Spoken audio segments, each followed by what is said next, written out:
Hello, hello, hello, everybody, and welcome to the Blue Talks Amplify Your Message second. I'll call it second inaugural. I don't even know what the term of that is. It's not the annual. It's not the because it's so far we're going every 2 months. So the second, what's that? Bi-monthly. I always get confused with the bi-monthly versus bi-monthly versus monthly, or bi-weekly versus weekly. So whatever that works out to, this is our second Blue Talks Amplify Your Message event. I'm back with my amazing co-host from the original event in June, Kelly Falardeau. Kelly, so stoked and excited to have you here with me today, co-hosting. So Kelly, first of all, what's all been up with you since we last chatted? Oh my goodness. So, I'm pretty big into doing launches. And so, it's been really quite exciting because since you and I have talked, I think I've had like 4 more authors who have all become best-selling authors before I even did the launch. So I'm really excited that my algorithm is working and, my clients are becoming authors or best-selling authors. And so, yeah, we're having a lot of great success with that. Awesome. That is, that's super exciting. You don't expect when you're releasing a book that you're going to become a best-selling author before the launch happens. And so what's really cool about that is everything that happens after that is sort of bonus. It's gravy on top. So that's awesome. And, one of those books is the newest Blue Talks book that we just released. Blue Talks Presents Business Life and the Universe book. It's funny, I can see it over here. I'll have to show it later on the screen. I didn't think to take it with me over to this side of the room, but I can see it. And so it just came out. And it's still right now as we speak today in at least one category on .ca. It's still number one. And we're just about to approach 2 weeks since launch. So that's insane to me. And even on .com, it's still top 50 in certain categories. So the bottom line is the Blue Talks book has been doing really well. Just to segue from that, we're going to be all week here. We're going to be talking about the Blue Talks virtual event and talking with amazing speakers and presenters. But the other thing about Blue Talks that's happened since we did the launch a month ago is the YouTube channel has been, in my opinion, crushing it. For lack of a better word, we're approaching 40,000 views after a month, which I'm super stoked with. And we only have, I think, 7 videos out. So it's really coming along well. The podcast, I haven't looked in the last few days, but it was on the charts for the better part of a month. And so, Blue Talks is here. Blue Talks is here to stay. So this here, for those that are just joining us for the first time, this is the Blue Talks virtual event. And this Blue Talks virtual event is... we started it, like I say, 2 months ago. We've had some fantastic and amazing speakers on. Last time we had everybody from Les Brown to Michael E. Gerber, who wrote the E-Myth, to who else? We have Tom Ziegler. We had Heather Monahan with Podcast One.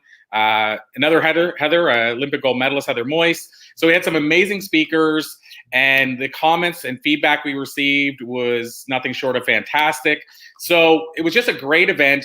And so, when it came around to the idea of should we do it again, from my perspective, it was a no-brainer. It was an easy yes. And so I'm super excited to be kicking it off again. And I feel like it's going to be just as exciting of an event. The only big change this time around is that we're using StreamYard. Not that it matters to the person on the front end, but we're using StreamYard as the streaming service this time versus BeLive. And the only difference that makes is just where the comments come in and how they come in. So I'm really excited to see how things all play out. And I see that we have our first guest in the backstage area, so I'm going to bring him on any second. And Kelly, what I might do is keep you on for a second so you can say hi to the guest. And then I know you want to go backstage and do some sharing and all that kind of stuff too. Yeah, so, and I want to chat with Kevin for a little bit. I've got some news. Cool. Okay, awesome. Very cool stuff. So so excited to be back with the second Blue Talks virtual event. Thank you so much, everybody, for tuning in last time. Still blown away. Thousands of people tuning in, thousands of comments. Really blown away with it being a first-time event. And Kelly, I think we pulled it together in about 10 days. So awesome to see that type of thing happen with a new event. And I think it speaks for the fact that people are really dying and desperate to hear empowering messages, important messages, and especially at a time like this. So having said that, I'm going to bring on our first guest to kick things right off. I'm only going to give him a tiny little introduction because we're going to obviously get to know him during the interview. But I think if you hear of the Shark Tank, you've probably heard of that before. You're going to probably recognize him. If you've ever seen the As Seen On TV ads, you're probably going to recognize him. And if you've ever seen an infomercial, you've seen his work. And also, I should mention, he has a brand new book out. So it's perfect that he's on our author days, a book, Mentor to Millions.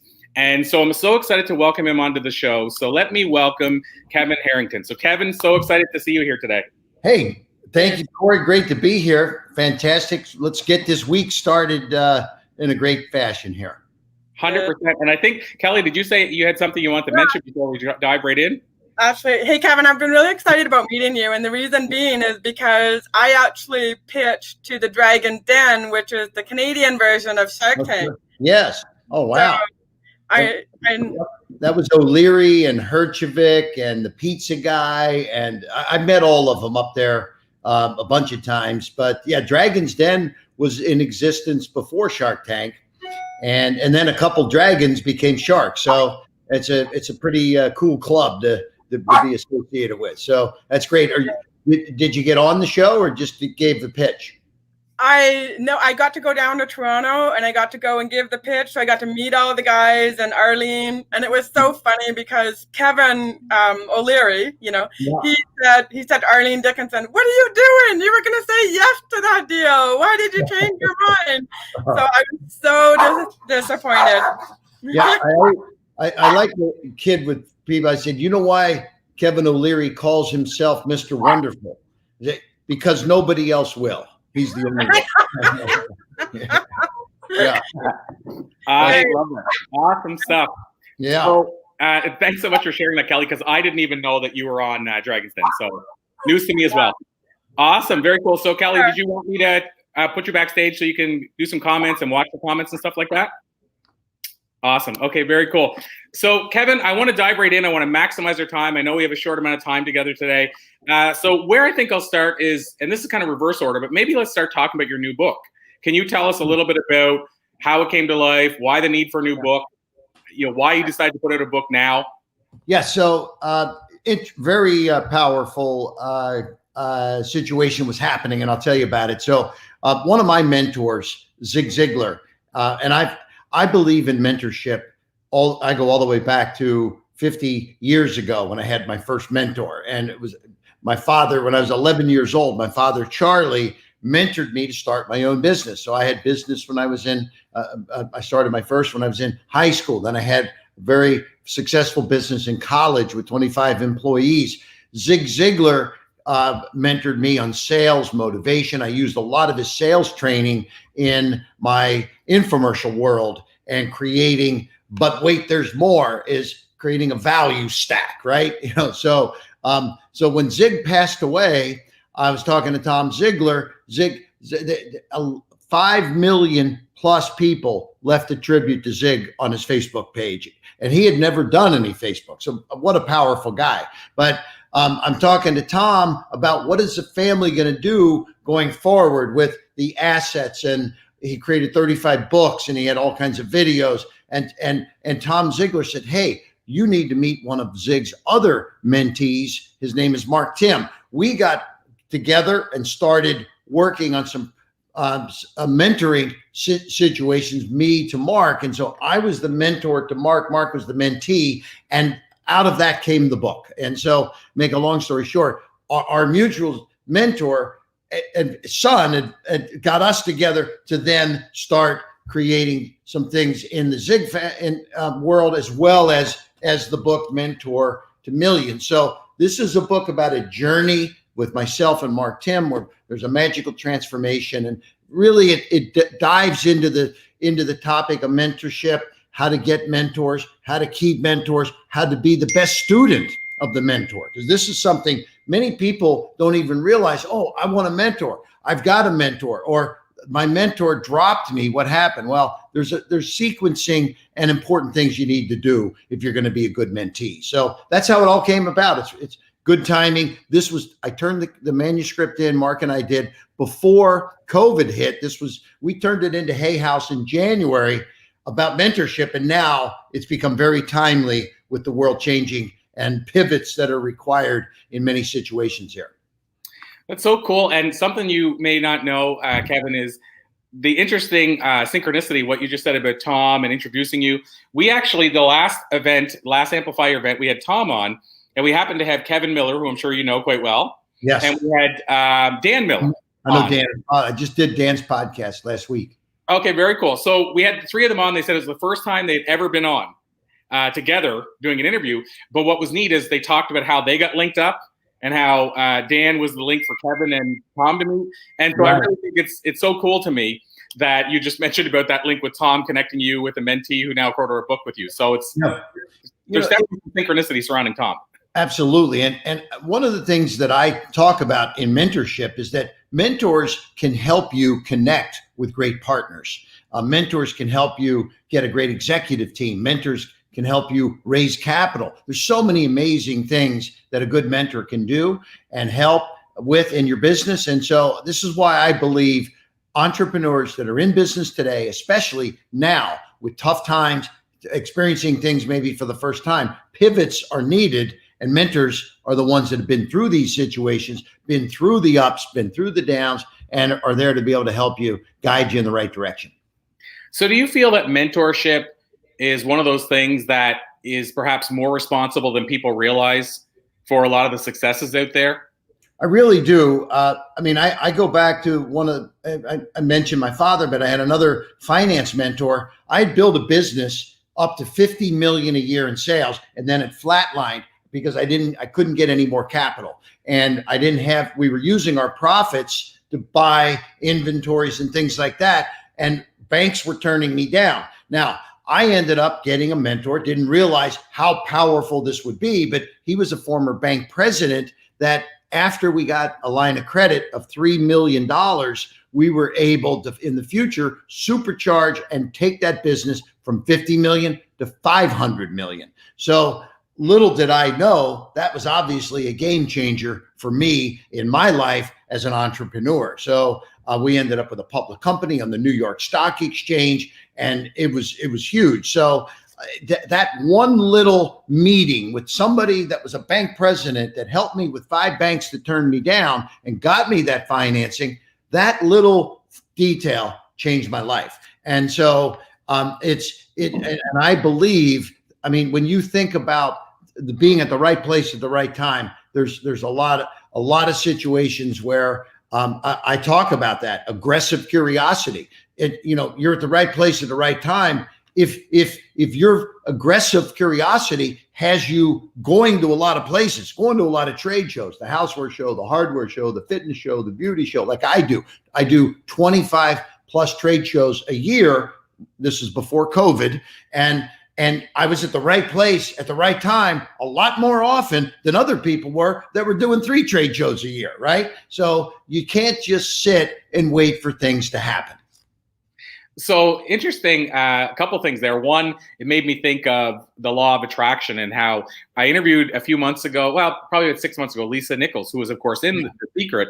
And I asked her about that, and she said about the missing part maybe being the law of action. And she talked about how she gave a great example that if you're sitting on the couch staring at the best vision board in the world for a year and watching TV in between, at the end of the year, you're still going to have a lump in the couch if you don't get up and do anything. Yeah. Exactly. So it makes me think of what you just said, that it still comes to taking action. And you were out there 25 times taking the swing at bat. Another person is taking it 3. Like you say, you're going to get in the right place more often.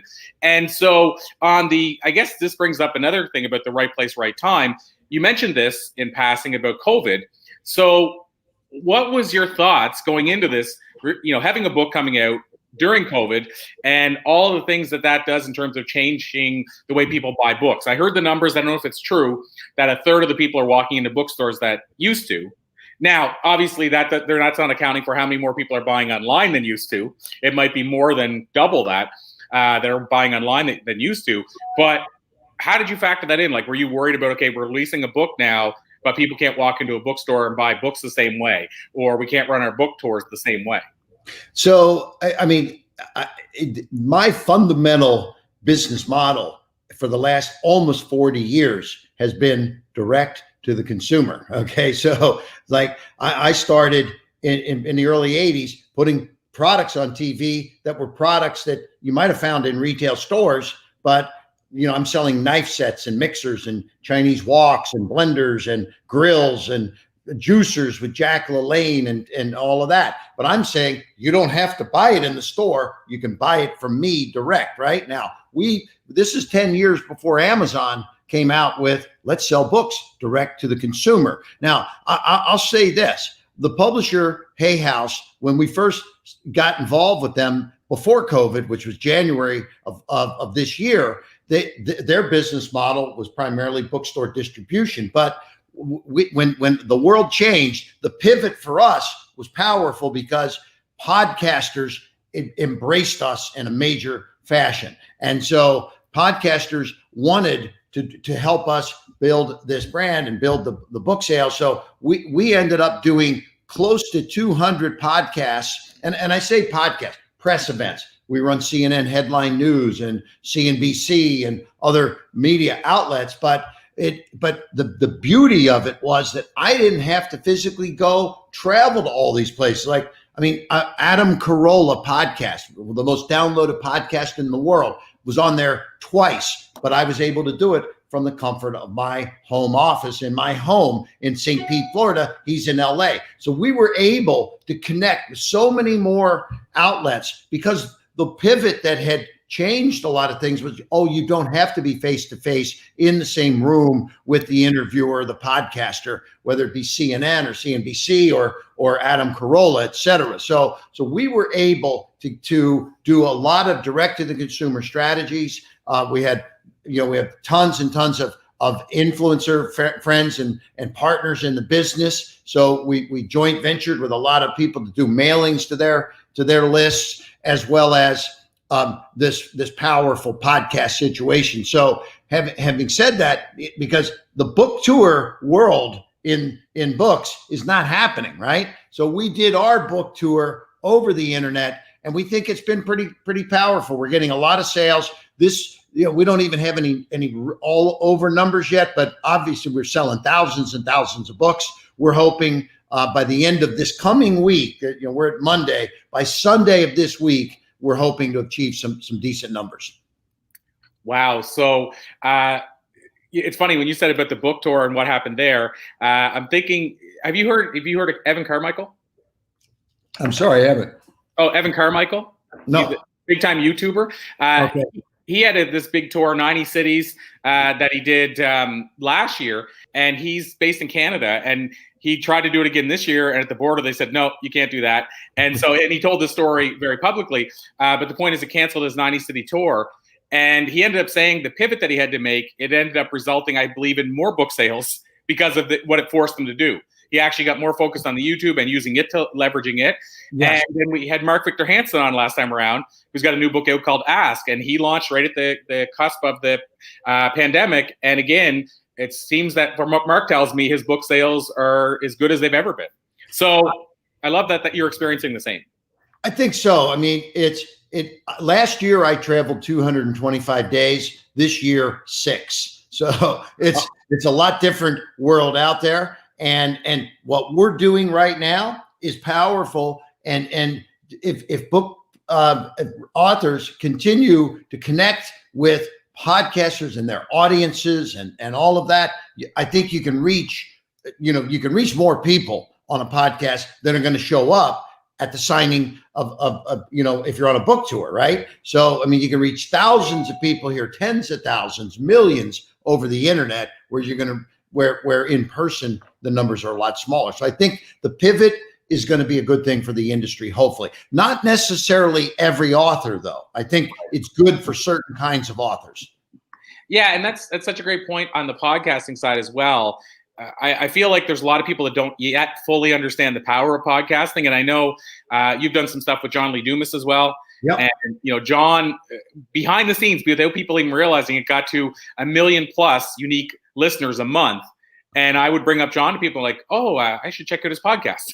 So here's a guy that has 1 million+ listeners, and the average person saying, I never heard that yet. And I'm introducing him to him. So the point is that he can reach, and these are very targeted listeners, and listeners with a very, let's say, healthy income that can buy personal development products.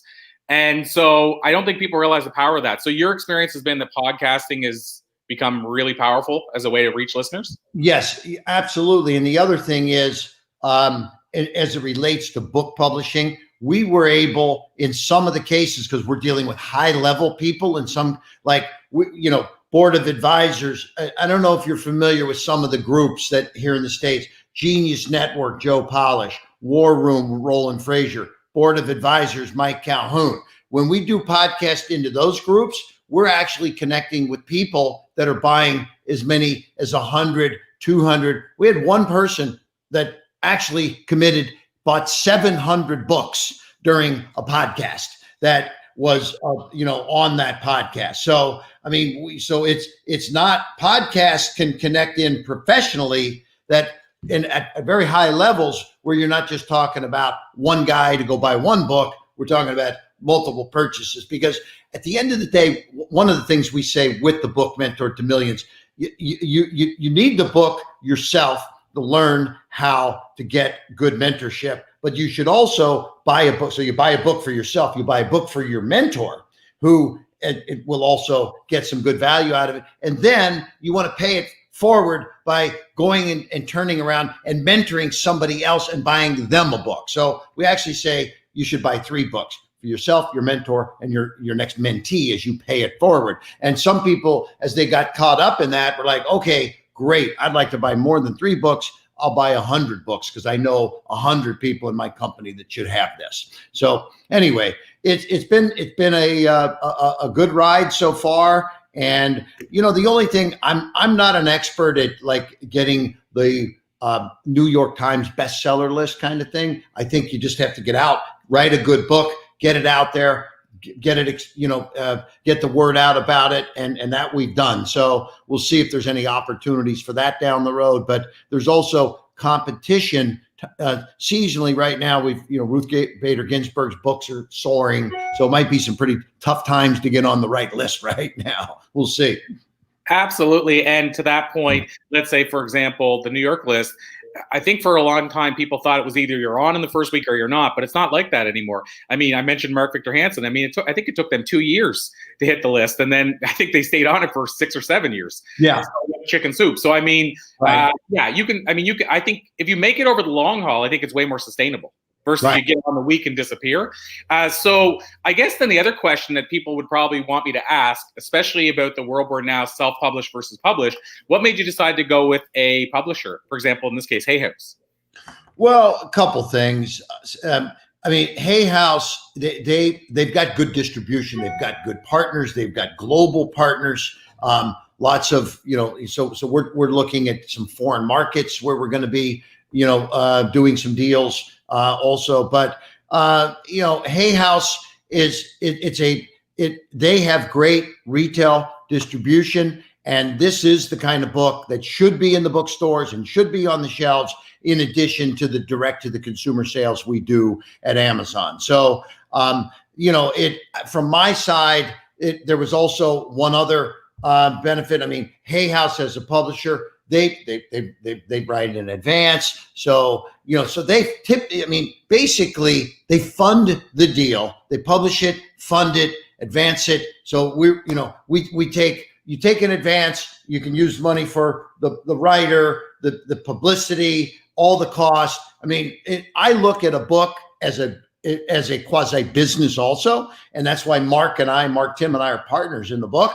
So we have money coming in. Yes, we spend money going out, and we actually put, way more money back into building the book than we even receive. But the bottom line is that it helps give an offset to the high cost of launching a book in today's world. Absolutely. And somebody made a comment here that it'll help us in some way circle back to podcasting for a second. But she said, "Great insights. Thank you, Kevin and Corey. I often buy my favorite books for my clients and friends. I also agree with podcast listening. I've tripled the number of podcasts I'm listening to during this pandemic." And what I want to add to that is I was just a part of the New Media Summit that Steve Olsher puts on. And right. He shared that last year at this time, I think it was at about 900,000 listeners. And the latest numbers that they just got were 1.4 million podcasts. Sorry, I said listeners. I meant podcasts that exist. So right. Just under 1 million podcasts existed less than a year ago. And now it's over 1.4 million. So it almost doubled in podcasts that started, which means the amount of people listening to podcasts must have quadrupled. Yeah, because the audiences, good podcasts are getting more audiences, and then new podcasts are getting new audiences. So it's a huge industry that is going to be very powerful for the book industry for sure. So now, circling back to the infomercial, the As Seen On, not too long from now, I'm going to bring Kelly back on because I know she'll probably have a couple of questions. But I wanted to ask you, Kevin, about the infomercial business, the As Seen On. From your perspective, did you shift away from that completely, or you still have your hands into that to some degree? Because I know there's still an aspect of infomercials happening. I mean, I still see, what is it, Dr. Ho with the thing every like. Oh, just a side note, Tony Robbins one time was sharing that somebody walked up to him and said, "I love your Saturday morning TV show," and they're talking about the infomercial he had on. And I said to my girlfriend the other day, Dr. Ho. Now, some people must think he has a TV show on every day of the week. Right. Yeah. People in the old days, they thought they were just TV shows, but obviously they're commercials that keep running. So I got involved with the As Seen on TV infomercial industry back in the early 80s. It's been close to 40 years. I owned As Seen on TV Inc., AsSeenOnTV.com, built it into a $500 million a year company, went public on the New York Stock Exchange, had a lot of fun with that. But let's take a look at about 10 years ago. The entire world of television started to be disrupted, and it has now officially been disrupted. There's been almost a 60% decline in television viewership in the last 10 years. And people are on the internet, they're on Facebook, they're on Pinterest, they're on Disney Plus, they're on Netflix. So the television world is way different. You're going to see tremendous changes happening in cable, et cetera. The airtime capabilities, they're still there. I will always be in the product business, but a few years ago, I decided to sell a lot of my assets in the world of TV. So I sold As Seen on TV Inc., AsSeenOnTV.com, made good money from what I bought it for and sold it for. It was a huge return on my investment, which made me happy and gave me a chance to shift into digital.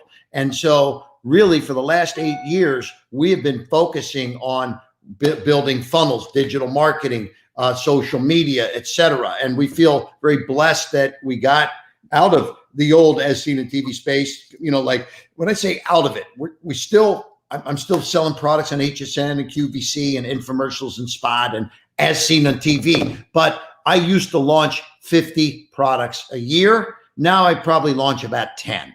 So, and then I have many other businesses that I'm involved with, Shark Tank type stuff, and sitting on public boards, et cetera. So I've just kind of shifted my workload and direction of my enterprise.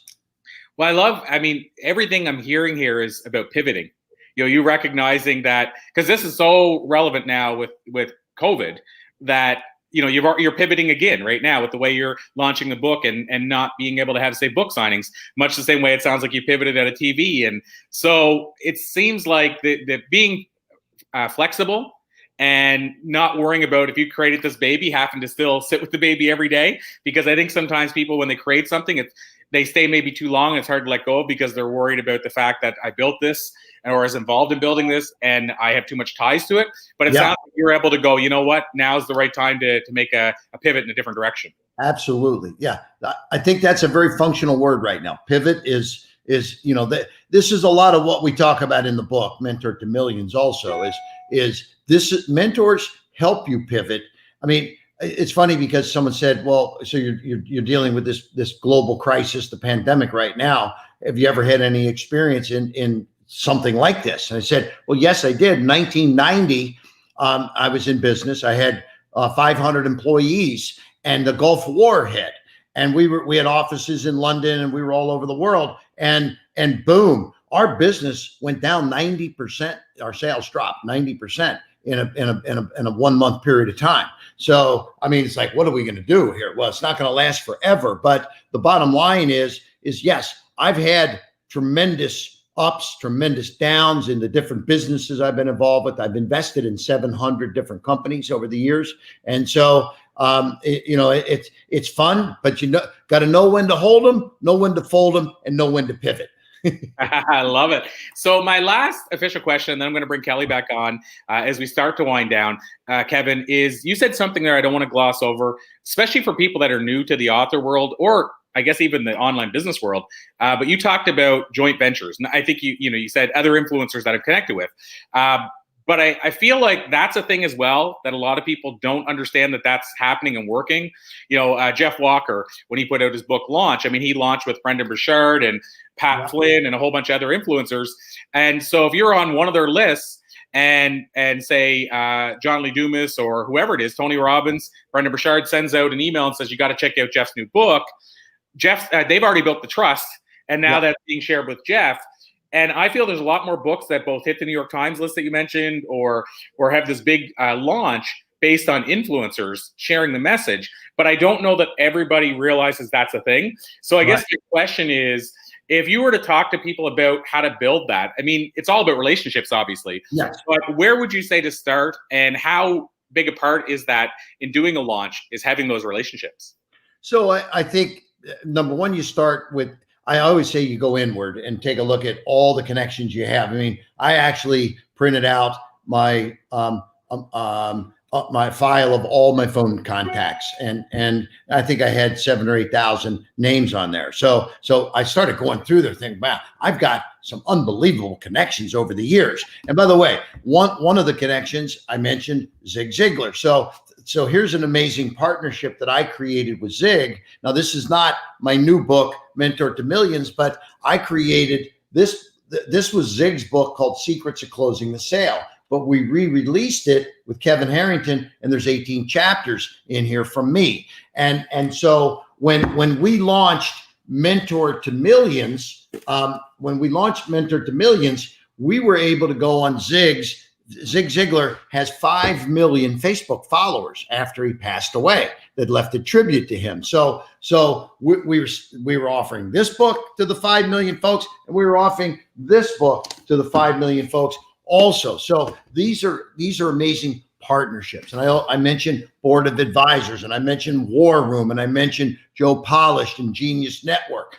We did podcasts with all of them, and we were selling thousands and thousands of books. So I also, last year, I spoke on about 85 different stages. And over the last 10 years, I've been on over 1,000 stages around the world. So every one of those is a connection also. So it's, you take a look at who are you currently involved with, who are your LinkedIn connections and your Facebooks and your Instagrams and Twitters and all of that. I mean, I've had about, I think somewhere 700,000-800,000 followers across the different chapters for me and social media networks. So you need to connect in, create amazing content, and form these partnerships, and then have these podcasts taking off in addition to mainstream press, which was good for us too, because I finished off last week. We finished off with a CNN headline news segment, 5 minutes long, that ran 3 times and touched millions and millions of folks. So always love mainstream media also.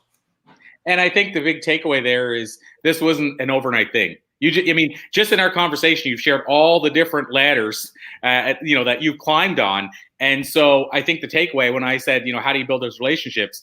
And I think you summarized that is that it's not, just going out and saying to, I'll use the name, say Tony Robbins. It's not like you pick up the phone, try to call Tony's organization and will Tony share my thing in his email? I mean, it's something you're building these relationships over years and years. Absolutely. Yes, absolutely. You got it. And so, Kevin, I'm going to bring Kelly on, but I want to ask you, I'd be remiss not, and I know Kelly will probably ask you as well. But as far as getting the book, is it pretty much, it's with Hay House. So is it pretty much get the book anywhere books are sold type thing? Yeah, we're in Barnes & Noble, Amazon. But if you do go to kevinmentor.com, which is a website, we're actually, if you walked into Barnes & Noble and bought it for $18, it's a good deal. If you buy it on kevinmentor.com, you get the book for $18, but you also get 1 month of free mentoring from myself and Marc Tim. And we're going to be doing live sessions, daily stuff, virtual sessions, videos that we put out. We created some amazing content for kevinmentor.com for anybody that buys the book in these early days. We have 30 days of free mentoring. That's an $1,800 value. So, I mean, for $18, you're getting an $1,800 deal. So, as I think I should have said, but wait, there's more. Okay. But that's the more, the $1,800 for the free mentoring. So we hope people can take advantage of that. So let me ask you this then, Kevin. What I did last time around, I'd like to do it here as well, is I bought some copies. So I bought, I think, 5 copies of Marc's book. So I'll do the same here. My question is, if I bought my own copy earlier today. Okay. If I buy 5 copies and do them as a contest here for people over this week listening, is there a way that is it a thing where if it's 5 copies, can they get access, each of them, to the? I'll work that out for you. So you have to send me a private email. We'll deal with that, and then I'll get you hooked up so that they can get an authorization.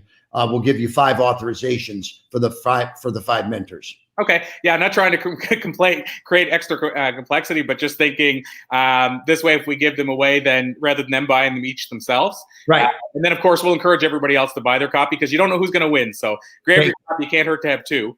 Having said that, I'm going to bring Kelly on because, Kelly, I'm sure you've been stewing with a question or two. I think you're still on mute, Kelly, so I'll get you to unmute yourself unless I muted you.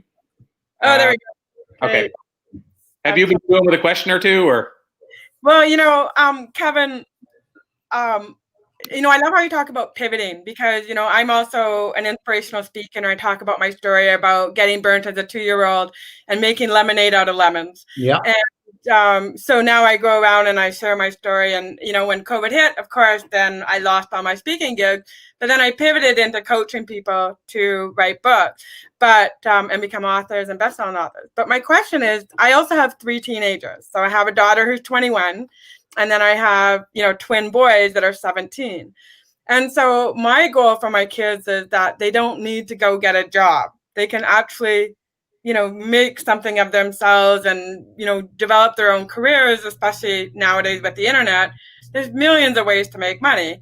So my one son is definitely an entrepreneur and he's into investing and starting, little businesses and that. So what would you what kind of advice would you give a teenager that wants to they're stuck, they can't figure out what kind of job they want to do, and what would you suggest? So I have 2 boys. One is 32 and one is 22. And my 22-year-old was a teenager a few years ago, and I had him going and taking all kinds of online courses. Crazy story, and we've talked about partnerships here already today. 10 years ago, I reached out to Russell Brunson, the guy that started ClickFunnels, if you've heard of him, right? Yeah. Russell's a pretty famous guy. And Russell, this is before ClickFunnels, by the way.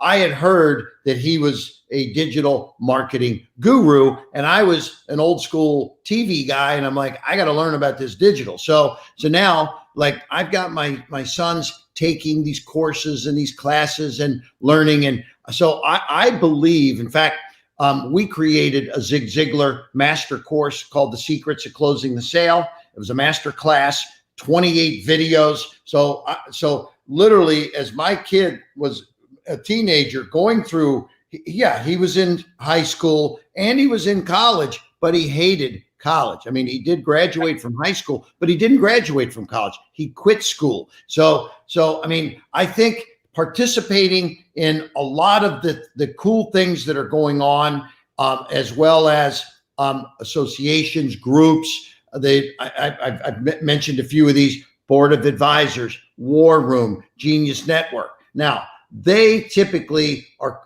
things you got to pay a fee to get into, but I'll bet you if you approach one of those guys and said, hey, you should start something for the younger generation. And my son they're twins, right? The teenagers, right? I mean, I'll bet you could get them enrolled in these classes. And now everything has moved virtual. Okay. So one of them's in Phoenix, one of them's in LA, one of them's here in St. Pete, Tampa, Florida, or Sarasota, but you don't have to travel to all these anymore. It's all coming in via online. So I think this is the area that I would focus on. I mean, even to the point of exploring, having them look at the becoming an influencer is also something to look at. But I'll give you one last thing, because I've kind of rambled a little bit here. But the bottom line is, almost 40 years ago, I said, I want to sell products direct to the consumer. And I'm still doing it 40 years later. That to me is a business model anybody can start. You can find a product. You can find other people's products. You don't need to own products. So a friend of mine lives around the corner. He used to be a lawyer for Major League Baseball, and he got a salary, and he's like seeing all these players make a lot of money. And then he's seeing all these entrepreneurs on Amazon make a lot of money. So he said, I'm going to start an Amazon business on the side. And so while he's a lawyer for Major League Baseball, he's got a little side Amazon business. Well, it grew to a couple $1 million. Someone came along and bought it for $8 million. Okay. And he's like, why am I a lawyer for Major League Baseball? I'm going to be full-time building Amazon businesses. So there's so many opportunities out there, direct to the consumer type of opportunities. That's where I would start. Amazon's a great place. If it's that, maybe it's Walmart, whatever, but get them learning the new way, because I took when I was in school, I took calculus and algebra and chemistry. I would do it different. I would have these kids learning how to build funnels, click funnels, and learn how to buy ads and how to do the algorithms. There's so much more education you can get today than going to college, in my opinion. Yeah, I asked them, I said, are you going to go to college? You go, no, Mom, I don't see any point. They're going to just teach me all these outdated things that don't count in my world. So, I want to learn about investing, and he started up a vending machine company. And so that's what he's been doing. And he applied for a young entrepreneur grant, and he made it. And so he's doing fabulous. But that's fantastic. Now, my oldest son, I wanted him to go to college. I asked him to go finish. He graduated with honors from Penn State. Certain kids need it more than others. So I'm not saying college isn't a good thing. I believe in college. I think it's great for many kinds of students. But when you've got some entrepreneurial kind of kids like you're talking about, like I was, like my youngest is, to put them into a restraint like college may not be the best way to go. And that's why I think there's great opportunities like we've discussed. Well, maybe we have to do a joint venture and start a young entrepreneurs group. I'm all ears. And you put a plan together. Let's talk about it. You can pitch me the shark instead of those dragons up there now. Yeah, well, he even started up his own little Snapchat group that he has, and it's a business group for teenagers, and they all give advice and everything. It's so cool to see what he's doing. Fantastic. So, yeah.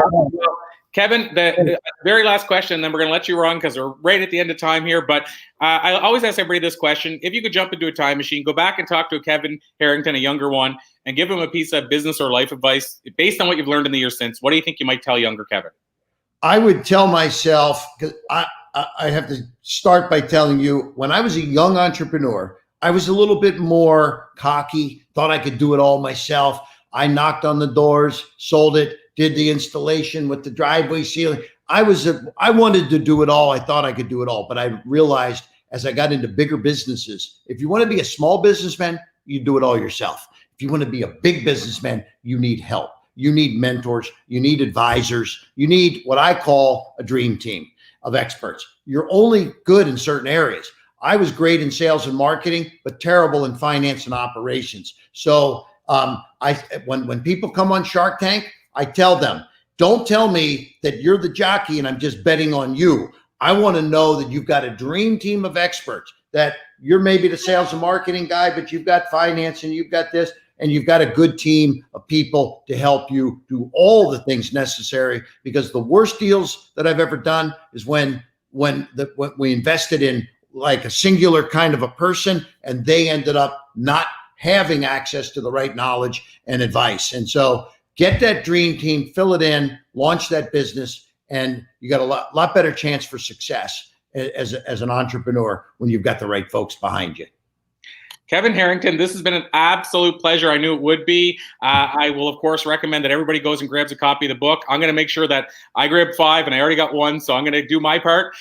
So, Kevin, this has been an absolute pleasure. Do you mind showing the book again one more time? Yeah, sure. It's kevinmentor.com, and pick up a book, pick up 2, pick up 3.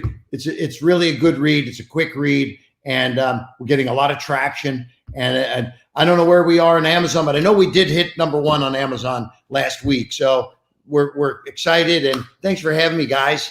Great being here. Maybe I'll get another pitch from Kelly sometime soon. Okay. Yeah. Thanks so much, Kevin. We'll let you run. And bye-bye. Take care. Awesome. Well, there you go, Kelly. You can technically, you didn't give the full pitch, but you can technically say you just pitched a shark, actually. I was gonna say dragon, so now the dragon and the shark. Yeah, you already pitched the dragons, and now you get to pitch a shark. So you can actually say you pitched him. I know. That's so cool. Because you did actually ask him, we should partner with this, and so you started the pitch. I love it. Yeah, let's do that, because it really is exciting to watch what my son is doing. Like, he's actually going door to door selling construction services.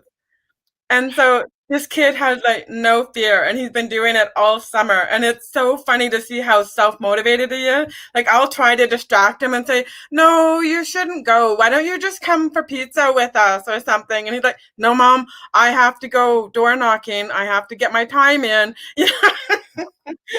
So we got to start up a young entrepreneurs club so that, these teenagers don't feel like the only option they have is to get a job.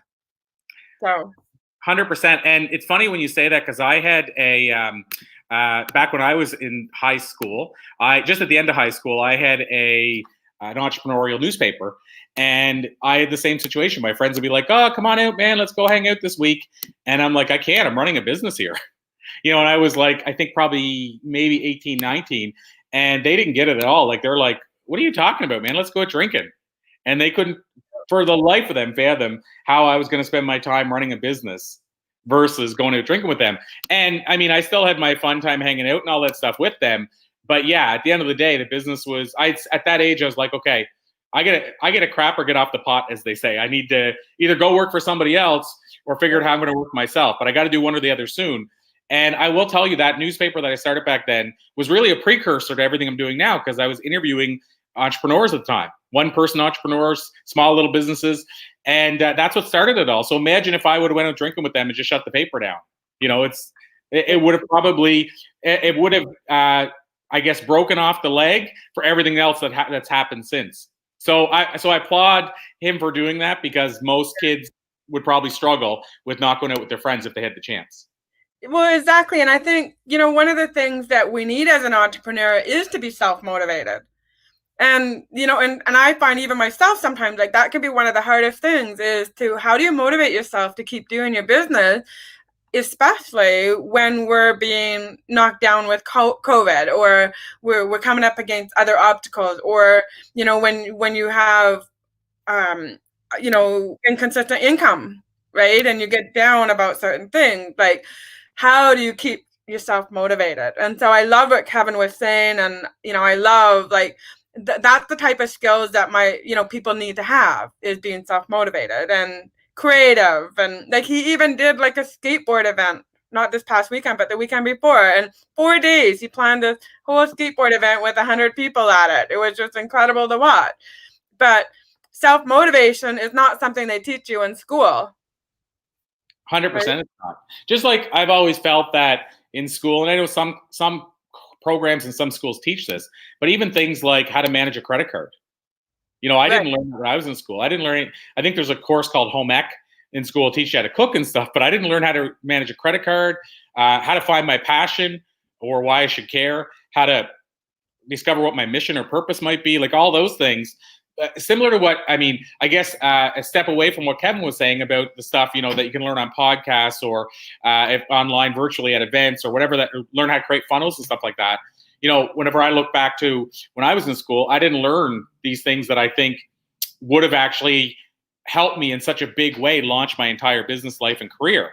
And it's not a knock on the schools, but it's just to say maybe we should look at how we can incorporate some of these things in that are creating all these influencers.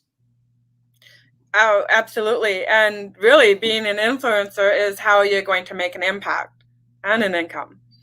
Yeah, if that's your goal, to have an impact on other people's lives, which I think most people, that's the goal. But if that's your goal, and then one step further than that, if your goal is to do what you love and have that be your career, I think at some point you have to look at what are the platforms I can do that on, which is really a full circle as to why this event, an Amplify Your Message event. The idea is to help you amplify your message through those various platforms, that are available right now. The biggest ones being podcasting, speaking, and writing. I really believe that's the trifecta. I don't think everybody is meant, like Kevin said, some people are meant for high school, some people are meant for college, some people aren't. I don't think everybody's meant for podcasting, writing, and speaking. But I think that, some people are meant to do at least one of those. Yeah. And I feel like for me, I love and thrive on all three of them. But I really think you can dilute yourself and get a little too busy if you're working on multiple things like that at once. So figure out what calls to you. Like if you love speaking, but you don't care or want to be seen, care about being seen or want to be seen, or you don't like being seen on video, then podcasting might be for you. If you want to, if you love writing and if you love creating, or if you understand the power of your book being your business card, then maybe writing is for you. If you are the person that loves being on stages, or, because I didn't love being on stages when I started, I was terrified, or you love communicating with people one-on-one and one-on-two and one-on-three, then maybe, just maybe, speaking might be for you. I will say going into sales was one of the best things that ever happened to me in terms of me becoming a speaker, because I got to be in front of people and get rejected and then learn from that. And so what I'm getting at, Kelly, is that you need to figure out what's your genius zone, what's your calling, and then choose that platform, because all three won't be for everybody. But I do believe that all three are equally important when it comes to getting your message out to the world. I absolutely agree with you. I started with speaking because I loved it. And I don't know why I loved it so much, other than I think it was because I finally got to be heard. Being a burn survivor, I was always ignored. I was shunned. I was, people would push me away. People, were scared of me. And so then when I got to be a speaker, people started to listen to me. And then I had a voice, which I never had before. And then what naturally happened too is my speaker coach said, okay, now you need to be an author and write a book. And I was like, how do I do that? Right? And then naturally what came out of all of that was being on podcasts. So I haven't started my own podcast, but, I'm always being asked to be a guest on people's podcasts. So all three of them meld together. And in fact, what I'm finding is that I'm going to go way big into getting on more podcasts, because, with live events being shut down, I'm missing that and I'm not getting as much of that. So now I'm going to go heavy into, getting onto more podcasts so I can still, be a speaker. Absolutely. And yeah, I think right now, as Kevin said, podcasting, I won't say it's the only answer, but it's definitely one of them. I feel like it's the one that, like books were at one point, where it was like, if you have a book out, the rest is history type thing. And I feel like podcasting, obviously not being on one podcast, but if you see how powerful podcasting is and you make that a part of your branding plan and you're willing to go on multiple podcasts, I think you'll be surprised at what's possible. I mean, I know you were just part of the New Media Summit recently with Steve Olsher host, and Steve is actually going to be on later on in the week. Later on today, we have an icon from the New Media Summit. It's going to be with us, Marc Guberti. We also have Raven later on the week who's going to be with us, and she's an icon. We also have Deborah Kozowski, who you know quite well, who's an icon from the New Media Summit, and Kim Seltzer, who's an icon from the New Media Summit. You probably see a theme here.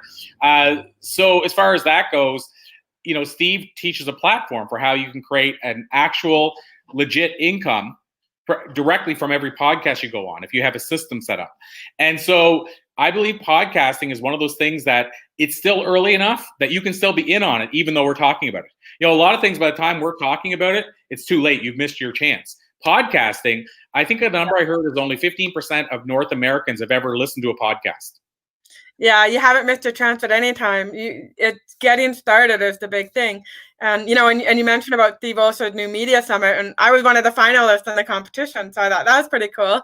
So, yeah, anyways, no, it's all about getting started. That's the big thing. And Kevin said that too, but nothing starts until you start. Exactly. And so we have a question here. And I was going to mention too, on the podcasting side, that you know, we talked earlier about Marc Victor Hansen, and Marc made the commitment, I think, to himself, and Crystal, his wife, made the commitment. They were going to be on 200 podcasts in 2020 talking about the book.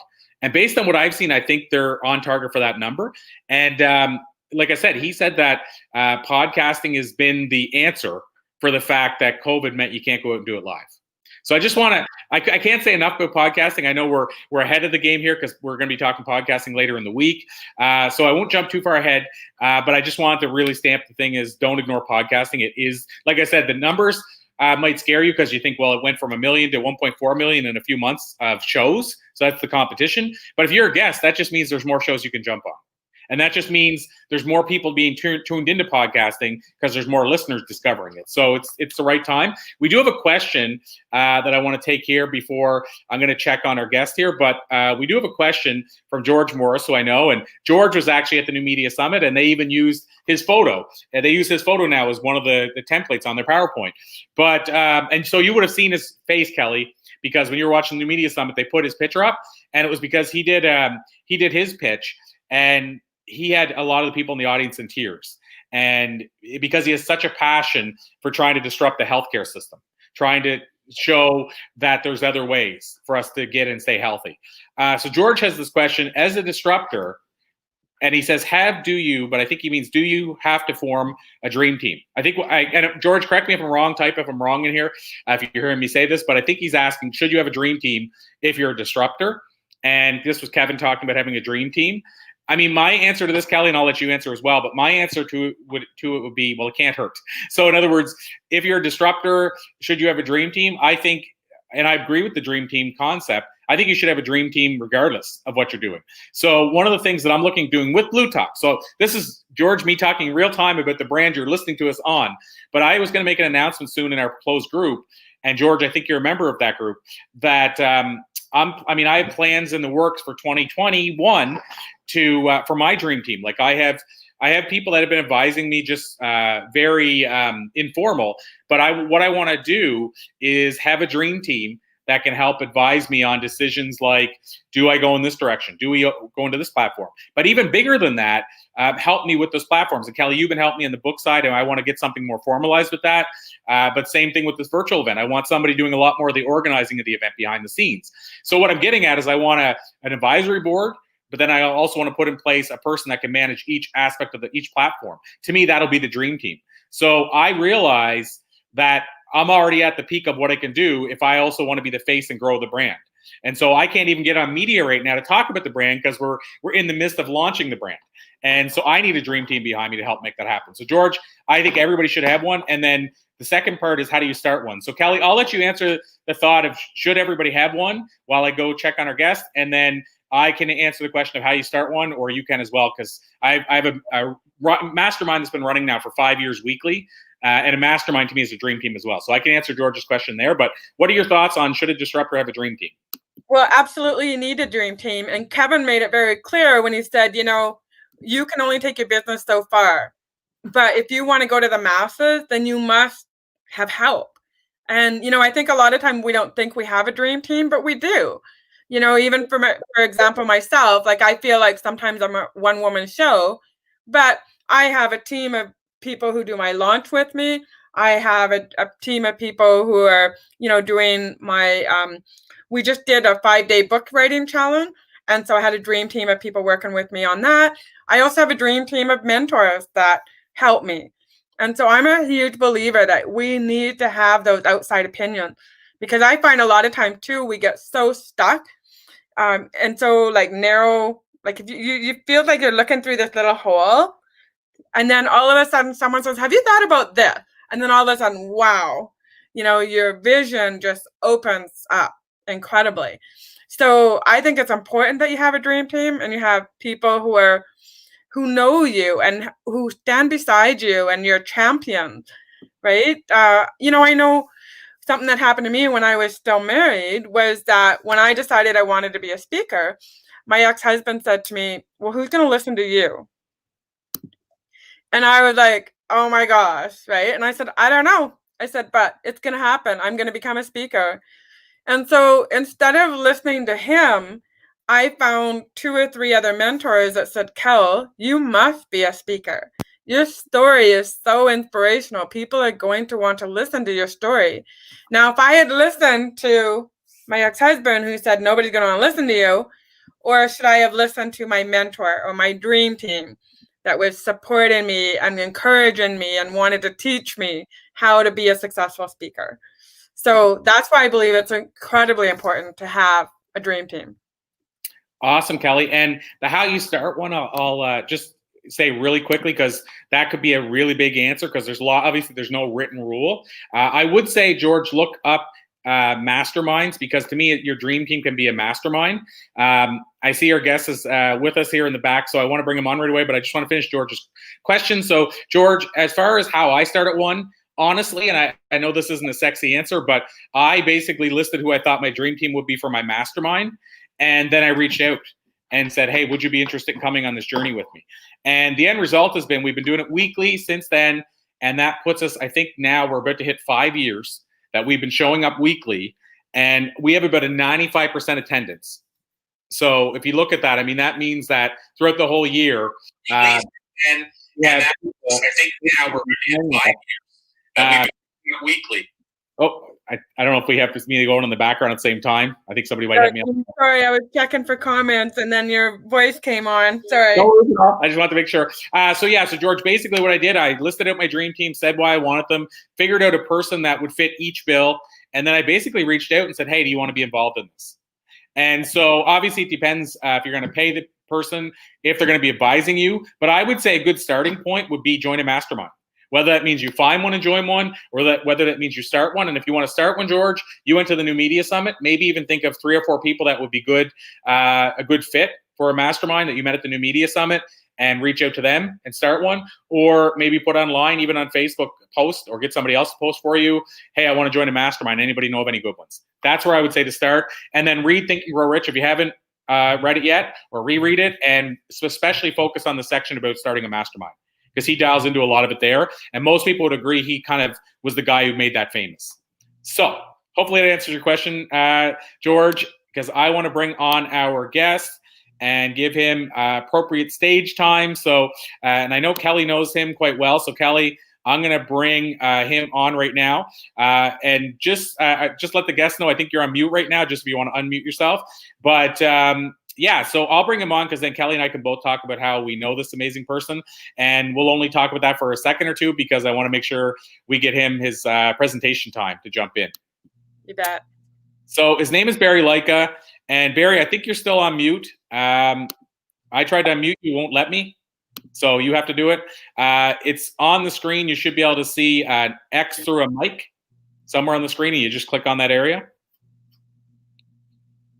It's hard for me to troubleshoot because I can't see the one. I think I've got it. Am I here now?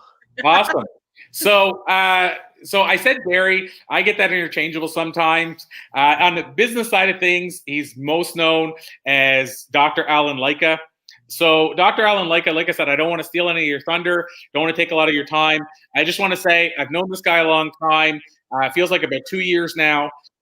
He approached me through Kelly, and I want to talk about that for 1 second, but approached me through Kelly and said, I want to get on a TEDx stage. And I could tell this guy was ambitious. And I said that to my girlfriend. I said, this guy is going to be on a TEDx stage. Some people, you're not sure. Some people, you're like, I hate to say it, but I don't think so. This guy, I said he's going to be. And since that time, he's been on 3 of our Blue Talk stages. He's had multiple best-selling books, and he's been on the TEDx stage, and his talk was just released in the last month. So, Dr. Alan Lycka, you are all the things you said you were going to be and more, and continue to be. But Kelly, I'll let you for a second or two just tell us how you know Dr. Alan Lycka and how you ended up connecting the two of us, because this was a synchronicity channel as well. Cool.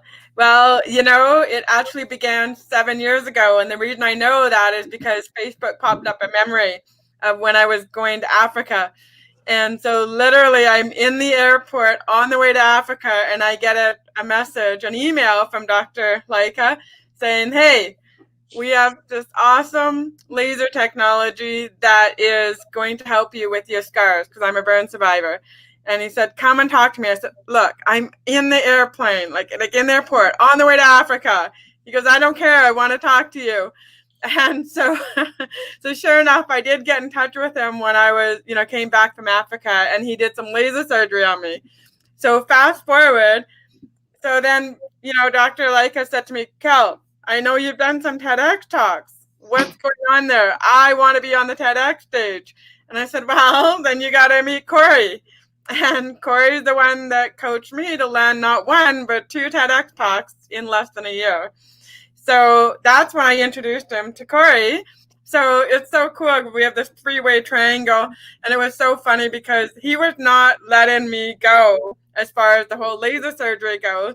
And he was not letting me off the hook to introduce him to you to get onto the TEDx stage. So I love the relationship I have with him. And also I actually launched his book for him. So I'm excited about that too. His best. You launched his book, and you launched our co-author book too. So 2 of the books you launched for Dr. Alan Lycka became bestsellers. So you're doing something right, Kelly. Well, you know what's really funny is yesterday I was doing some research for my other client, and as I'm researching Amazon, whose books do I see? I see Dr. Lycka's and I see Corey's book. So both of my clients' books are all 3 of you are all on the bestseller list. You're all #1, and it's so cool to see that, here I am researching other people and you guys' books show up. So great. Awesome. And I'll add in for those that when you say you're all #1, she means in different categories, because people might be thinking, how are they tied for #1? Just so somebody wonders what that is. But we either had #1 in the same category at different times, or we may be right now #1 in categories at different times. So that's, Kelly, that's thanks to you. Having said that, I want to let Alan jump right in. So Dr. Lycka, that's sort of our introduction, and I'm going to let you take it away if you're okay with that. I sure am. And just before you bring up my slides, I'll just spend a minute talking here, if that's okay. First of all, I'd like to thank both of you for letting me be on the stage with you and such an eminent group of people. I can't believe it. Wow. I think everybody should be paying attention to what everybody has to say in the next 4 to 5 days. Otherwise, they're doing themselves a disfavor.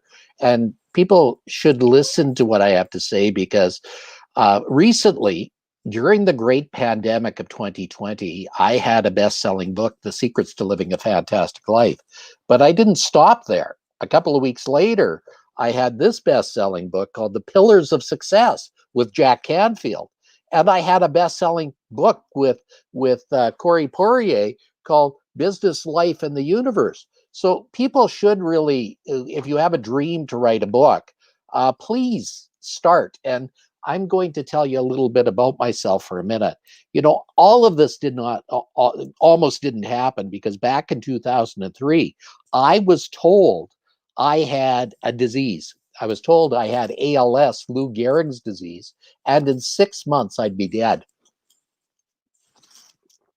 Now, this happened very suddenly. And I mean, when you go through something like this, your life literally changes.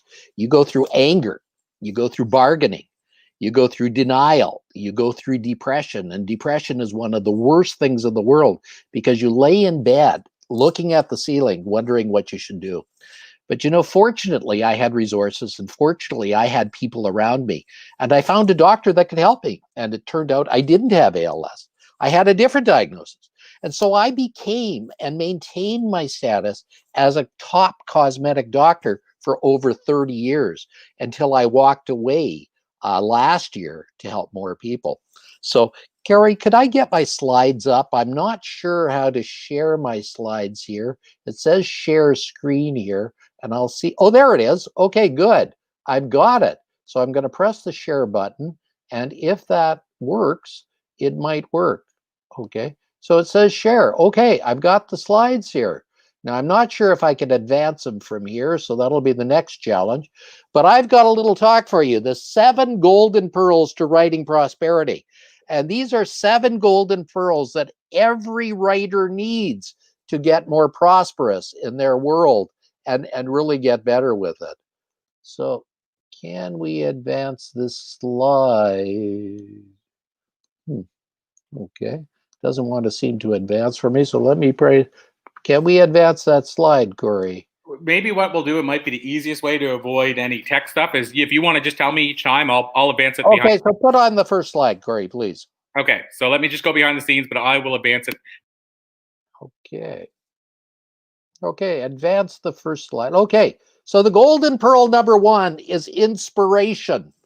And Tony Robbins tells us that in your life, you need inspiration or desperation.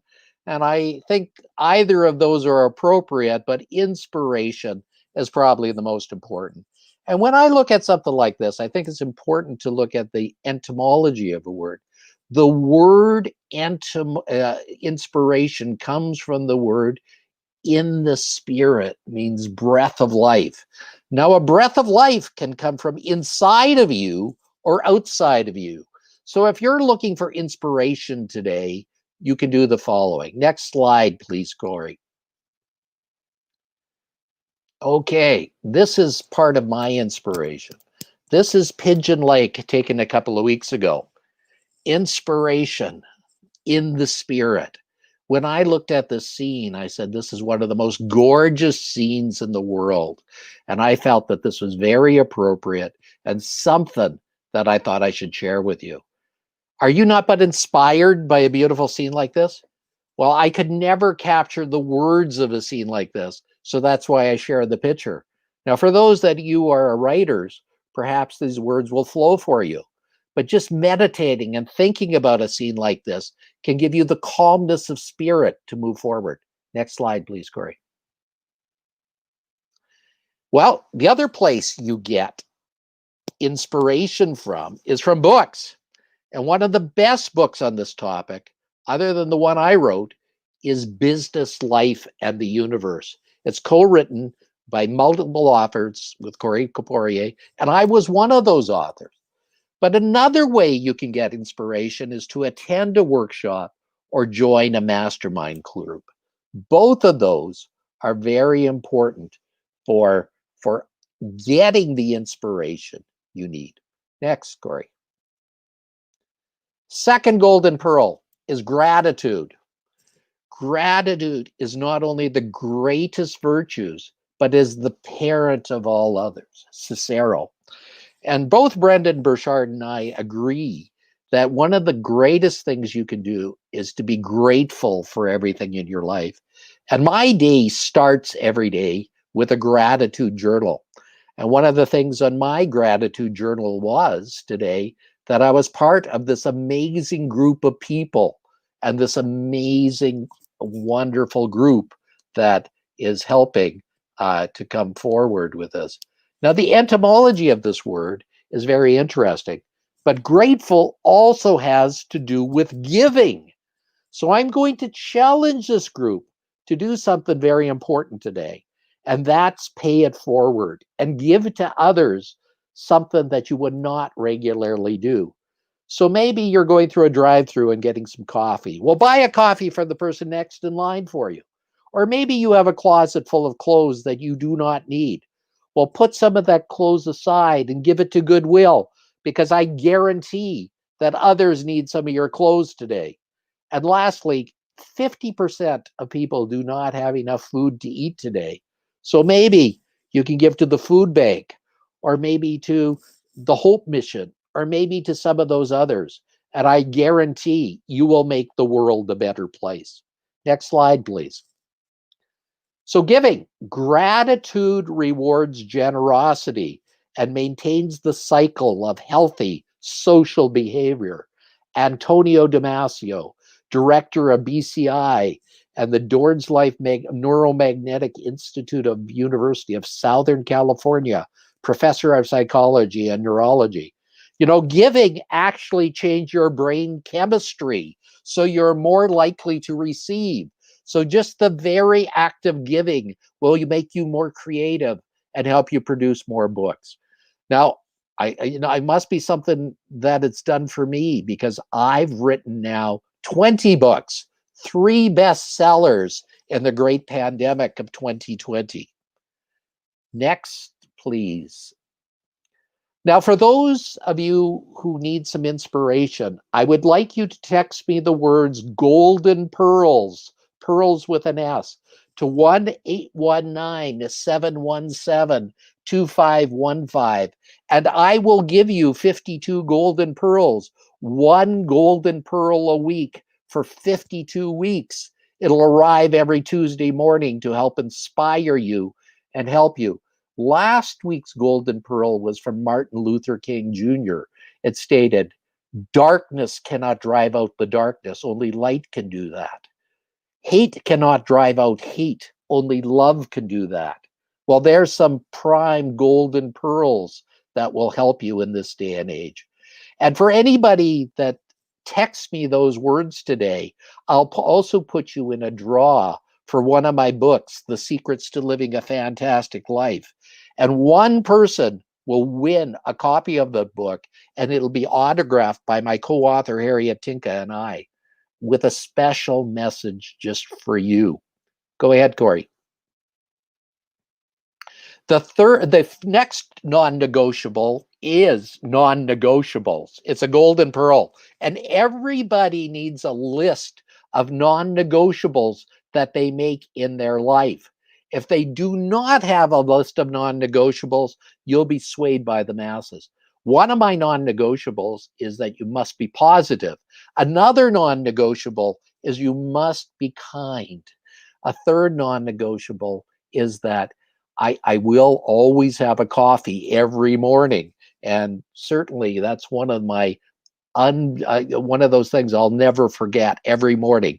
So please, please make your own list and live by it.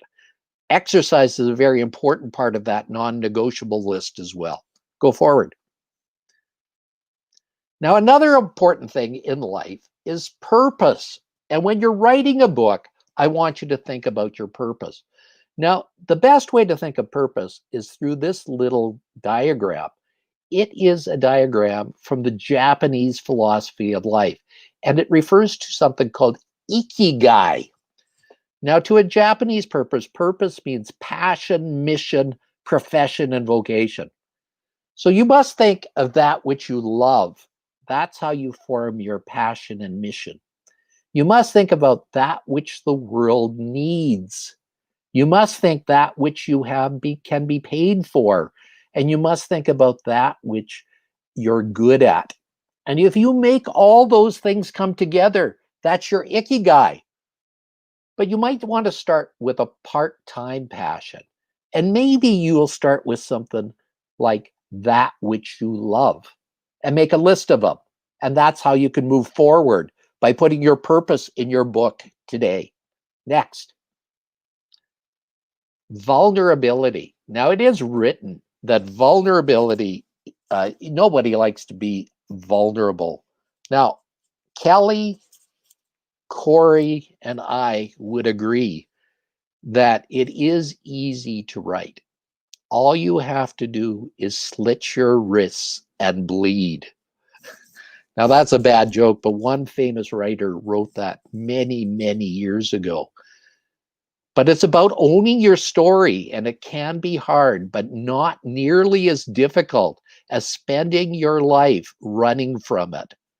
Embracing our vulnerabilities is risky, but not nearly as dangerous as giving up on love and belonging and joy, the experiences that make us the most vulnerable. Only when we are brave enough to explore the darkness will we discover the infinite power of light. That's from Brené Brown, and some book you must read is Daring Greatly. It is a fantastic book, and it should be on everybody's shelf. Next, Corey. Now, another famous golden pearl from my book is the book Enthusiasm. Now, I'm going to tell you a little story. And in my book, The Secrets to Living a Fantastic Life, every golden pearl is anchored with a story.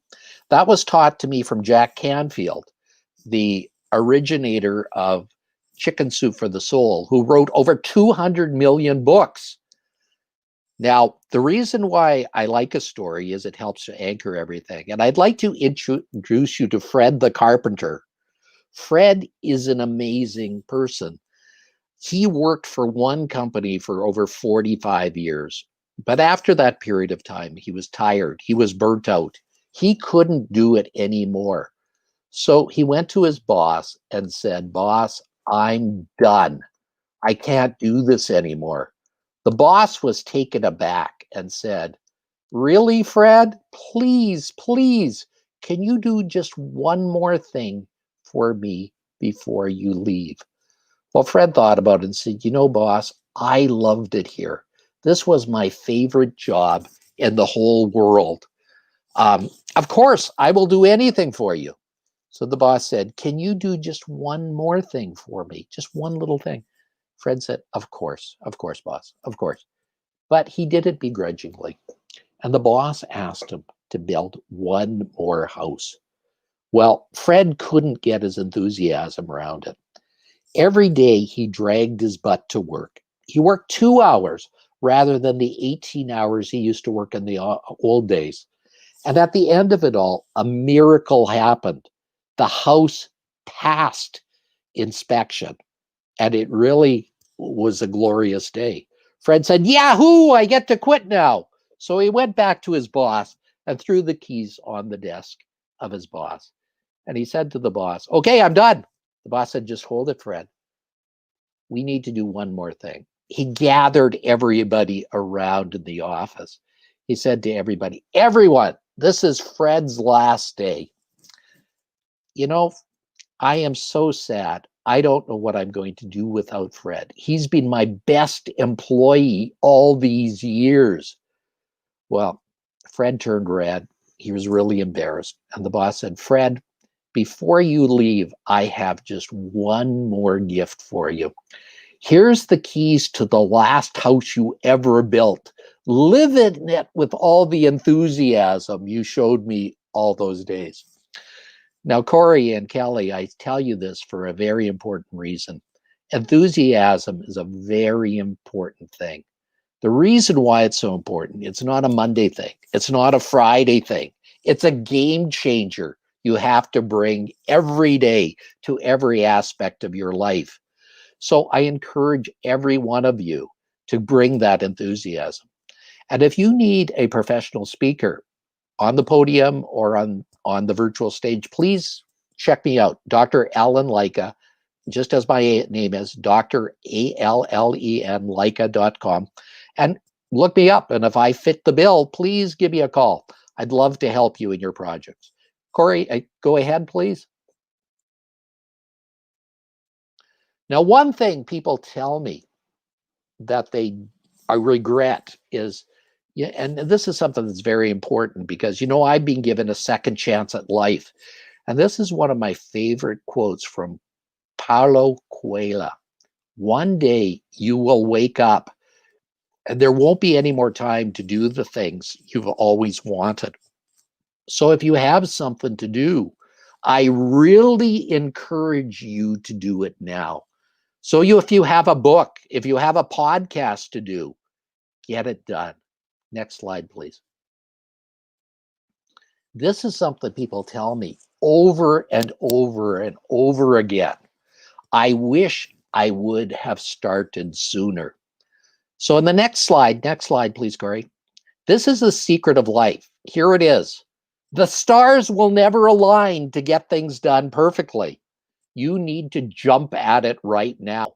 This is Stephen Osler up in the corner. And I've joined Stephen Osler's Icon Maker group in order to let my stars align in the next year. And I would like to make this possible for as many people as possible. Next slide, Corey. Oh, back one, please. Thank you for spending this time for me. I know I haven't had enough time to make this perfect for you. So I put together a 5-hour teaching coaching seminar on October 24th, while I will take you by the hand and help you get these golden pearls in your life. And I'll walk you through each and every step. Many of you are going through a crisis management right now, but I'm going to help you write your book and take you through the crisis management and business success. It will be one-on-one training, exclusive access to resources that never expire, and an opportunity to enter my executive mastermind.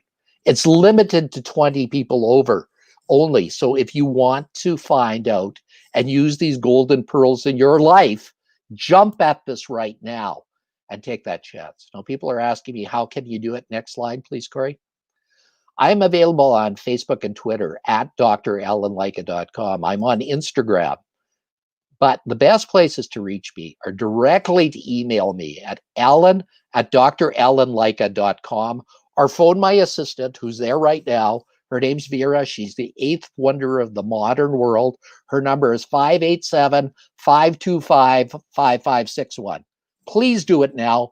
20 spots will expire. And everybody who does that right now will get a copy of a book that I found on my shelf, The Ultimate Success Secret. This was one of the first books I wrote with Dan Kennedy. Dan Kennedy is known as the no BS marketing wizard who included me in about 20 of his books. Now, this is one of his last books he's ever written, one of his first books that he's ever written, because unfortunately Dan is ill.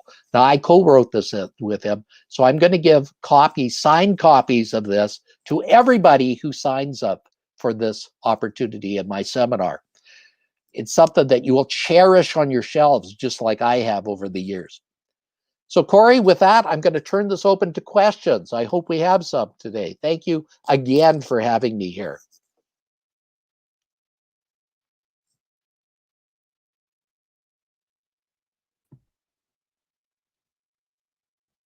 Hi, how are you? Kelly, beautiful to see you today. Thank you. It is. It's so great to see you. You know, and I know you and I will both agree on this. Like, I love watching you on your journey. I love what you've done for me, and I think I've told you this before, but I'm going to say it again, so that everybody can hear it. When I got burnt as a 2-year-old, it was always my dream to be scarless, and so. And every time I would have a surgery, I would wonder, am I going to be scarless? And of course, back then the technology that they had wasn't the same as what they have now. And so I actually gave up my hope of being scarless.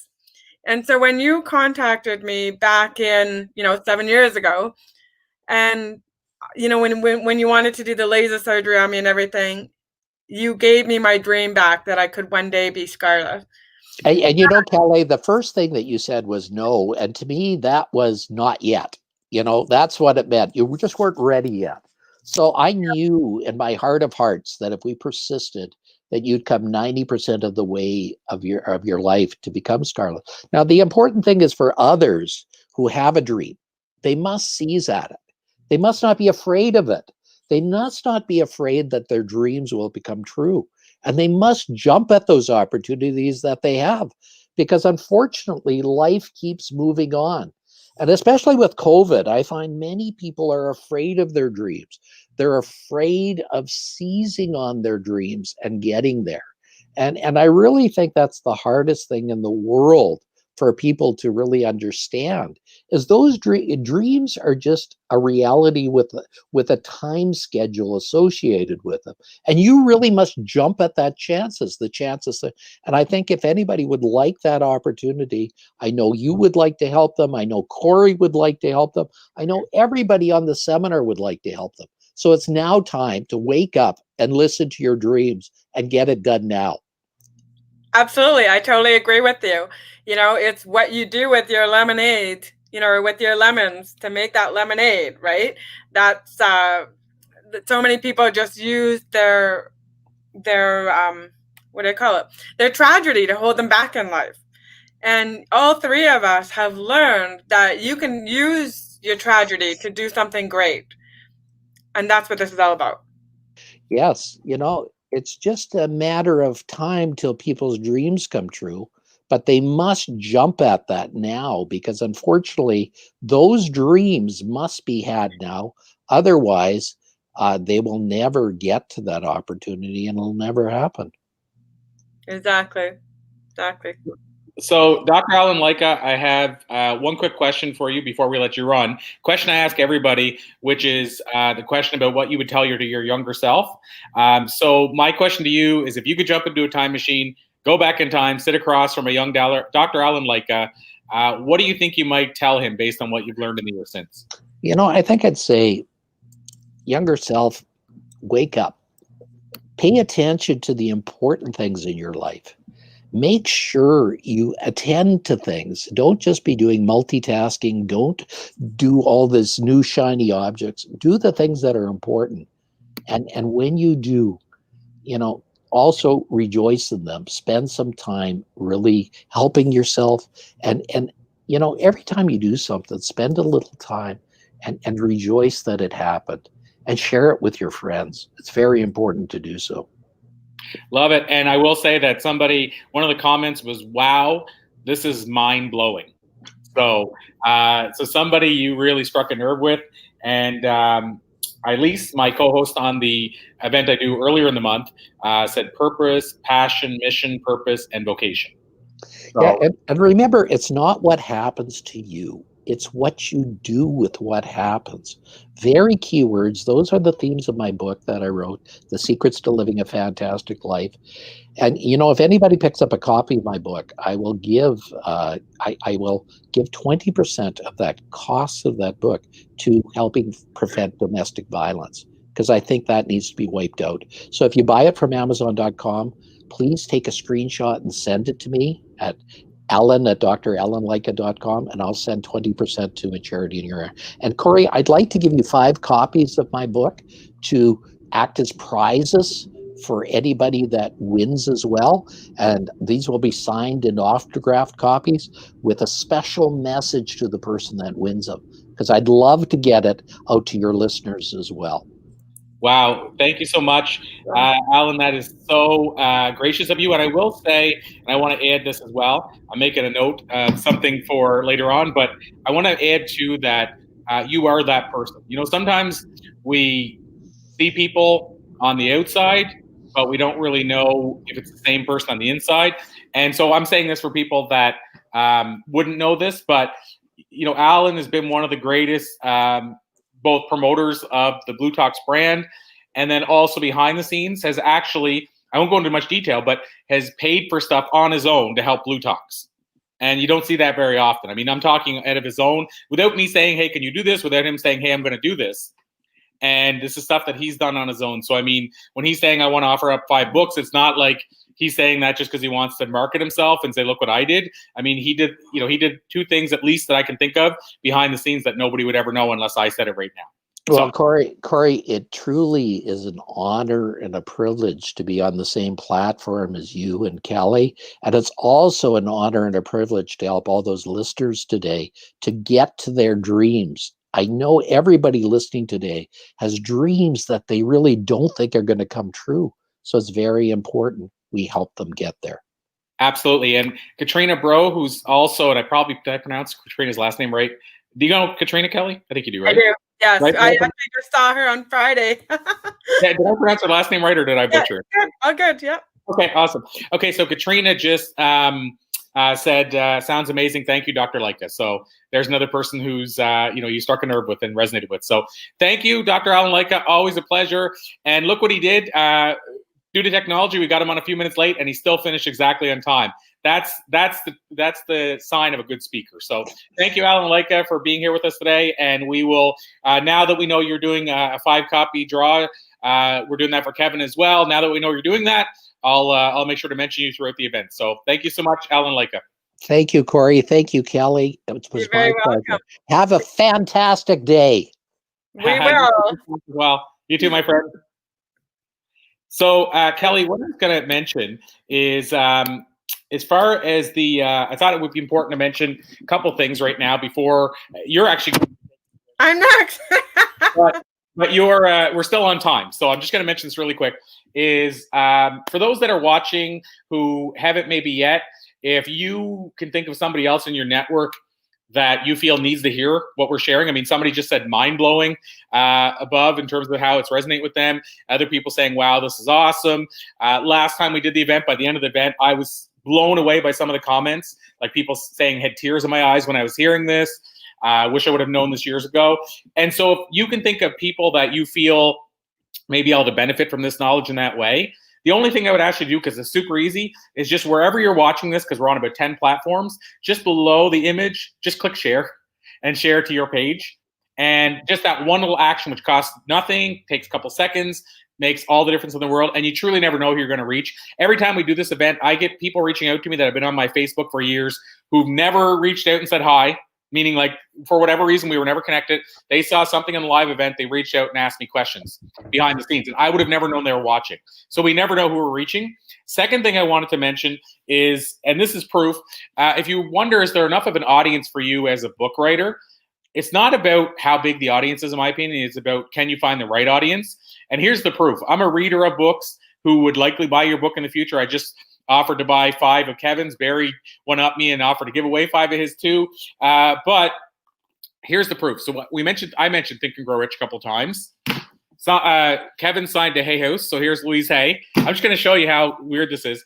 Barry mentioned Brene Brown. And here she is here. And he talked about Dare to Lead, her book. Here it is here. This is all from my bookshelf, by the way.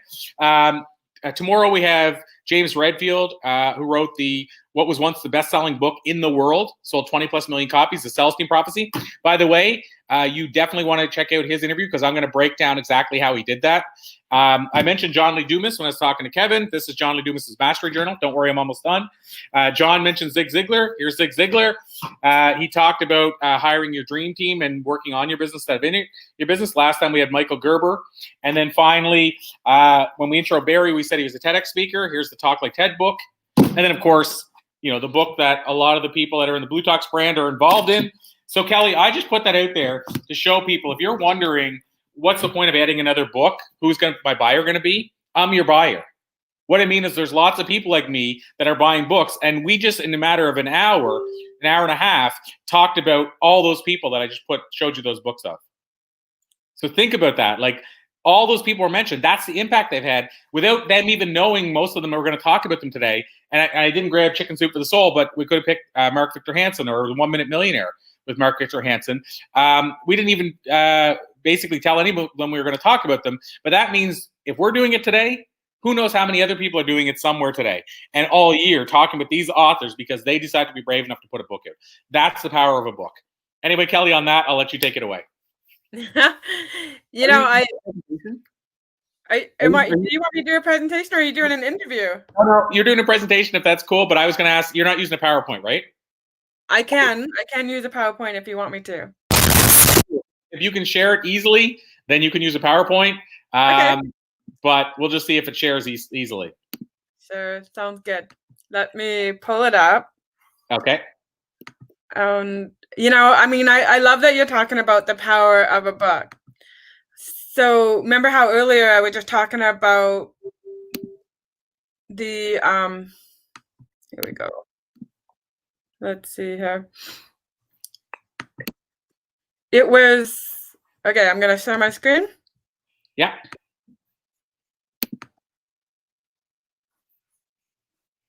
Okay. There we go. I see it. I always cross my fingers with technology. I know, exactly, right? Should I add it to the screen now? Are we okay to add it or? Okay, there. Can you guys see my screen? We can now. Okay, excellent. Because I can't see anything else. All I can see is my screen. So, it's so cool when we talk about the power of a book because it was always my dream as a child to go to Africa. And I didn't know that me writing a book would take me to Africa. And so it's so interesting because this was me and my daughter in Ghana just 7 years ago. And so what we did is I wrote this book, No Risk, No Rewards, which was my first book. And what happened is my speaking coach at the time said to me, Kel, you need to sell that business that you have, and you're going to become a speaker. And then when you become a speaker, you should also become an author, because then that way, when you speak, people can take a little piece of you home with them. Not only that, if you speak for 20 minutes, you can't always share your whole story. So this way, people can take your book home and then they learn even more about your story. And so I thought, okay, but I didn't know how to start a book. I was like, I don't know how to write a book. Like, I've never heard of that, right? And this was like 10, 11 years ago. Like, I knew other authors, but I didn't know how to write a book.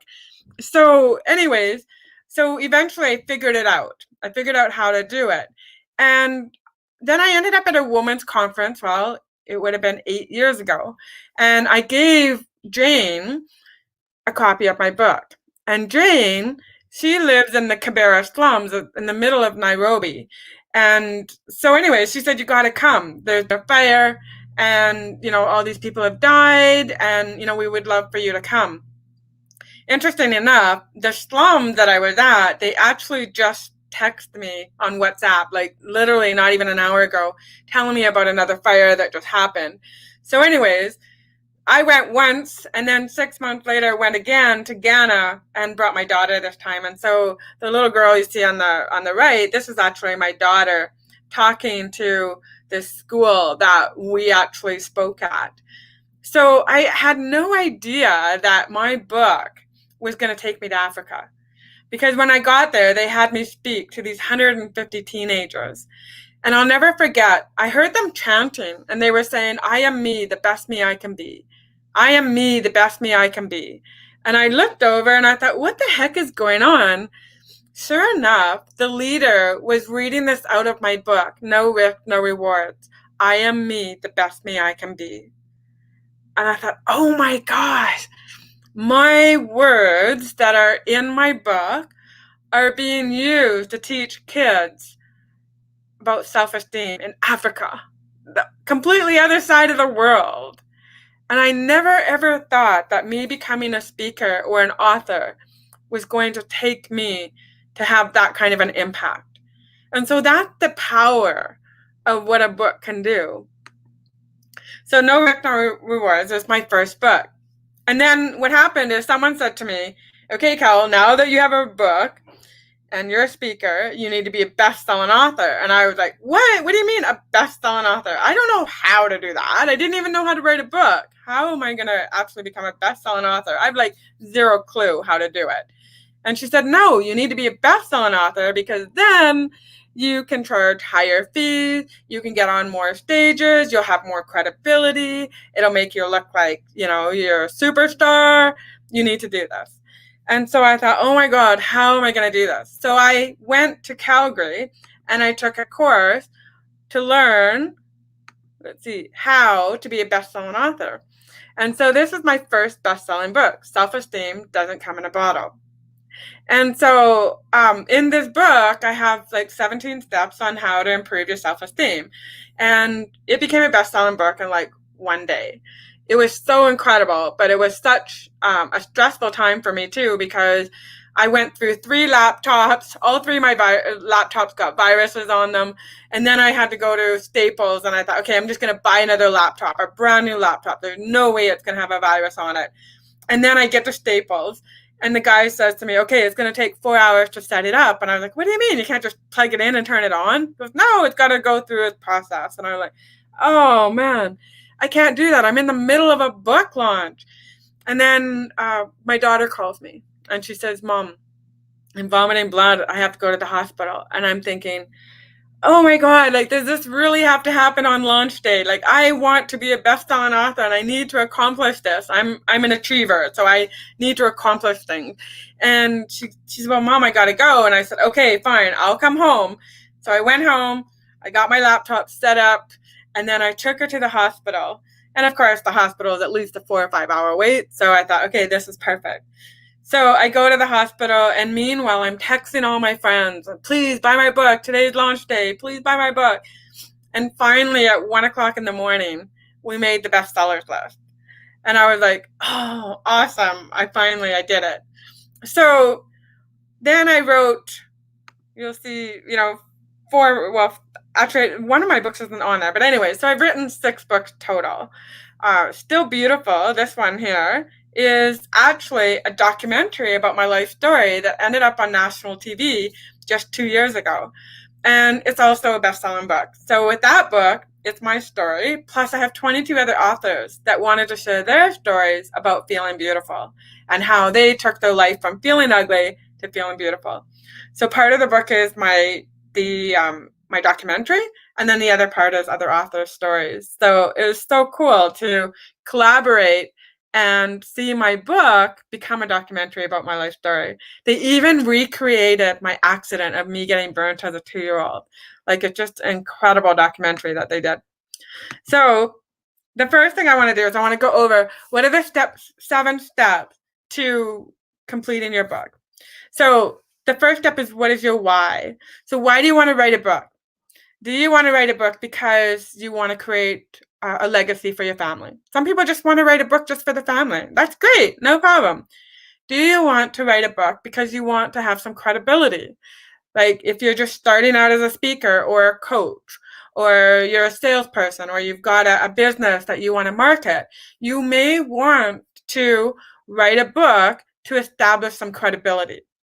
A book is the quickest way to establish authority in your field.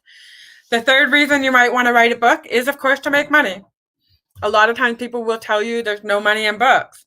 But I'm sure when you heard Kevin Harrington speak earlier today, he was talking all about, like, people are buying 700, 100, 1,000 copies of his book.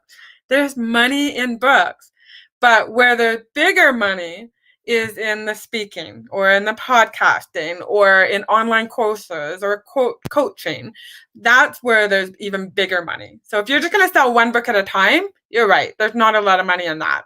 But the bigger money comes from when you do the speaking and, getting sponsorship for your books and all this other thing, coaching, online programs. That's where the bigger money is. So you need to determine, what is your why? Why do you want to write a book? You're not going to be able to write a book if you don't know why. Okay. So the second step is, what type of book do you want to write? You need to know, do you want to write a memoir?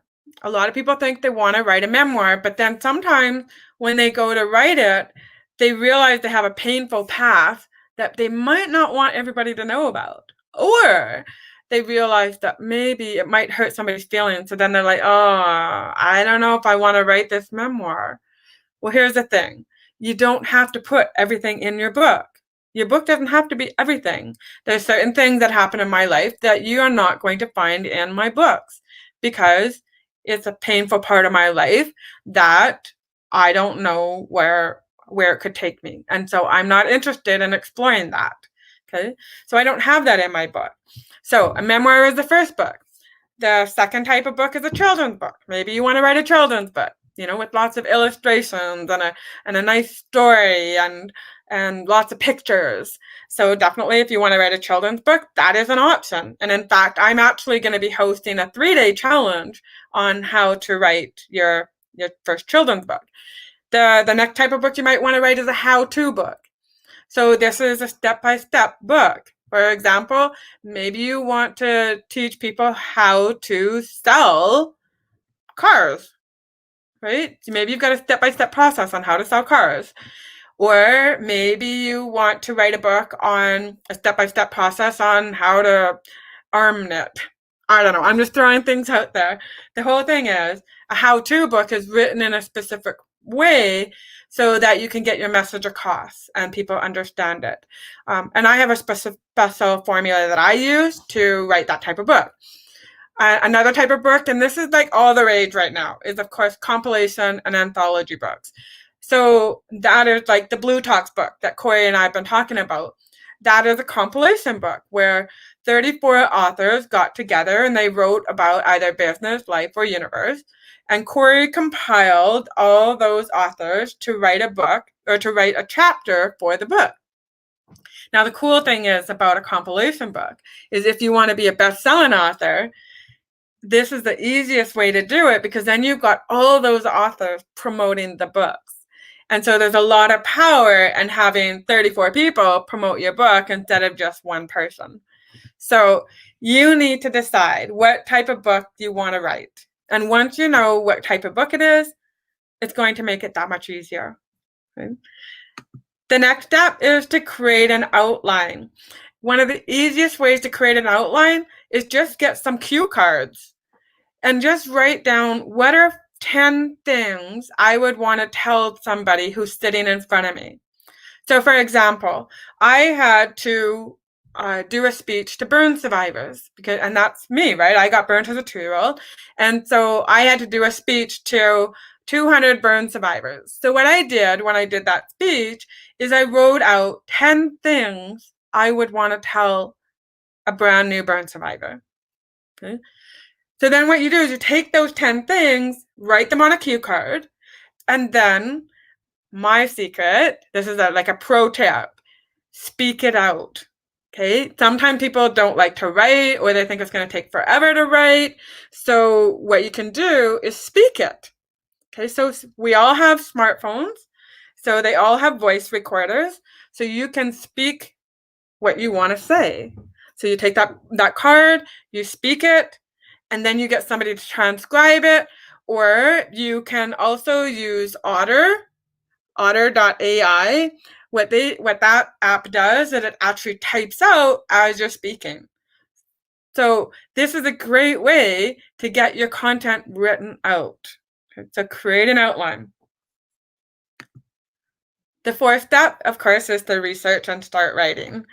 So once you know your outline, figure out, what do I want to say?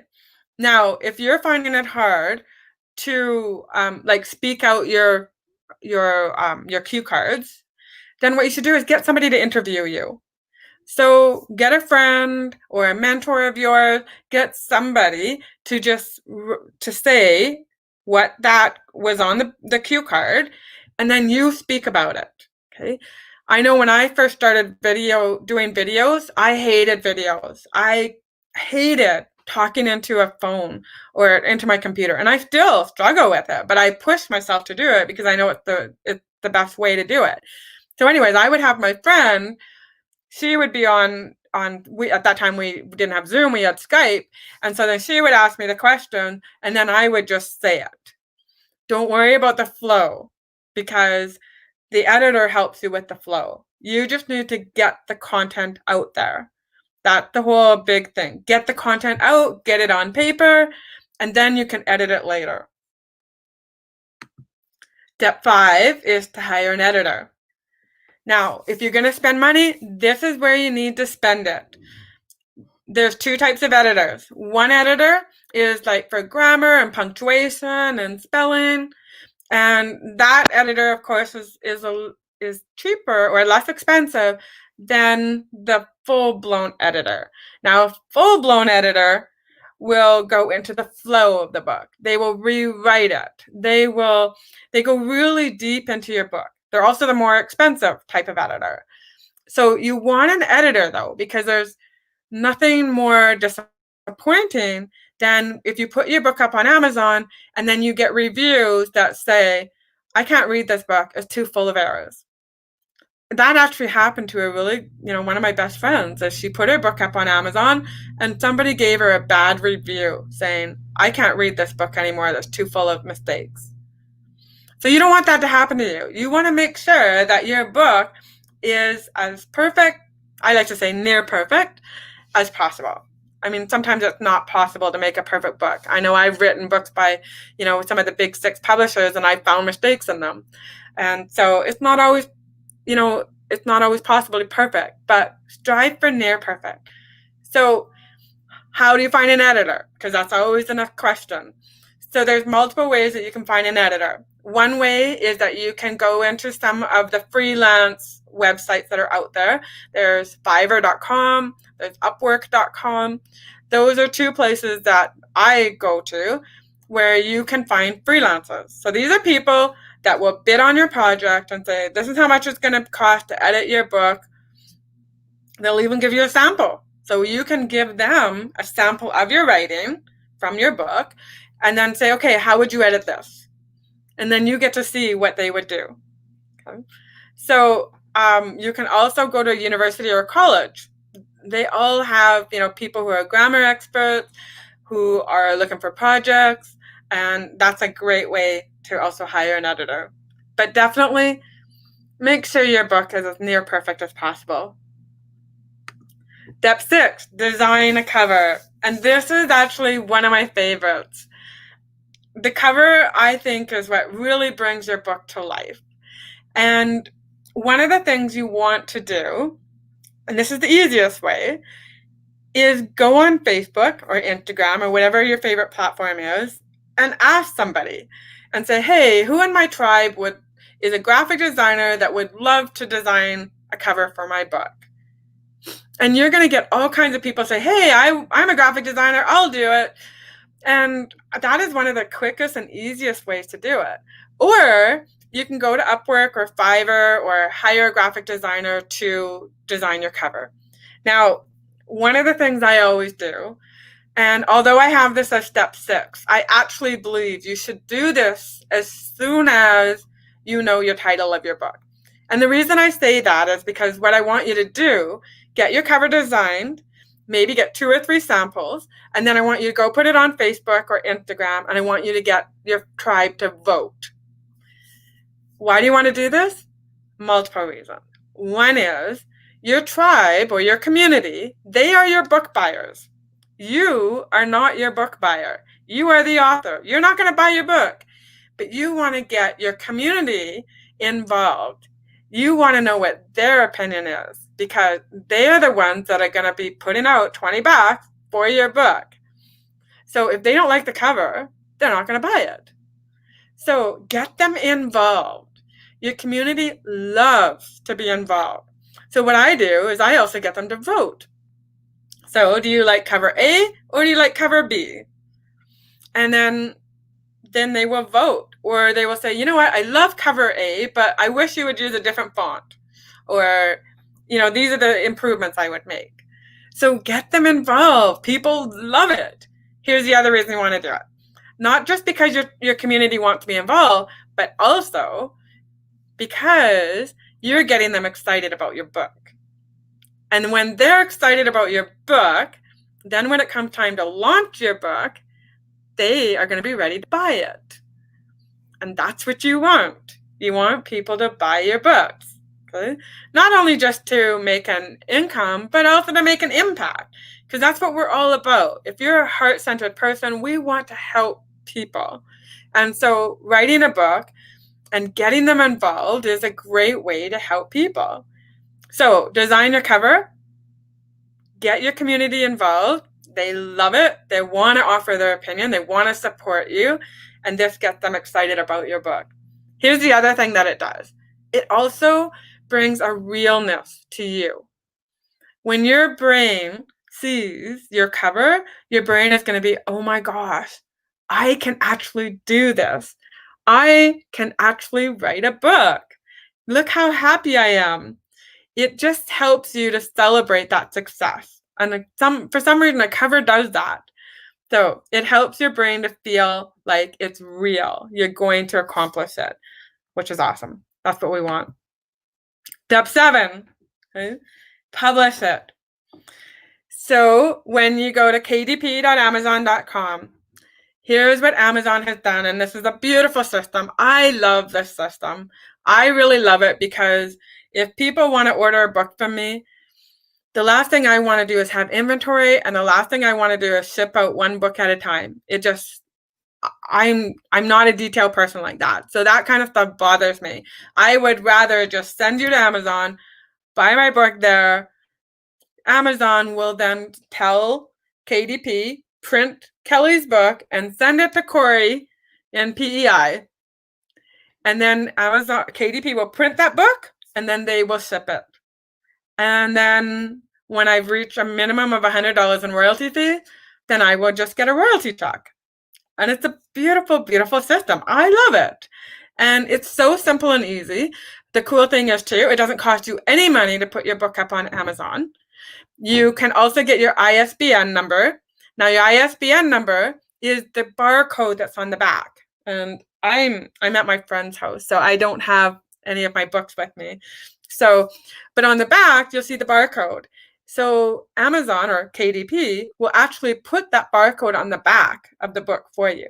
If you're in Canada, you can actually also get a free ISBN number from, all you need to do is Google Canadian ISBN, and then you will get the free ISBN number there. Okay. And then you can just put it on.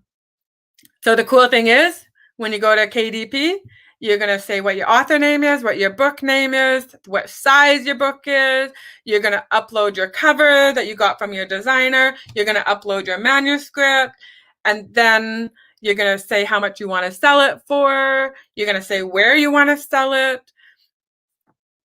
And you're going to submit. And then Amazon's going to look through it, and they're going to make sure everything is good. And then within 72 hours, they will either approve it or ask you to make some changes. And then once you do that, then you hit submit again. And within 72 hours, if there's no mistakes or nothing needs to be fixed, then your book will be live on Amazon. Oh, one other thing. You also get to pick your categories. So you want to pick categories that you want to put your book into, because then once you have your categories, that's how people can find your book. And that's actually one of the things that I'm actually an expert at. And that's one of the reasons that a lot of my clients have actually become best-selling authors before the launch, is because I have created an algorithm that has helped people to become best-selling authors. And so if that's something that you're interested in, make sure you get in touch with me so that you can. Also, grab the free blueprint. It says www.7stepsauthor.com. And in the blueprint, I talk all about the 7 steps. And these are just a few of my clients' books. And it was funny. Yesterday, I was doing another presentation, and I was realizing that every single one of these books is a best-selling book on Amazon. And even my friend Carrie, The 5 Lessons of Life, her book has been in the top 100 on Amazon for about a year and a half now, which is totally unheard of for a self-published book. So I'm really proud of her that her book has made it for that long on the bestsellers list. It's so cool. But yeah, every single one of these books is a best-selling book. So they're all best-selling authors. Sean McIntyre, Heal the Boy, Build the Man. We just did that launch, I think about a month and a half ago. I Can Survive, Terry Mudrick. This is an excellent story. She just became best-selling author too. And it's so funny because actually I'm going to show this to you guys, another screenshot. So the other day I was looking on the Amazon bestsellers list, and here, 2 of my clients, Corey, Poirier, the Blue Talk book, and Terry's book are like number 1 and number 2 on the bestsellers list. And I was like, oh my God, this is so cool. They're both my clients. They both came to me not knowing how to get on the bestsellers list. And then I was able to help them get there. And so I just have this whole sense of pride about it. I think it's so cool to see that, one day Corey's number 1, and then one day Terry's number 1, and then it keeps changing. And I just think it's so cool to see. So yes, you can become a best-selling author. It's work, but it's worth it, because when you become a best-selling author, you're going to get more credibility. You're going to be able to say that, your book is a best-selling book. And especially when you're in the speaker world and an event planner is trying to decide between 2 speakers, and if one isn't an author and one is a best-selling author, the best-selling author is going to get the gig. And so that's why I encourage you is to learn and, become a best-selling author so that you can then have that, that little piece of credibility or big piece of credibility that's going to help you make a bigger impact. So October 13th, 14th, and 15th is when I'm going to do a Get Your Children's Book Started. Now, last month I did a 5-day challenge on how to get your book started. And we had a whole group of people that said, hey, what about us? We want to write a children's book. So we thought the next challenge would actually be a 3-day challenge on how to get your children's book started. So if you're interested in that, here's the link so that you can sign up for that. And yeah, and it's free. Okay. And I am going to do another Get Your Book Started challenge, because it was so much fun to see people get their books done. We even did what we call a hot or not for their book titles. And so people would say, okay, this is my book title. What do you think? And then everybody would vote and they would say it's hot or not. And it was so awesome because all the potential authors got live feedback right then and there on whether people like their titles or not. So we broke the whole book process down in day by day by day. So at the end, you could have your book started and ready to go. So, but we're going to do this with the Children Challenge too. And also, please do feel free to grab the blueprint so that at the 7 Steps Author. And then that way too, you'll have the whole 7 steps and ways that you can contact me. So yes. So anyways, Corey, I'm going to stop sharing. Let's see.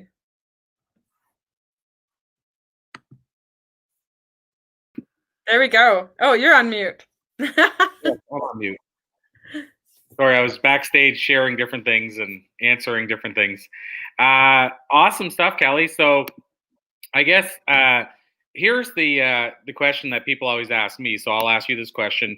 What will people or what could they expect to, I guess, after the challenge, what could they expect to either know? And I know you covered that a little bit, but what would they expect to know or be able to do afterward? Because I mean, this day it's all about, what's going to be the end result. And so is it that they're going to understand the book business better than they ever have before? Is it that they're going to know what to do with their book? Is it that they're going to understand the process of releasing a best-selling book or releasing a book in general? So what does that look like at the end? So at the end, what they're going to have is a clear plan on their book. So they're going to know why they want to write a book. They're actually going to work with my seeds formula. And what we do is we actually create the chapter title. So what I do is I get them to think about what are those 10 things that you would want to say to somebody. And then they take those 10 things and they actually create an outline with it. And then they use my techniques to actually get their book started. And it was so much fun. Like people were saying, like really what they found the best thing about it was that I broke it down into such easy steps for them that they really had the confidence that they can actually complete it and do their book. So, wow. And that on its own, the confidence to do it is where it all begins. I feel like the biggest part for most people is taking that first step. Most people struggle with the first step. And part of the reason they struggle to take that first step is because they're struggling with the confidence. So I feel like what you're giving them is, I talk about it often, but you're teaching them how to fish rather than giving them one fish. If I know how to fish, if I know how to fish, then I won't starve. I can go and every day get my own fish. But if I rely on you to give me a fish every day, then I'm always reliant on you. So so it sounds like in one way you're giving them the fish. You're giving them the ability to fish so that they can they know what to do, or at least have the confidence to do it on their own. It doesn't mean, and this is the whole key thing you probably heard today, Alan, Lycka, and myself both went to Kelly still to release our books, even though I've released multiple bestsellers previously. So we still went to somebody else, and there's a reason. So what I'm getting at is it probably doesn't mean that every single person is going to do it on their own after that, but it means if they choose to, they'll have the confidence to do it. Is that what I'm hearing? Yeah, absolutely. And what we did is we did a VIP day for the next day. And what was happening is everybody was saying, I want to be a best-selling author, but they didn't even have books. And so I said, okay, it's great you want to be a best-selling author, and I'm happy to teach that to you. But first, let's get your book done. Because if I go and I teach you the best-selling author strategies that I use and my algorithm, you're going to be so overwhelmed that you won't even do the book. And so what we did is we did a special VIP day where what I did is I actually covered how to publish a book on Amazon. So I actually show them a real live example of me doing a book and uploading it into Amazon. And then we had Charmaine Hammond talk about book marketing and how to sell boxes of books. We had another girl talk about getting media and publicity for your book. And we had another girl talk about making audiobooks. And then I also talked about my bestseller strategy that I use. And you know what, Corey? We had like a 72% conversion rate of people from the 5-day challenge to the VIP day. Like, Wow. it was wicked. Like I haven't heard of that happening, where we had that kind of conversion rate of people wanting to be a part of the VIP day. So, yeah, it was cool. Yeah, that's a great point. I haven't heard those kind of conversion numbers very often either. Not that it is as relevant to podcasting, writing, or speaking, but the only person I can think of where I've seen them have a conversion rate anything similar to those kind of numbers, and I talked about this whenever we did the last Amplify event, was with the Ziegler page, which Kevin Harrington mentioned earlier. But on the Ziegler page, they were getting something like, I think it was like 125% engagement, and the same thing's what you just mentioned. I can't think of really anybody having those kind of numbers. So that was abnormal for that, to get 130% engagement, and likewise having 70% or 75% convert. Wow, big numbers. So that's very impressive. It was, yeah, it is. So yeah, no, it was great. Like, it was just all about breaking that book down so it could be accomplishable. And that was the whole thing. Is like, a lot of times people think, I can't do it. And if you keep telling yourself, I can't do that, you're right. Your brain will say, no, I can't do that. So what you have to do is shift your thinking around and say, okay, how can I do that? And when you ask your brain that question, your brain thinks, oh, how can I do that? And then all of a sudden the answers will come to you. So that was what the whole 5-day challenge was all about, is breaking it down into bite-sized pieces so that people could actually accomplish the goal.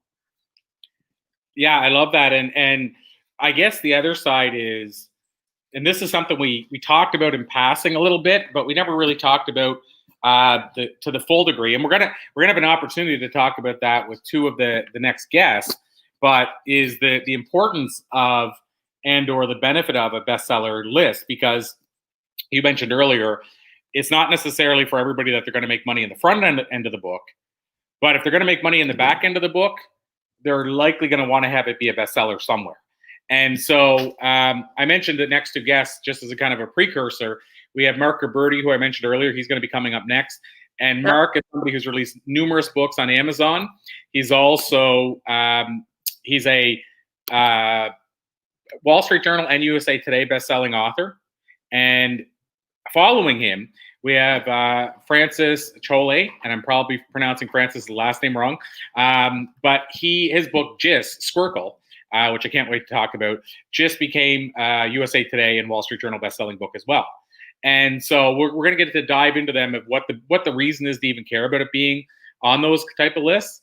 And so I guess from that perspective, Kelly, you mentioned earlier that people can probably expect to increase their speaking fees if they have a best-selling book.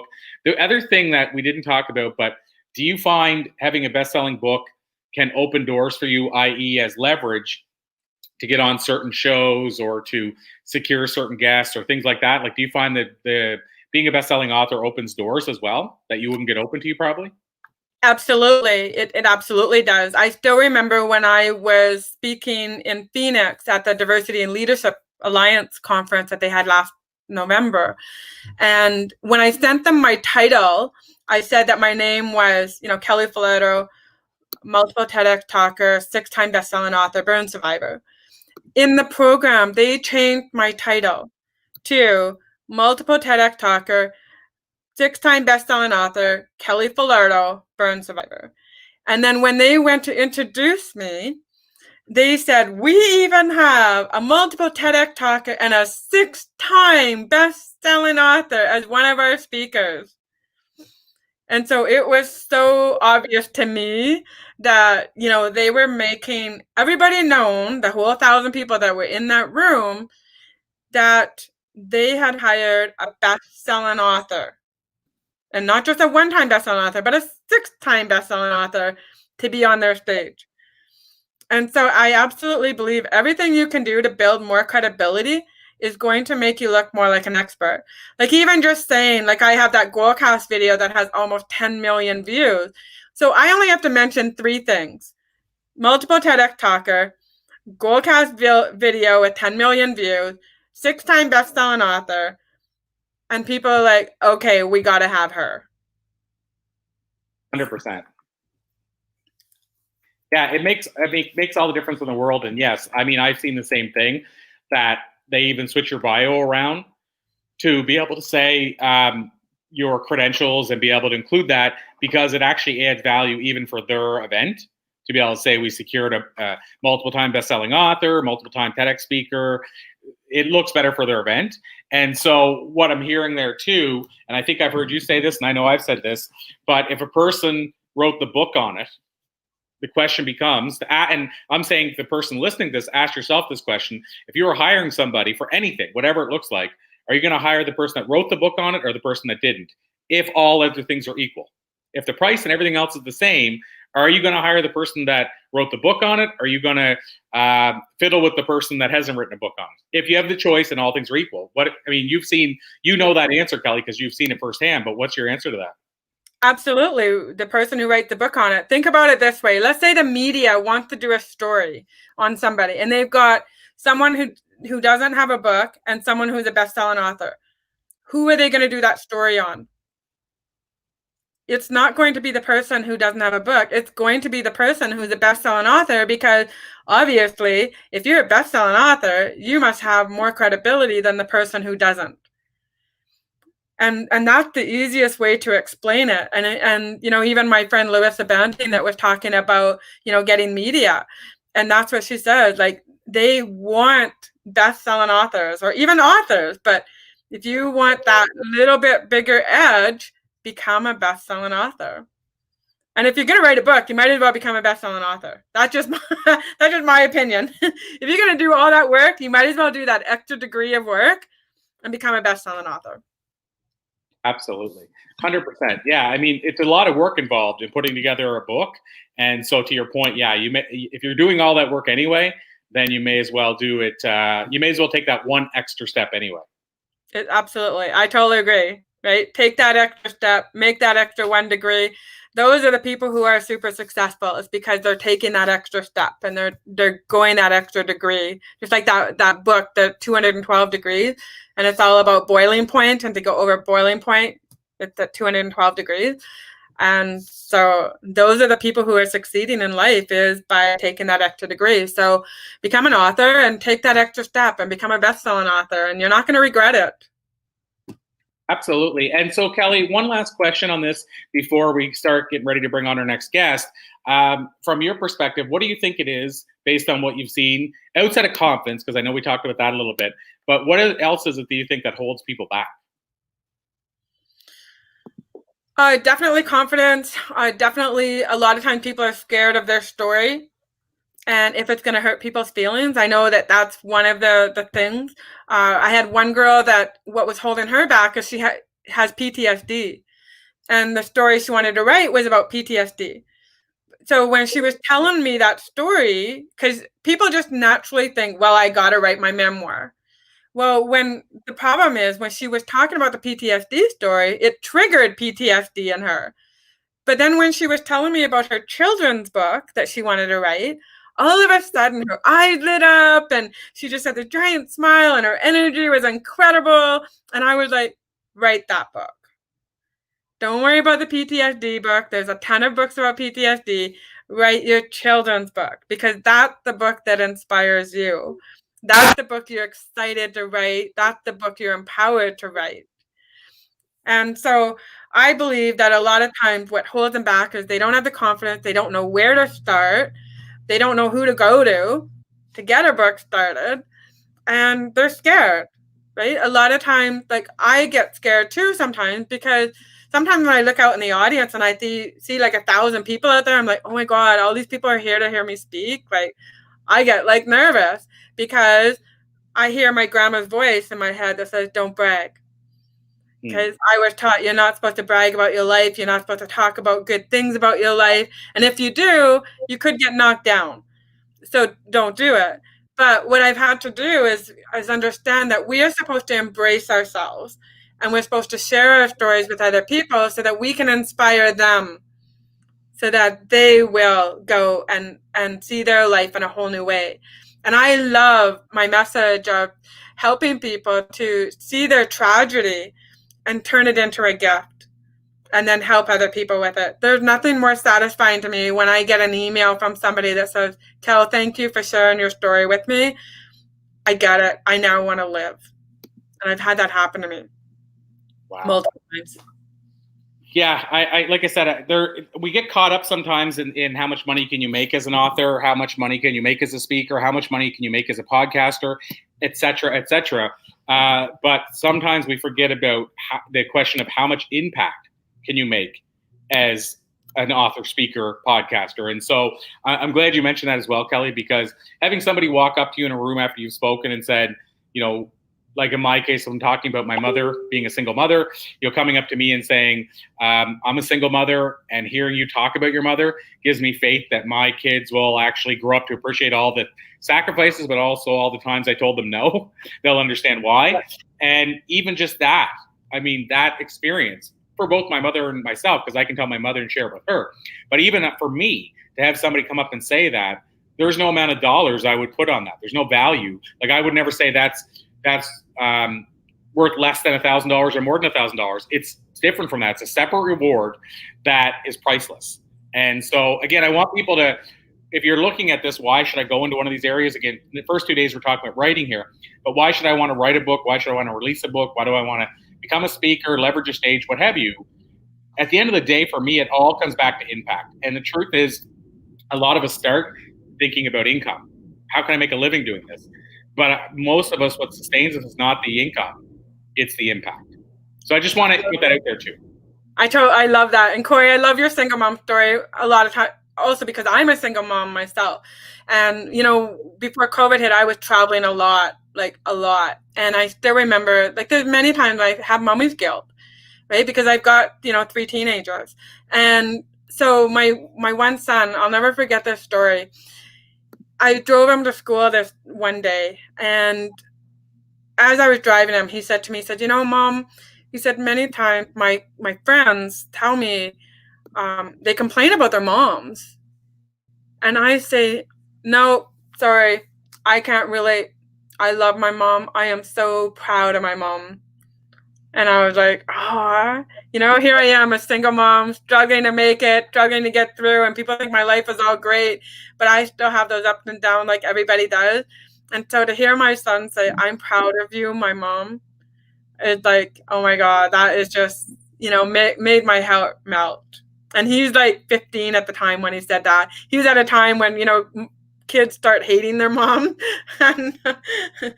Absolutely. Well, it's a good segue we're on here, Kelly, to bring on our guest, because even though I believe his mother and father are still together, I met him before I met his mom, but then I got to meet his mother at an event, New Media Summit. So Kelly and I, again, synchronicity, all full circle stuff.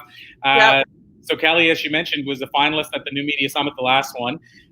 This last one, which maybe I'll ask him about, was the first one I think that I was involved in that he wasn't. But having said that, I met his mother and his brother both at the event. And I got to talking to her, and she was telling me how she used to take them to all these personal development events when I think they were like 13 and 14 and 15. And so, you know, what we're talking about with the impact of a mother, I think he'll say that his mother's had a big impact on his career. And as we bring him on, I want to talk about a story. I'm going to probably remember it wrong, but it's a powerful story about his mother, him, and Seth Godin, and how that turned into an interview. But with Seth Godin. Oh my God, that's an amazing story. Yeah, it's a pretty cool story. So I'm going to bring him right on. His name is Marc Guberti, and I've known Marc now for, I feel like it's been 4 years or 5 years. And when I met him, he's like, I thought he was like the youngest entrepreneur at the time I knew. And I think he's still achieving stuff at a younger age than most. So when I bring Marc on, if I told you, and we don't even have time for me to list all his accolades, but if I shared all his bio, you would then go, there's no way it's that guy, because there's no way he's that young and has achieved that much, but he has.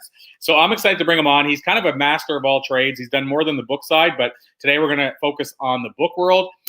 So Marc Guberti, there is the man himself. So, hey, Marc, how's it going? Corey, I'm doing awesome. Thank you so much for having me. My pleasure. And Kelly, this is your chance to meet.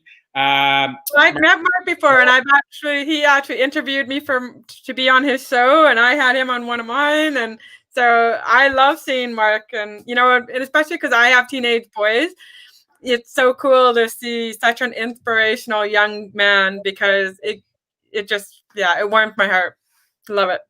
Awesome. Well, Marc, before we dive into the book side of things, I want to ask you about that story with your mother. I'm trying to remember the exact particulars because your mother told me the story, and I think you told me it's separate at a different time. But I seem to remember, and I might be wrong, something to do with your mother running in heels. And something. What part of that story do I remember correctly? What was the story?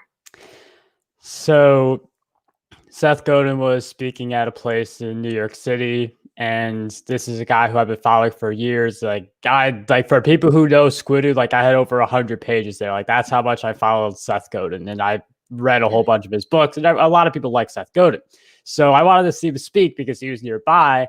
But school and practice and then shower, and then after all that we get to go. So it's not like we had the luxury of getting there like 2 hours in advance.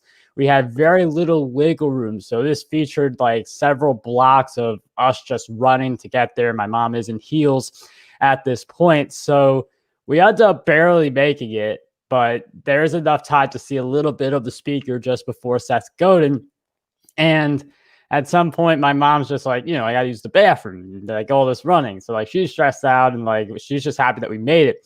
On her way to the bathroom, she actually like by chance stumbles upon Seth Godin as he was coming out of the bathroom. I don't know the whole story there, but she stumbles across him, and she knows like Seth Godin's look, but she didn't really know it was him. So like everybody there wants to see Seth Godin, and she literally goes out there like, "Are you Seth Godin?" And like, what Seth Godin looks like. So he's like, yeah. And he was like, and she said, like, I ran 4 whole blocks to see you. I have no idea who you are. All I know is that my son loves you. And then like, he's like, oh, who is he? And he's like, oh, he like does track and stuff like that. So he actually remembered that, called me up on stage because he just knew me as a track guy. And then that was like the first time I got to meet him. And we continued to stay in touch a little bit. I continued writing on Squidoo all the way until the end. And that turned into him coming on the show twice. Wow. So never underestimate the power of a mother in heels. It's the Never. takeaway. Amazing. I mean, and at the end of the day, Marc, I share that story because it does talk about a mother supporting her child. But at the same time, you still have to deliver the goods. Like you still have to, if you brought up, you had him on twice, and that speaks volumes because if the first one didn't go well, you wouldn't be back in the second one. So I don't want to take away from the part you played in it. I just think it's powerful. It's a funny and a powerful story. Yeah, it's a really awesome story. And when a person meets your mother, it all makes sense. Like as soon as I met her, and then I heard the story after I met her, I'm like, that totally makes sense. Yeah, you could see it happening. Yes, 100%. And it's cool. His brother was at the New Media Summit, and just to give a plug out for his brother actually had this rhyme memorized as his pitch. And so I was the person that when they paired us together, they said, do your pitch to that person so they can get a feel for your pitch. And his brother pitched me. And to this day, probably still the most memorable pitch I ever had at the New Media Summit, like one-on-one pitch or when I was an icon being pitched, because he did this cool rhyme with his pitch. And even like when he did it, he remembered it on stage perfectly. When he did it with me, he forgot a part. It didn't even matter. The fact that he was willing to rhyme a 2-minute pitch and get it nailed, and it just blew my mind. So you got a pretty cool family. I just thank you. Before we dive into the book world. So Marc, having said all that, and Kelly, of course, I'll let you jump in here as you wish as well. But Marc, can you tell us a little bit about your book journey? I know you've been a part of a Wall Street Journal and a USA Today bestselling book campaign. So you're now a USA Today and Wall Street Journal bestselling author. Maybe we'll start there. I guess I'd like to, maybe you could tell us a little bit about your book writing, like how many books do you have, all that kind of stuff. And then the second part to the question is, how important or how valuable is it to be able to add onto your bio Wall Street Journal or USA Today bestseller? So I have 30 books right now. The first book I was just at a point at the beginning where let's just get quantity. So like my initial books that are okay, especially when, you look at the books you wrote 6 years ago and you're like, ugh, like I feel like that's every single author. But my first book was called Honest Ways to Make Money Online. Like the cover was just like all dollar bills, and Honest Ways to Make Money Online was all in red. So you could just picture it not being a super attractive cover. But it was more important for the fact that I started on that journey, and then each book subsequently got better from there. And that led to a lot of opportunities. A lot of new readers came across my work. A lot of people wanted to be on my show or invited me to be on their shows. And through all this networking, I eventually was invited to be part of a group that we co-wrote a book together. It turned into a USA Today Wall Street Journal bestseller. And since then, it's been easier to get more speaking gigs. It's been easier to get clients because they understand you put in that type of effort to produce that type of results. So I'd say having any of those best-selling credentials does add another feather to your cap. Awesome. And I guess the other side is, where have you released the books? Has it all been on Amazon? Has it been buried? I mean, I'm just saying this for people that want to learn the book business. I'm curious. Has there been other platforms beside Amazon? Not that there's anything wrong with it if it's not, because Amazon's like 70% of the book sales in the world, but just like to get your thoughts on that as well. I'm almost exclusively like all Amazon just because it's easier to focus on one platform. I get the benefits of having on multiple platforms, but Amazon's just been for me. For USA Today, Wall Street Journal bestseller, you do have to put it on other platforms. So for that book, it went on Barnes & Noble, it went on iBooks and a few other places just because of the way those standards work. But if you're not aiming for one of those types of lists, then I just lock in on Amazon. It makes sense. And I feel like it's like everything. You have to know what your best platform is. Are you best visually? Are you an audio guy? Are you a written word? So same idea. If you know that Amazon's your sort of genius zone, then why not concentrate your efforts there? Especially, like I say, where 70% of the books are being sold there. It's not like you're putting your eggs in the wrong basket. Right. You know, I know Ingram Spark is another big one, but I feel like Ingram Spark helps you more in a way to release to libraries and get into book systems and stuff like that. But the one-to-one sales, it seems like Amazon still seems to be the big one. Yeah, that's just what I've seen on my end as well. I've heard briefly of Ingram Sparks because I know a few people in the self-publishing space. I don't really have any experience with it. I think if you want to do more of like a print book play where you just want the hard copy to be distributed, then there could be a better option. But Amazon, for me, from like a royalty standpoint, from like an ease of publishing standpoint, works the best for me. And so what has been your, I guess, at the end of the day, you said first it was about volume and quantity. So after you did the volume and quantity, what's life look like since then in the book world for you? Like, are you now focused on releasing only this amount of books a year, or is it still up in the air how many books Marc will release in 2021? Like where is it at now? Right now, I do aim for something in the neighborhood of 4 to 6 weeks. Like I still want to get them out. I only go for 15 to 20,000 words. So these aren't novels or anything like that.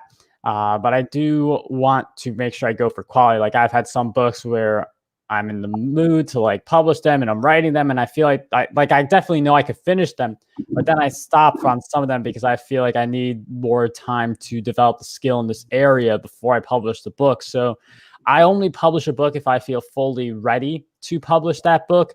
And I also don't want to tie it in with another marketing campaign that I'm doing. So if I'm some type of affiliate promotion or if I'm promoting my own thing, I don't want the book to overlap that. So lately there's been a little delay in between book releases, but I will soon be getting back to that 4 to 6 week threshold.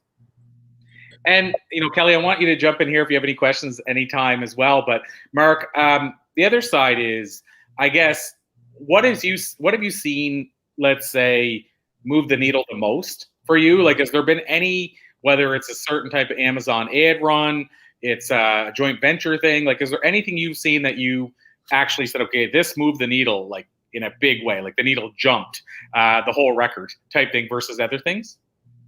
Email list by far is the best. And then if you do cross promotion with other people, it works even more. Like a lot of my marketing effort, it does focus on the email list. I do run some Amazon ads as well that some of them are profitable. If I don't see too much profit, I turn them off. I just feel like I get a better result when I'm more focused on building relationships and I am doing the email list stuff. Like sometimes I'll see like a sudden surge of sales. I'm like, oh, what's this? And then all of a sudden I hear like a few people who already knew me or just came across me like, oh, I bought this book, this book, this book, the other book. So a lot of the time it is people who already know me. So my strategy is just get to know more people.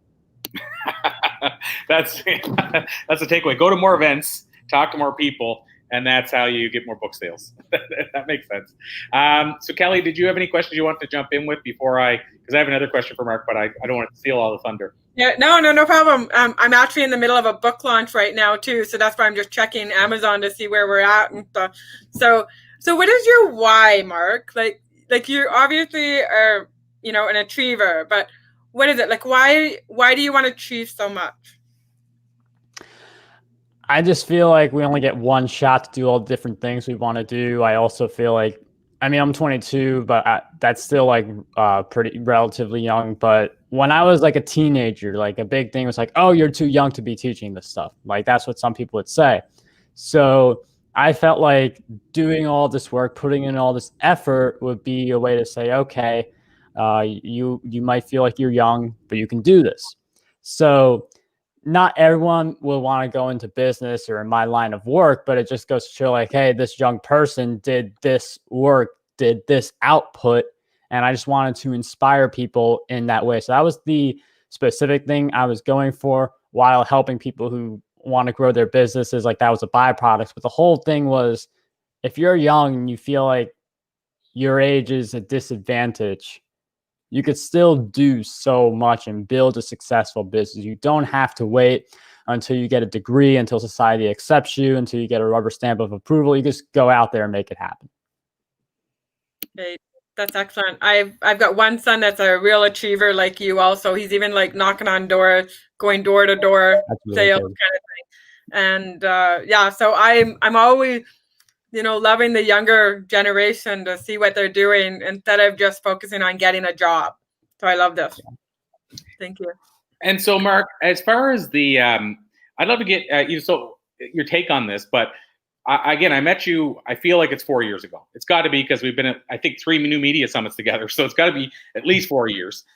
So, Marc, have you been focused on, because I know you were when I met you, I believe you were, focused on building an email list that whole time? Like, have you understood the importance of building an email list since early on?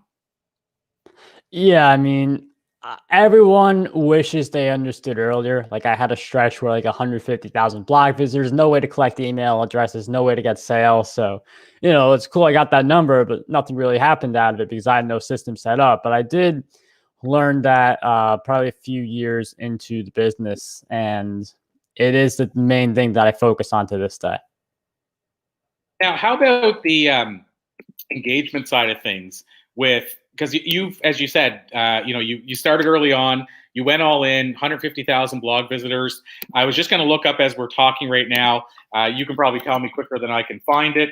But okay, maybe I can find it quicker.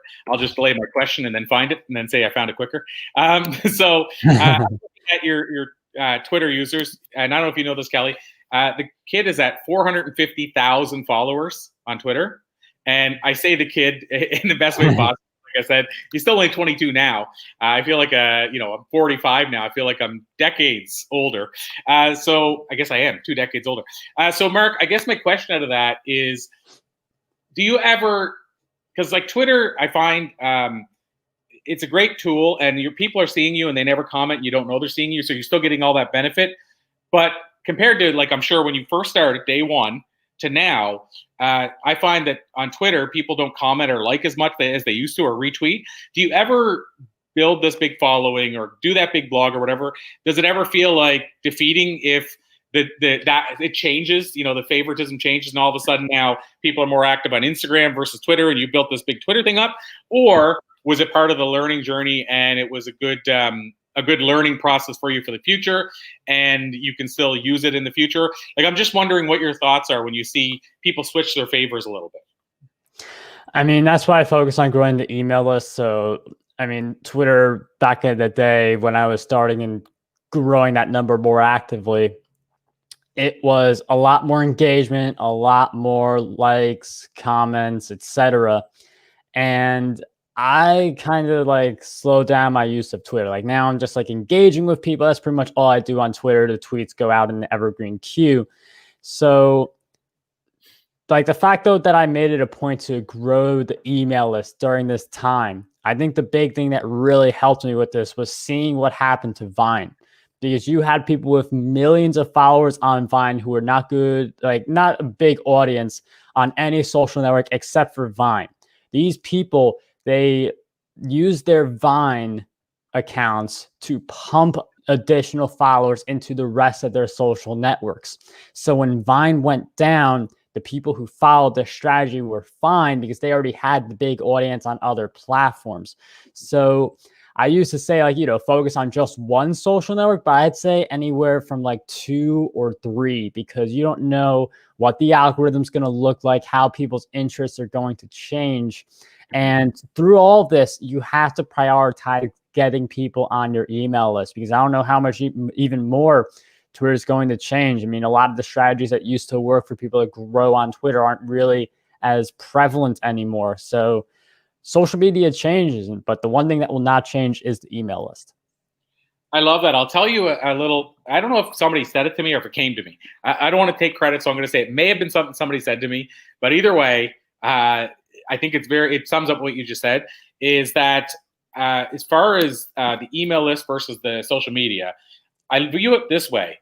If you were, say, a fit, and this is why I think maybe it came to my head one day driving around, but I can't see it being this specific. But if you were a fitness creator, like, say, Jillian Michaels, if you guys know who she is, or Tony Horton with P90X, or Shalene Johnson, who I'm sure you know who she is, Marc, with Turbo Jam, but also Instagram Maven. If you were them, and you had these videos, DVDs at Walmart, and you had Walmart across the world distributing your DVDs, and you were making bag loads of money, and then Walmart said, we're not going to deal with Beachbody anymore. We're going to deal with Guthrie Ranker. And all of a sudden, you're, let's say, Shalene Johnson is with Beachbody. This is all hypothetical. I'm making this up. I don't think this has happened. But then they say, okay, we're done with your videos. We're going to the new one, Melissa Smith, whoever that is. We're going to her video now. If you were only with Walmart and that's how you built your whole business, short term, you had a great business. But what happens the day Walmart gets rid of your videos? If they were your main distribution, do you have any way to contact any of those people that love you? No. Like all those people that bought your DVD, Walmart doesn't collect the email addresses for you. They don't even collect them for themselves.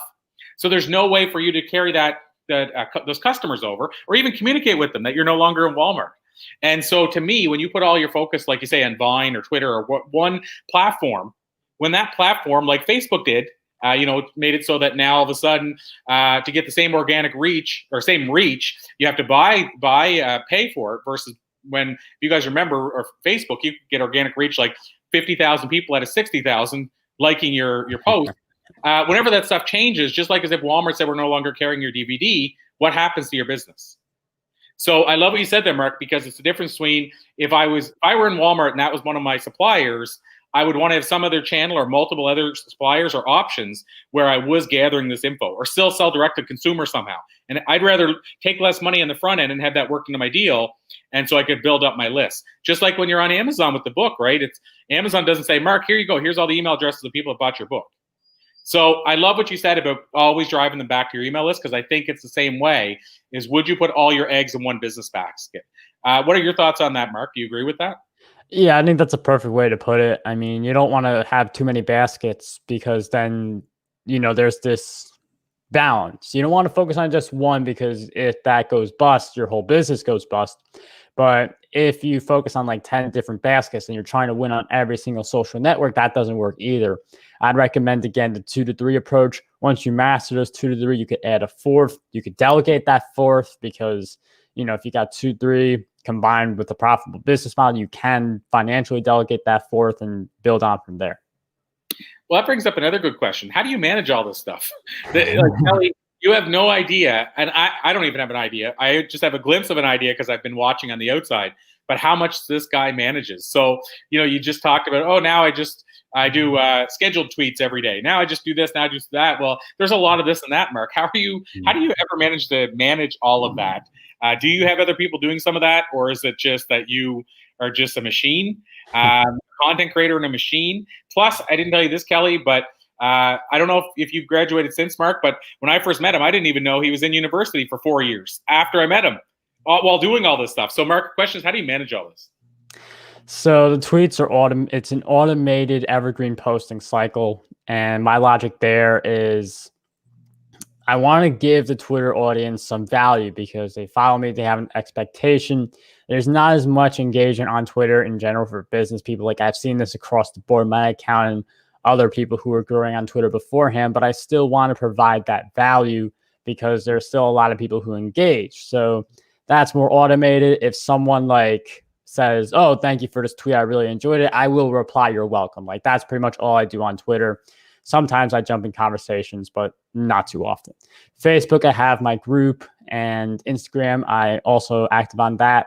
I'll pick one day to schedule a whole ton of posts. So for the Facebook group, like 2 to 3 posts a week, I could do a whole month in one day in the Facebook group. It's not that hard. Instagram, I've experimented with like one day or like, so I post multiple times each week on Instagram. So I'll do like one day where it's like 2 months worth of like Monday and Wednesday posts. And then the next day I'll do like the Tuesday, Thursday post. So I'm experimenting with that. That's been doing well. The YouTube is the most hands-on because I have 2 YouTube channels. My main channel and a recent channel, Beat the Market, which is more about investing.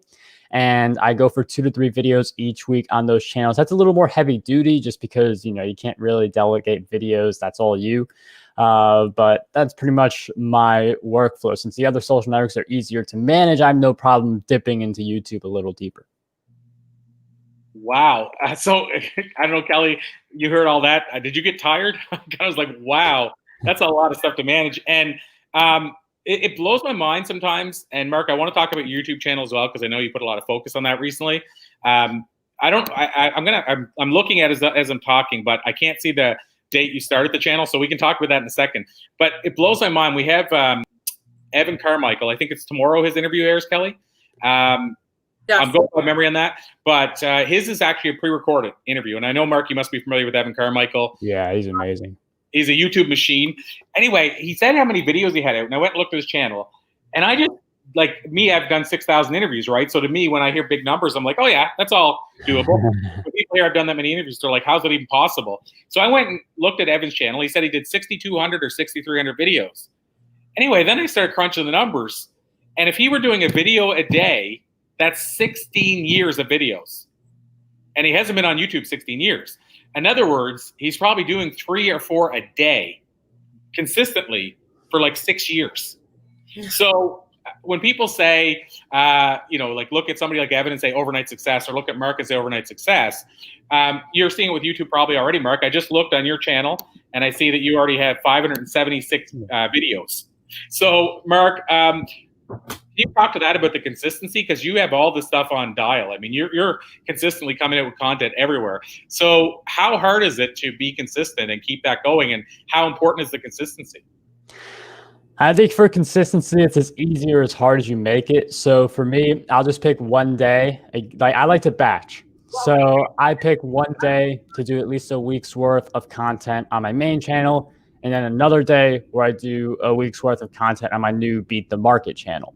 Now with investing, like it's more time-based. So I don't do this on my channel, but there are a lot of YouTuber investors now who they'll talk about stimulus checks, and they're like some people are doing like 2, 3, 4, even 5 videos a day because stimulus is such a hot topic right now. And this is like the opportunity, if you're a YouTuber in that space who knows what you're talking about stimulus, to create a lot of extra videos on that topic.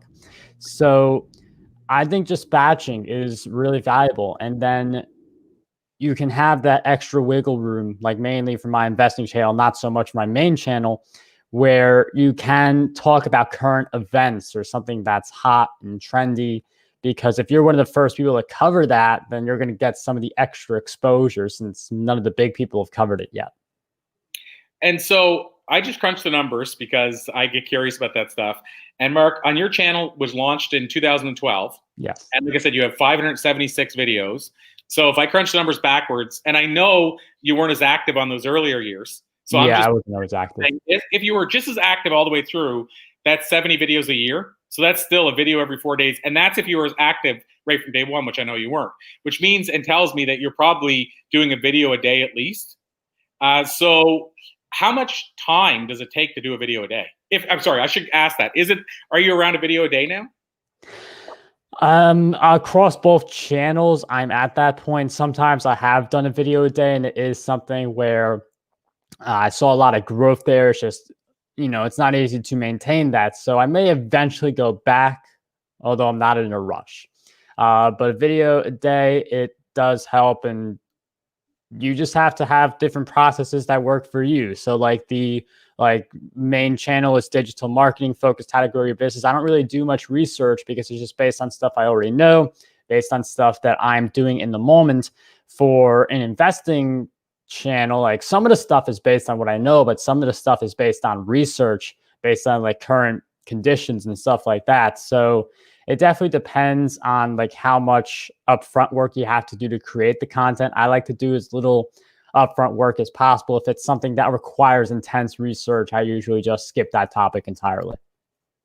Wow. Yeah. Like I said, it just blows my mind when I see the amount of output people have. When I was talking to Evan about this, I was telling him, like, this makes me sound old. This ages me. But I was telling Evan that when he used to have the Evan Carmichael article site, a lot of people don't remember that. This would be pre his YouTube era. He had a thing where you would submit articles, and he had all these writers submitting, almost like Huffington Post, but it was like evancarmichael.com. And I was a submitter of articles, and I submitted for like 8 to 10 years. And so he had that whole length of time pre-YouTube.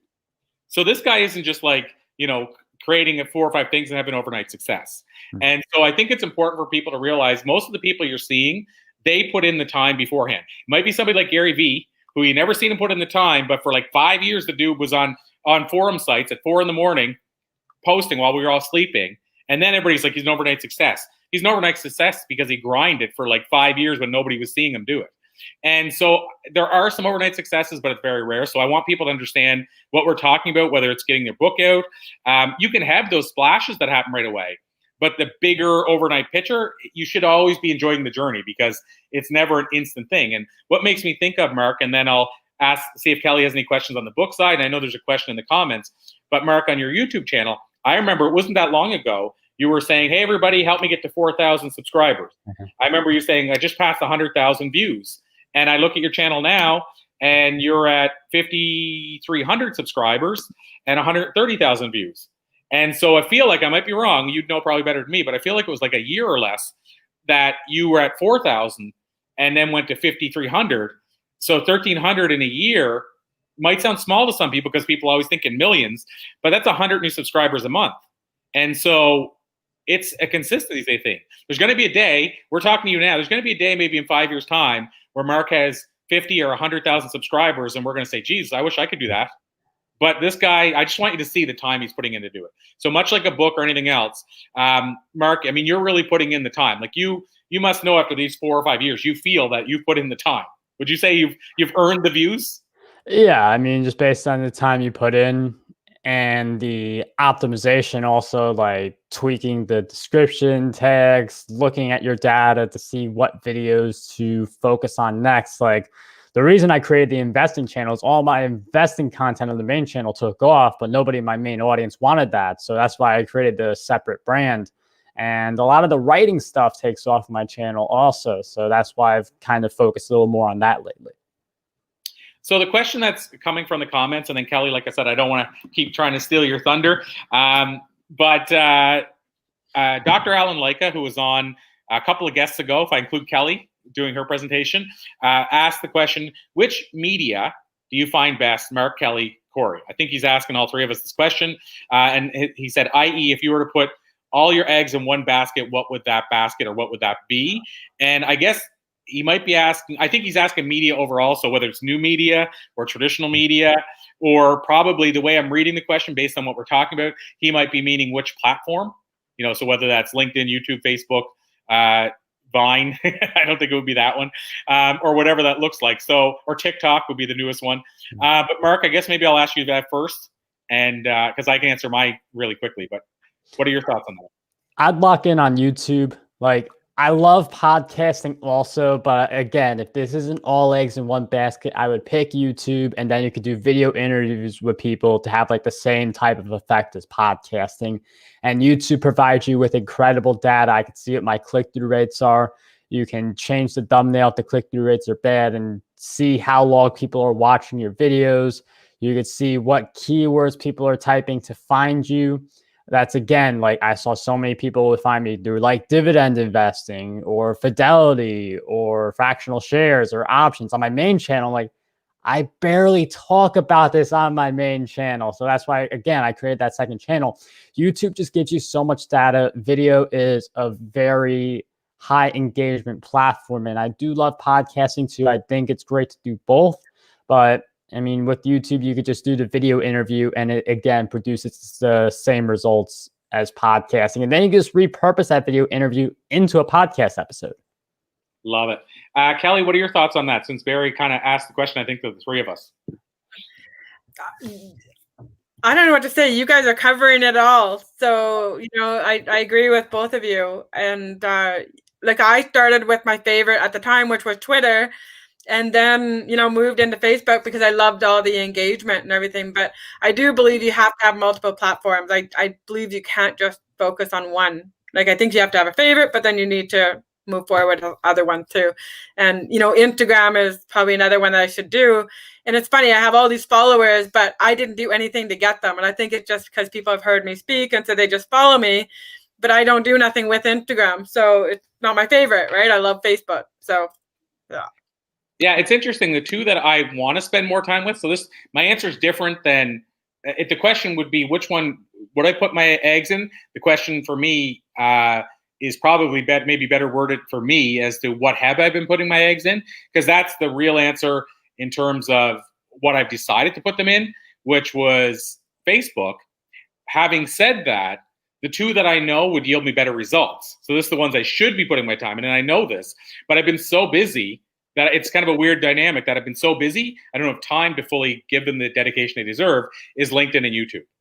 I believe LinkedIn is still it's the most organic reach, I believe, from what I'm seeing on social media, like true organic reach where you can still reach people without running ads. You know, Facebook owns Instagram. So Instagram, I think you can reach more people without ads than Facebook, but they're both owned by the same.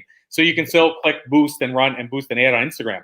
But with LinkedIn, with LinkedIn, I find that if I put a post out and I focus on getting likes and engagement and everything on that post, I can get over 1,000 views on every post I put out if I put in the time. And the time is only like 45 minutes or less. So LinkedIn is the one where I know I should be putting more time. And YouTube, I also know I should be putting more time. So those are the two that I probably should be doing. But if you're asking me which one have I been doing, it's probably Facebook. And Barry added in, or Dr. Alan Lycka added in, my favorite is LinkedIn. Yeah, I agree with you too. I know I should be spending more time on LinkedIn because I also want more B2B, right? So I find if you want more business related stuff, then LinkedIn is definitely the place to be. But I find with my personal stuff, where I want to reach, you know, people to buy books and stuff, then I find that it's Facebook. So 100%. So Kelly, like I said, I wanted to give you a chance for other questions you might have for Marc, maybe circling back to the book side of things or anything else you want to ask Marc before we start winding down. And I'm going to go just turn on one quick thing. So Kelly, I'll let you maybe pose a question to Marc. Oh, okay. So Marc, you know, people always ask me this question. I never know how to answer it, but where do you see yourself in 5 years? I mean, I understand why it's a hard one to answer, but I mean, for me, I just see myself building up on more passive income. Like the idea is, like I'm saving a lot of money right now, investing it. Like I know at some point I'm going to have a family and I'm going to have to financially like have that flexibility. So just 5 years, like, you know, bigger numbers, impacting more people, but also this idea of like more passive income, the idea where like I wouldn't want to take a month off, but if I had to, I would have the ability. Like people who love their work, like they don't really want to take off. They just want to keep showing up and putting in the effort and being there for their audience. But it's like if you had to take some time off, like just to have that extra flexibility. So I'd say in 5 years, just like a scale, like pretty much stuff I'm doing now, but like extra numbers in it. That's pretty much it. Do you see yourself getting a job? No, never. That's like my son. He's like, no, mom, I'm not getting a job. I want passive income. Yep. I'm doing all these things so I can have passive income coming in so I don't need to get a job. Yeah. You know what's funny about that, Kelly, is I don't think Marc has time to get a job. Why? I mean, well, that's his job, right? So I guess he could. He'd have to schedule. He'd have to build a whole system around just finding the time to get a job. Yeah. So, Marc, I guess for me, the last quick question I want to ask you is, if we go back to books, you know, where we started, let's close her off around books as well. But if we go back to books, is there anything you focused on the organic side, outside of what we've been talking about, i.e., traditional media, book reviews, things like that, that you've seen move the needle? Or has that been something that's just a byproduct of what you're doing? Meaning, like, if you put any effort into whether it's book promotions, whether it's reviews, whether it's traditional media, any of those type of things? A lot of it's just what I already mentioned, like just getting to know a lot of people. Cross promotion, sometimes the people you know end up leaving a review for the book. So that's just the stuff I would recommend doubling down on. Amazon ads is something that I've done in the past. I've turned a bunch of ads off. I still have some ads running, and I will be going back into that in the future because Amazon ads, they scale, help you get in front of readers, and some of my readers end up becoming clients. So I definitely do want to get more readers. But the biggest part is just getting to know more people who have a genuine interest in the content you offer. Well, I said that was the last one, but I'm going to double down on around YouTube because I know that's your focus area now. What about YouTube for books? Like, in other words, have you seen, you mentioned YouTube you can see track where you're converting or sending people in different directions.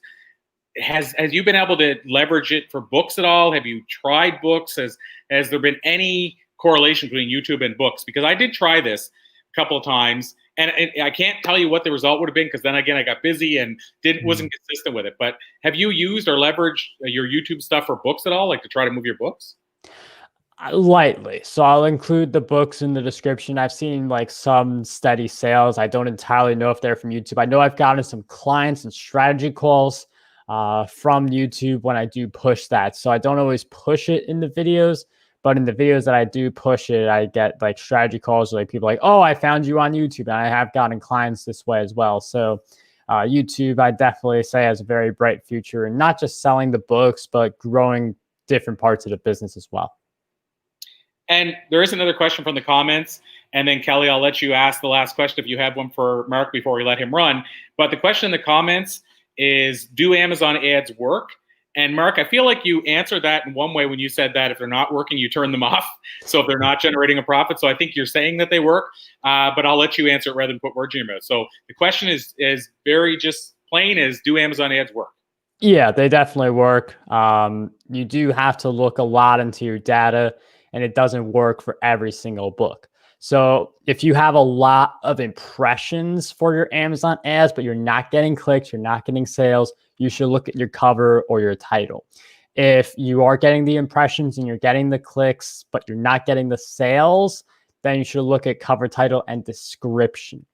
But once you tweak all these different things, the Amazon ads can work very well. I know people who they literally make all of the money they make through Amazon ads for their books. Now, it's, not everyone gets to that level, but the Amazon ads could represent like maybe 10 extra sales a month, 20 extra, 30 extra sales a month. And even if you like barely break even, not only is it still a profit, but again, some of these people may join your email list. Some of these people may become future clients, and you don't pay for the impressions. You just pay when someone clicks. So you're getting millions of people to see your books for a very, in general, affordable price. Love it. And speaking of that, I think one of our guests last time around, which I think you might know him. Do you know John Ty? Yes, I do.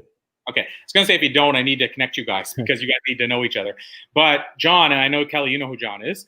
John Ty, I think, does, and I haven't asked him this specifically, so I'm totally speculating based on our conversations, but I think he does a decent amount of revenue per month solely from Amazon ads, like from his books that are sold on Amazon, and he's leveraging Amazon ads to do it. I mean, I know it's not his lion's share of his money, but to your point, Mark, I know he does earn an income. I don't know what that income is, but I know he does earn an income from Amazon ads. So again, if they weren't working, he wouldn't be investing in that option. You talked about investing earlier. You're not going to put money into a whole bunch of ads that aren't getting a return. Right. So I think that's the answer, Dr. Lycka, is they work. Marc has proven it. And our next guest, I think he told me that he's been dabbling in Amazon ads as well. So so I know they work. I've done them, but I've done them a lot with book promotions, which, Marc, you're probably familiar with that, but where you find somebody else with a big list, you run an Amazon ad, maybe even in this case, you have your book on for free on Amazon, but you're trying to actually maybe drive them to grab your book, which maybe has a sign up in it. So then you add them to your newsletter list. Or you just want the downloads. You want 15,000 people to see your book in 5 days. So I know they work from that end, but of course, in that case, you're not trying to see if they're making money. You're just trying to get as many signups as you can for your book, which you're offering for free. Because again, as we all know in this call, the back end is where the real money is in books. So anything else you want to add, Marc, before we let you run off? And or how can people find you and connect you to learn more about all the great stuff you're doing? So I host the Breakthrough Success podcast. We come out with a whole bunch of episodes each week, personal growth, how to grow your business. That's what we talk about on the show. Also, if you search Marc Guberti on any social network, YouTube in particular, I really enjoy that platform. And that is going to be where I spend a lot of my time promoting my books and other stuff. Awesome stuff. Well, Marc Guberti, always a pleasure. Thank you so much. I appreciate you. I honor you. And I know you're going to keep doing big things. So like I said, in 5 years' time, we'll have you back on, and then you'll be telling us about how you just hit 50,000 or 75,000 subscribers on YouTube. Probably be more than that by then, but I'm just trying to guess on the low key side. But you'll be telling us how you're crushing it on YouTube, even in a bigger way than you already are. So thank you for all the great things you're doing. Thank you for being so gracious today, and thank you for being somebody who's showing us that it doesn't matter age. Whatever age you are, you can achieve great things. Because again, this kid's going to university. Are you done now, right? I just got out. December I got out. Just finished university, was going to university the whole time I knew him without me realizing it, and managing a Twitter account with 450,000 Twitter followers and all these other things. And I didn't even know he was going to university. That's how effective this guy is. He's the machine. So thank you, Marc, for being the machine. And we'll wave the flag for all the great things that you're doing. And of course, send people your way wherever we can. Kelly, anything else you want to add? No, I admire you, and again, because I have young sons, I think it's just awesome, and I know that I'm gonna point him in your direction because he's looking for a mentor. Awesome. Cool. Thank you so much, Marc. Again, always a pleasure. I'll let you run for now, and I'll circle back in the near future. And any way I can support you, you let me know. Thank you both for having me. This has been a pleasure. Awesome. Thanks, Marc. Thank you.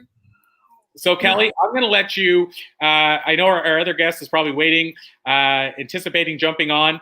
I'm going to let you just maybe give a takeaway or two just to buy me a second. This is real world time. I have no breaks between our live event here. So I'm going to run off to go to the bathroom, something you should never share publicly. I'm going to be there and back in 2 seconds. No problem. Take your time. Okay, I'll be right back. Great. Okay, so, as you guys just heard, we had Marc, and a young guy doing an incredible thing. And so, me, with my own personal life, I've got my daughter of 21 and my twin boys that are 17. And, I know like sometimes people are worried about having a job. And what I love about Marc's message is that you don't have to have a job in order to make money or make an impact or, follow your dreams. And so that's one of the things that I love is that every single person that we've had on so far has talked about following your dreams, live your life the way you want to live it. And especially with COVID right now, a lot of people think that they can only have one job. And if you've lost your job, sometimes you're thinking that, oh my God, there's nothing else for me. And that is absolutely not the truth. The internet is full of multiple ways that people are making money without having a job. And so that's why I loved it when I asked Marc, that question, are you going to have a job? Because he's never going to have a job. He's building this whole life around doing things that he loves and that he's passionate about. You know, we also heard Kevin talk about that too, how he was so passionate about selling things and, you know, making a difference and having mentors in his life. And, you know, I loved how he talked about that, of just follow your dreams and do what your heart wants. And same with Dr. Lycka. It's all about following your dreams and you can create a fantastic life. And I believe that COVID is allowing us to really reflect on our lives, right? Like, Corey, how many times have you ever heard yourself or somebody say to you, I wish I had the time to do that, right? Every day. Every day, you hear people that say, I don't have any time to do that. No, today you have the time, right? This is what COVID is all about. We can see it as a whole negative, big, horrible thing that's happened to us, or we can see it as a positive thing that is giving us that time to reflect on our lives and make the changes that we want to make. I know that's what it's done for me. Like it enabled me to pivot out of, you know, I love speaking, I honestly do, and I miss, you know, being in the airport and traveling and meeting people and being on stage, and I do miss that, and I know I will get back to that, but it's allowed me to pivot and help people in a way that I didn't think I would ever be able to help. And now I'm able to like help people, you know, like do their bestseller launches, and it's like almost one a week that I'm doing now, which I think is just absolutely incredible to see all these authors come out into this world. And people are coming to me who have said, I didn't ever think I could write a book. And I've got like 2 clients that within a year have written like 2-3 books in 1 year. So I love all this. And, you know, Corey, I love that we're doing this together because there is so much more we can do in this world. We just need to follow our hearts and do it. 100%, Kelly. Thank you so much. Couldn't have said it better myself. And on that note, I want to bring up our next guest because I want to make sure we give him ample time as well. So Francis, I'm so excited to see you here today. So excited to have you. I can't wait to talk about your brand new book or your new book and what it's done recently. And Francis, I'm going to ask you pronunciation of your last name because I know we've chatted about it before and I've asked you before, and then my head has lost it, and I'd rather you tell me than me butcher it. It's okay. So my first name is Francis, obviously, and my last name is Cholle. Cholle? Cholle. Cholle. Okay. I like I said, I knew you told me before, but I didn't want to butcher it. Very good. So I decided I would bring you right on because I want to dive in and make sure we maximize our time. Yep. We're pretty close to on time, but we're a couple minutes behind. So I thought rather than take up the full bio, I would just bring you right on and jump right in. Give you an opportunity to meet Kelly. So Kelly Falardeau is my co-host for the event. Nice to meet you, Kelly. Yes. Nice to meet you too. Mm-hmm. Awesome. And so, Francis, I think as far as the bio stuff, and this is really a good segue into what we're going to talk about today, I think the most recent thing added to your bio, which I think is super cool, is your book has become a Wall Street Journal and USA Today bestseller in the past week and a half, roughly. Yep. Am I correct in that? Yes, you are. Thank you. Yep. Awesome. And so I guess where I want to start talking about it is because, again, I know you showed it, but for those of you that are, and for those of us even that are getting to discover your book right now for the first time, can you first of all tell us a little bit about what the book's about? Well, thank you, Corey. Thank you, Kelly, as well, for being here and supporting me in sharing this message. So fundamentally, Squircle is square and circle come together. So we look at life pretty much in black and white, right or wrong, taller or shorter. We always evaluate everything. This is what we learned since age 3. And analyze, express in ways that make sense, and being able to measure and do things in a way that's reliable. Great. But life is more than black and white. So what Squircle does is moving away from that black and white lens to now see all the colors and shades and nuances infinitely combining with one another that life offers, because this is where the solutions of tomorrow, actually the solutions of today are. And Squircle allows you to get to that deeper way of looking at the world so that you can get to those creative solutions to solve those complex problems that we're facing. So that's what it is in a nutshell. Yeah. And so, I mean, this is a good segue into the times that we're in right now. And so I guess that I'll ask you, releasing a book right now during COVID and the pandemic. You know, I asked Kevin Harrington was on first, and he has a new book out, A Mentor to Millions. And I was curious right away, what was it like releasing a book during a pandemic? Like, did it worry him releasing a book during this time? We hear the numbers that less people are walking into bookstores. And so what's your experience been like? Like, did it worry you that your book no, I mean, the part of the launch itself, no, not at all. Because from the very beginning, I'd designed the launch digitally. So that was the idea. I decided to self-publish for the first time. I had a bestseller in France, which became an international book, and then had a second book in the United States. There was also a USA Best Book Award. So those were traditional publishing deals where I was still doing the work to market my book, you know. And they were very different books. The first book was kind of a cry to say to people, we're going to hit the wall. We're not on a sustainable machine. We need to tap into our creativity to invent new ways of doing things. And being a strong proponent of intuitive intelligence, enriching our logical mind with the depths of our intuition and instinct. Then the second book was called The Intuitive Compass, which was a model to help top CEOs and Fortune 500 CEOs and their executive teams make decisions that were adapted to this more and more complex world. And then Squircle is allowing to scale in organizations what I've done with the CEOs and their executive teams throughout their organizations. So the second book was really establishing a knowledge, a body of knowledge, science-based, and Squircle, which is still very much science-based, there's lots of science in it, is really to make it understandable by even a 5-year-old through images and a name that puts a smile on your face, Squircle, okay? So that you're not intimidated at looking at the complexity of life, and on the contrary, turning it on its head and thinking complexity is my best friend. This is where I'm going to find the solutions to the difficult challenges that we're facing, both in my business as much as on a global scale, such as, you know, environmental issues, societal division, and so on and so forth. So I guess, you know, and I love it. Like, you're right. The name makes me smile. And I also told you, you know, it makes me think of it. And this is the compliment of the highest order. It makes me think of a name that Seth Godin would have for a book as well. And he always has these book titles that make me smile. So I love that you took a book title that can make a person smile, but also that it means something very powerful. But this is kind of a jump for a second. I'll come back to the book. But we're talking about COVID. We're talking about the impact. Kelly just mentioned she's obviously not traveling for speaking. I'm not traveling for speaking. And so that's, you know, it's and we're all into that. But here's my question. Yeah. You, I mean, as part of your bio that I was going to share, I mean, you've spoken at Wharton, Columbia University, you've been on the TEDx stage, you've spoken at a lot of places. Do you miss that? And do you think that in any way takes away from the book's impact because you're not on stages to share the message? Okay.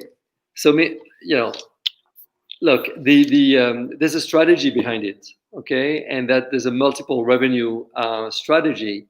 And for me, actually, exactly what Kelly said, not to be on a plane globally between continents, 3 time zones for such a period of time has never happened in my life, ever.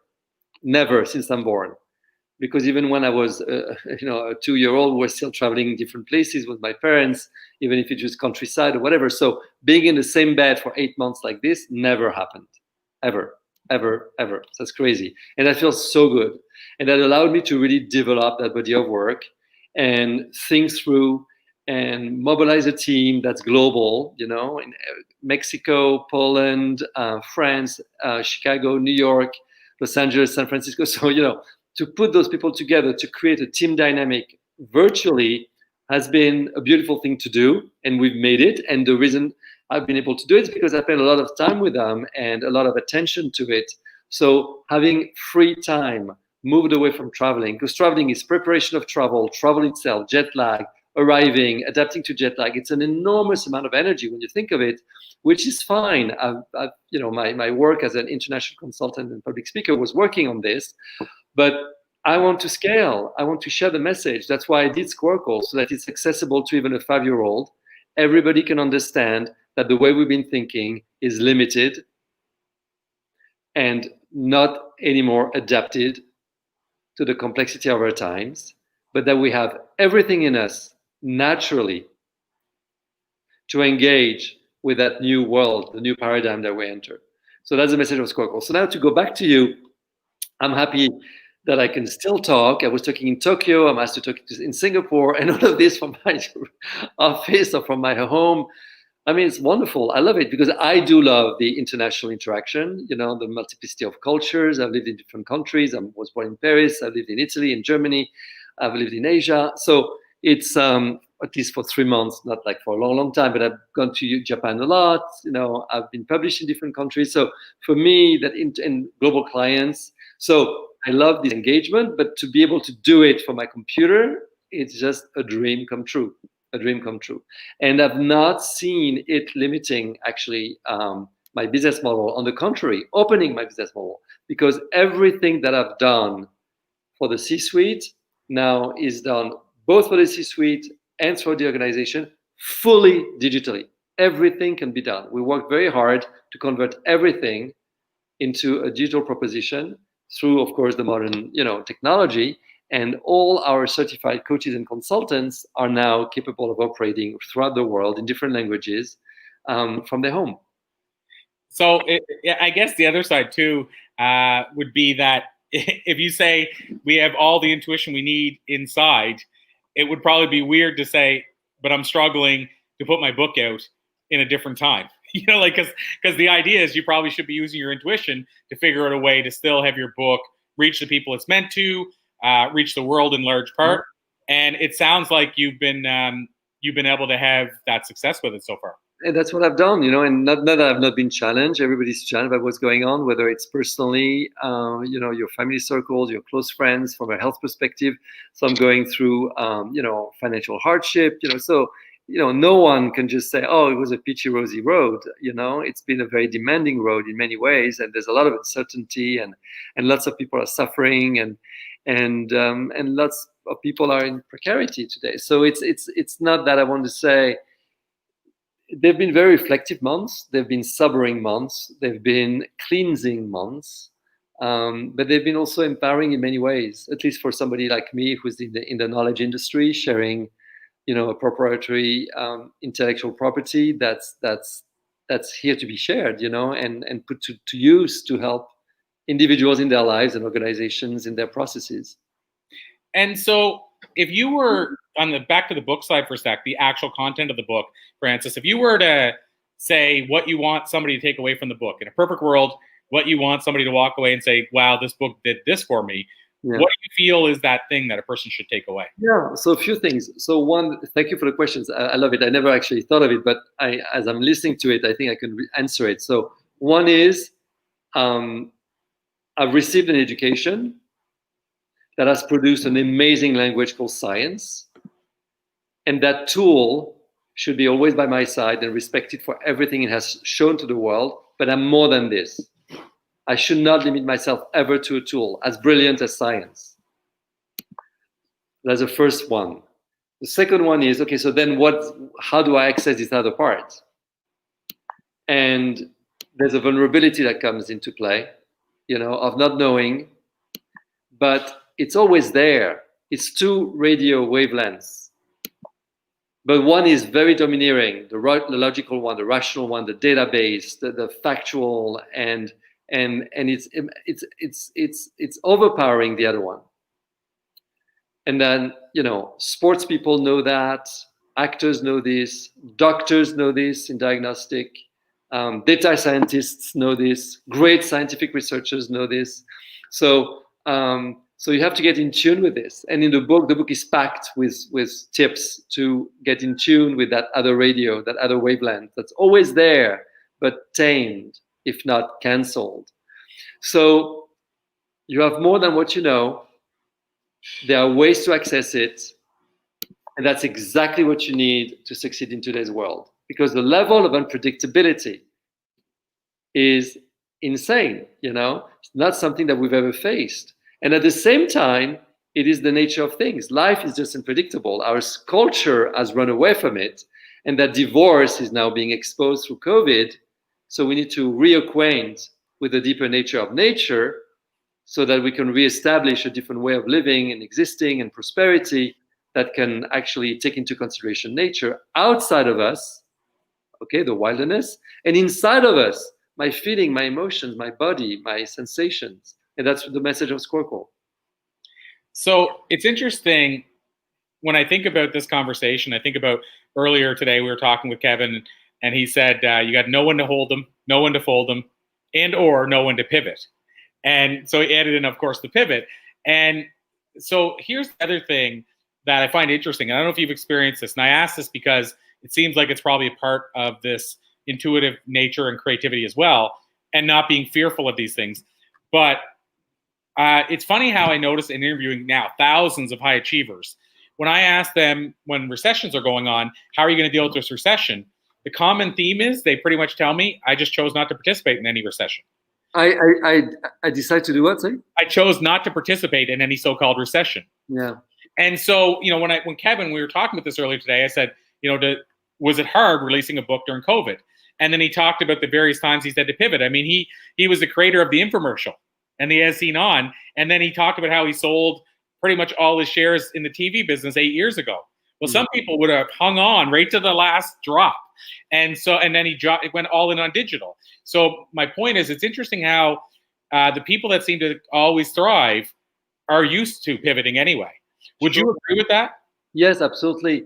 I mean, I've been saying this for 20 years, honestly. So, and intuitive intelligence is your best tool to pivot.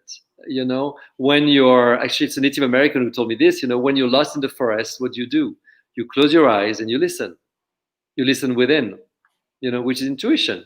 So, there's no sun telling you where to go. There's no, board to tell you direction north, whatever. So what do? And you have to take a first step. So, but, I don't think you should shun away or shy away from fear. I think fear is a reality of life. Look at animals, they get fearful. So to be fearful is okay. To give the will to fear is not okay. So it's a two-step thing. You need to take stock of your feelings because that gives you a real reading of where you're at. And then what you do with it is your responsibility. So I would say, in those moments of recession and economic contraction and high level of unknown, fear will kick in. Obviously, it will. And you need to be ready to do that. And you need to know how much you're able to tolerate the uncertainty and the ambiguity. That's a very key component. There's science to it, actually. So if you know yourself in those moments, then you're much less surprised because we all revert, unfortunately, to the worst part of ourselves where we're stressed. And then you need to pick up the cues and say, okay, well, you're not at your best self right now. So chill, give yourself space, breathe deeply, take a step back, talk to others. How do they see the situation? Gather facts, see what you know from what you don't know. And then you have to take a first step and experiment, just like any scientist. And so do you also go through this as well when it came, for example, to releasing the book? Did you go with intuition in terms of, should I do this? Should I do that? Should I work with this person? Listen, okay, so I'm very fortunate to have this book that answers, or that gives a path forward through the problems of today. So a new way to think for a new world. People are interested, obviously. And then now it won Wall Street Journal, USA bestseller, Amazon, Barnes & Noble. So we feel very, very, very, very, very, very lucky and honored and mirrored. Tens of thousands of people in a few weeks have responded to the book, So that gives a lot of messages to give out. And I don't do it generically. I do it one-on-one. So I know lots of people around the world in big corporations, and I need to reach out to them. What would be the best address to send you the copy of the book because nobody's in the office. So, and then they respond to you and then have to go to Amazon. That's not something I can give out to any assistant because when I send the book, I attach a little note to it because I cannot write in the book. So you're talking about like 15, 20 minutes a person. And you know how many people are on my mailing list. So it's thousands of people. Then comes intuition. Okay, so, and it's a fun game. When I go to restaurants, I open the menu and my eye falls on something. Very often, that's actually the thing I end up choosing. That's a weird game. Don't ask me the statistics behind it. Okay, so I do the same thing with my mailing list. I go on LinkedIn, people send me a message, and then I start looking, and then the congratulations, thank you, great, the thumbs ups and likes and everything, and that it's kind of a one leads to the other, that leads to the other, that leads to the other, and that's how I do it. And of course, there's also some strategy behind it as well, as such, industry need, company that knows the work, it's a passive least resistance, so you cross-reference the objective with the subjective. That's how I do it. And so there was a question from somebody in the previous call and previous guest, and I want to ask you this question. You probably heard me talking about when you were backstage, but they asked about do Amazon ads really work? And I think you and I were chatting about you using Amazon ads recently. Yeah. So I'd love to get your thoughts on that question as well. Okay. So the first thing, Corey, it's my first time doing what I'm doing now, like leveraging social media in this way, pushing a book digitally, and so I'm surrounded by experts, because I have no clue.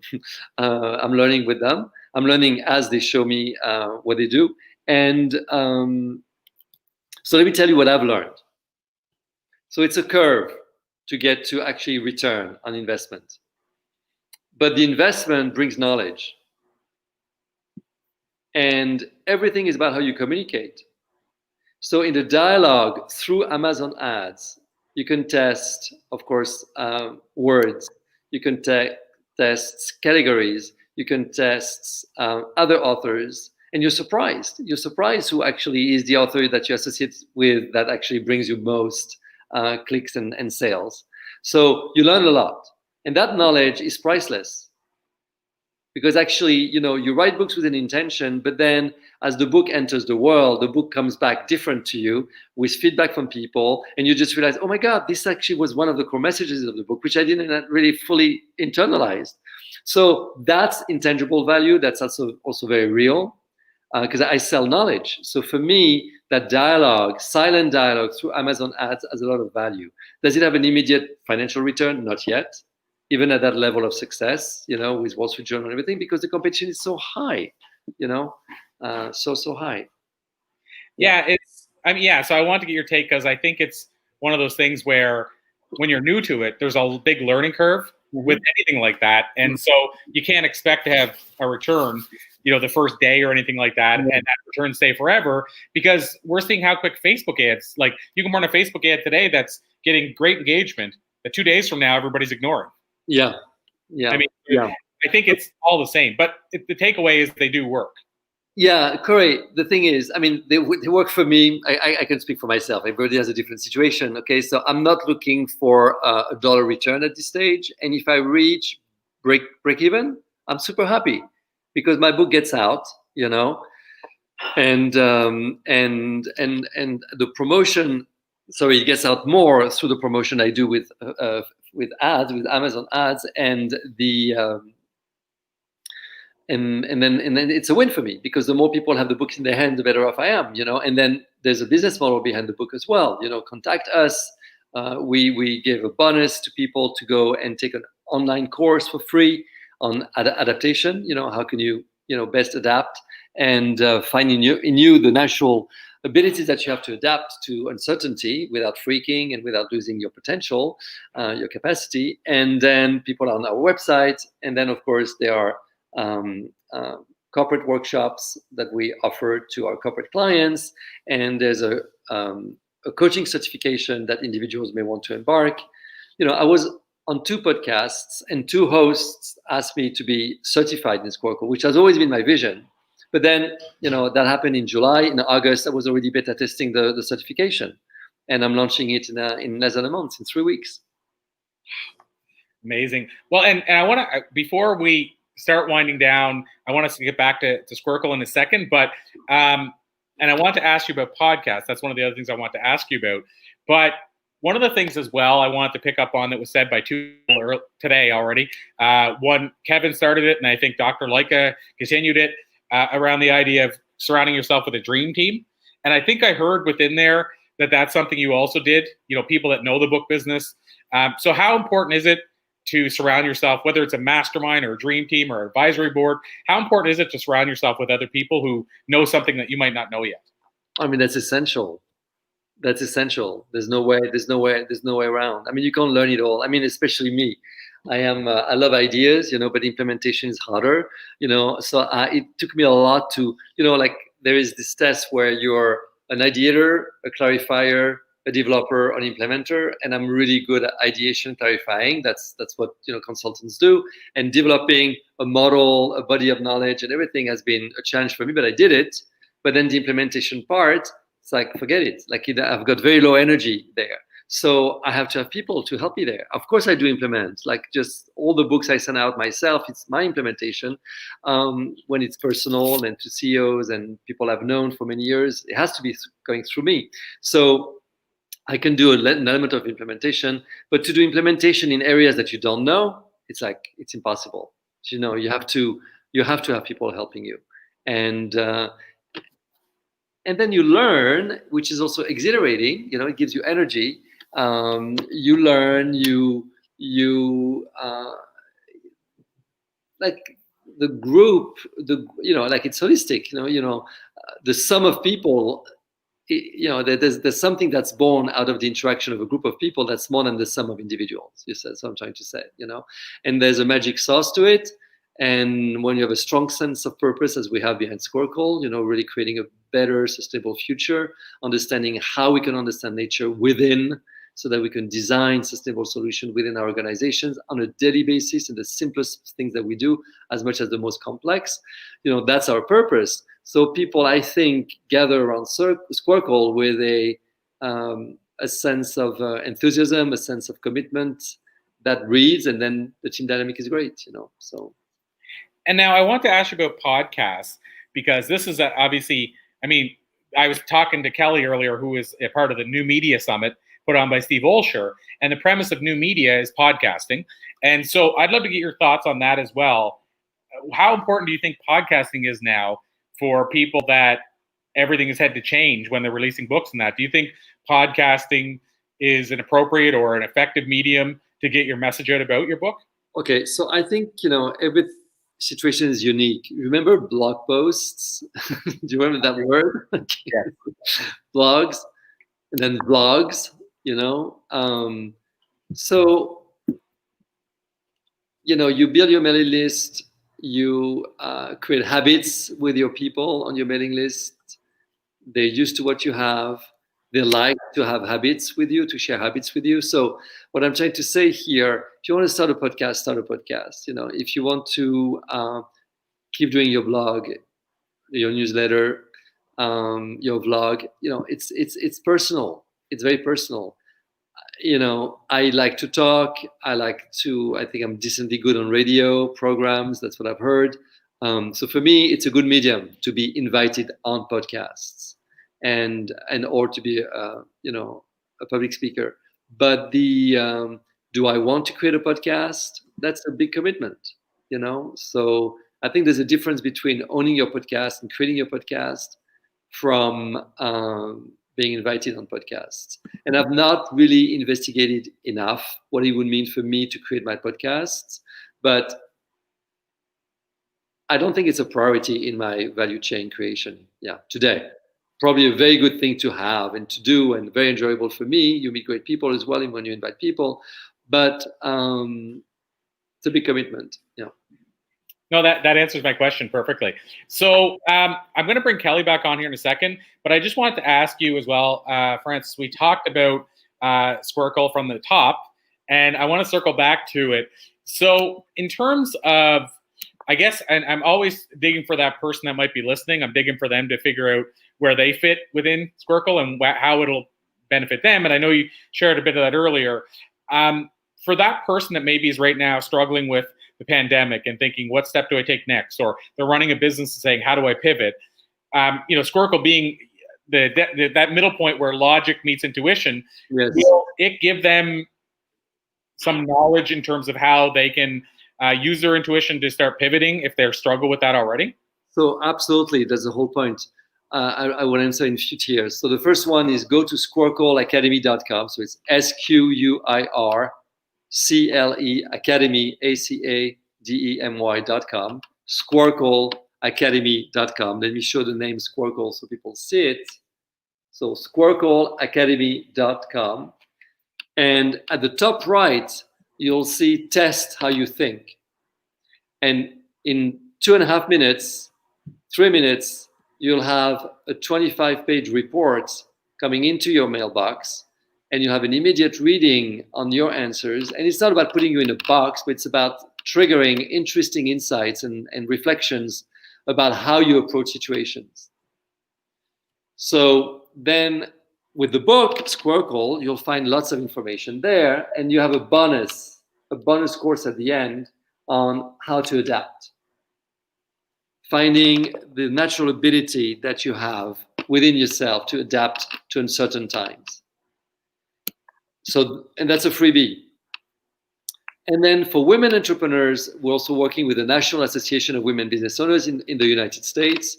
And we've developed a curriculum for all Novo Premier members, and non-Premier members are invited to discover.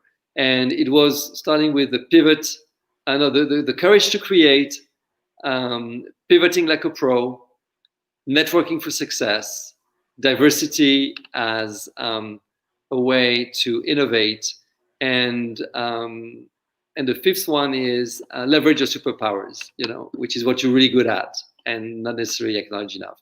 So go to squircleacademy.com, top right corner, test how you think.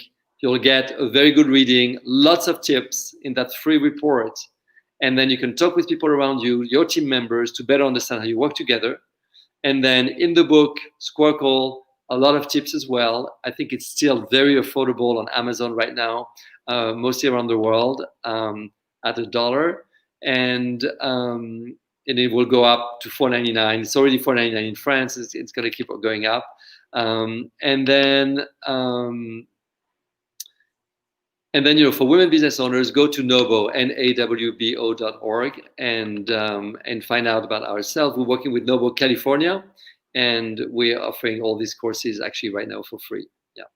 So contact me, francisscholle.com, my first name also, Francis Scholle, CHOLLE.com, and you'll find a place to contact me. If you want some information, I'll be happy to send you some free material.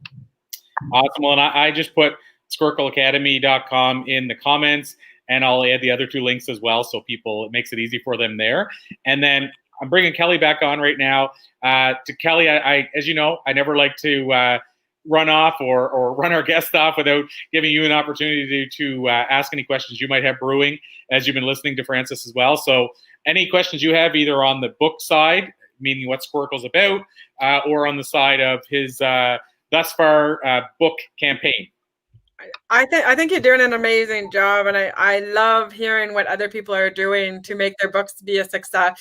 And I love the title too. I think it's just amazing. It's nice when people do like a play on words like you did. And so I just want to congratulate you for doing all the amazing work that you're doing, because a lot of times we think we have to do things one way.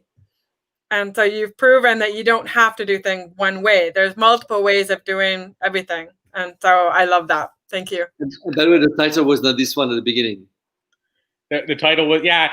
What did you tell me the title was originally? I remember you told me now. It was Know Better, KNOW, better. Like better, knowing, intuitive intelligence, better. So it was better. And then I knew there would be something better than this. And as somebody who works on the team, advertising extraordinaire, advertising entrepreneur extraordinaire, Chris Hurry, was on vacation in Miami at the airport. And she tells me, hey, Francis, she's a very creative mind. She said, hey, Francis, I see all these books with one word, one weird word, like one quirky word. And that's kind of cool. It gives a personality to it. And it's a known fact, actually. And she said, I was thinking like Squircle. And I said, what is she talking about? Squircle. And then it took me 2.5 minutes to just fall in love with the title, the name. And since then, it's been our life, Squircle. Yeah, square. What's good is, so it's tongue-in-cheek, it's funny, it puts it's playful, so it's good, it's positive. And then it says exactly what it is: square and circle coming together. Square, the logical mind; circle, the intuition, the creativity.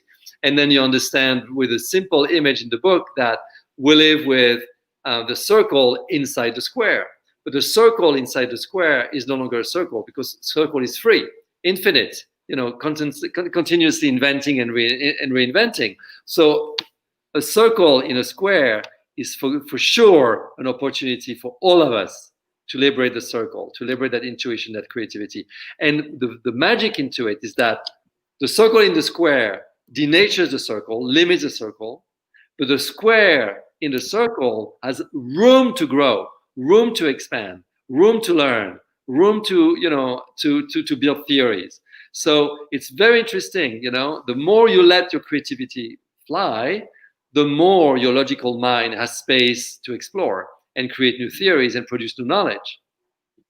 And every great scientific minds know that. Unfortunately, our culture for hundreds of years has misunderstood the point of science. It's not to bring certainty to our lives, it's to bring knowledge.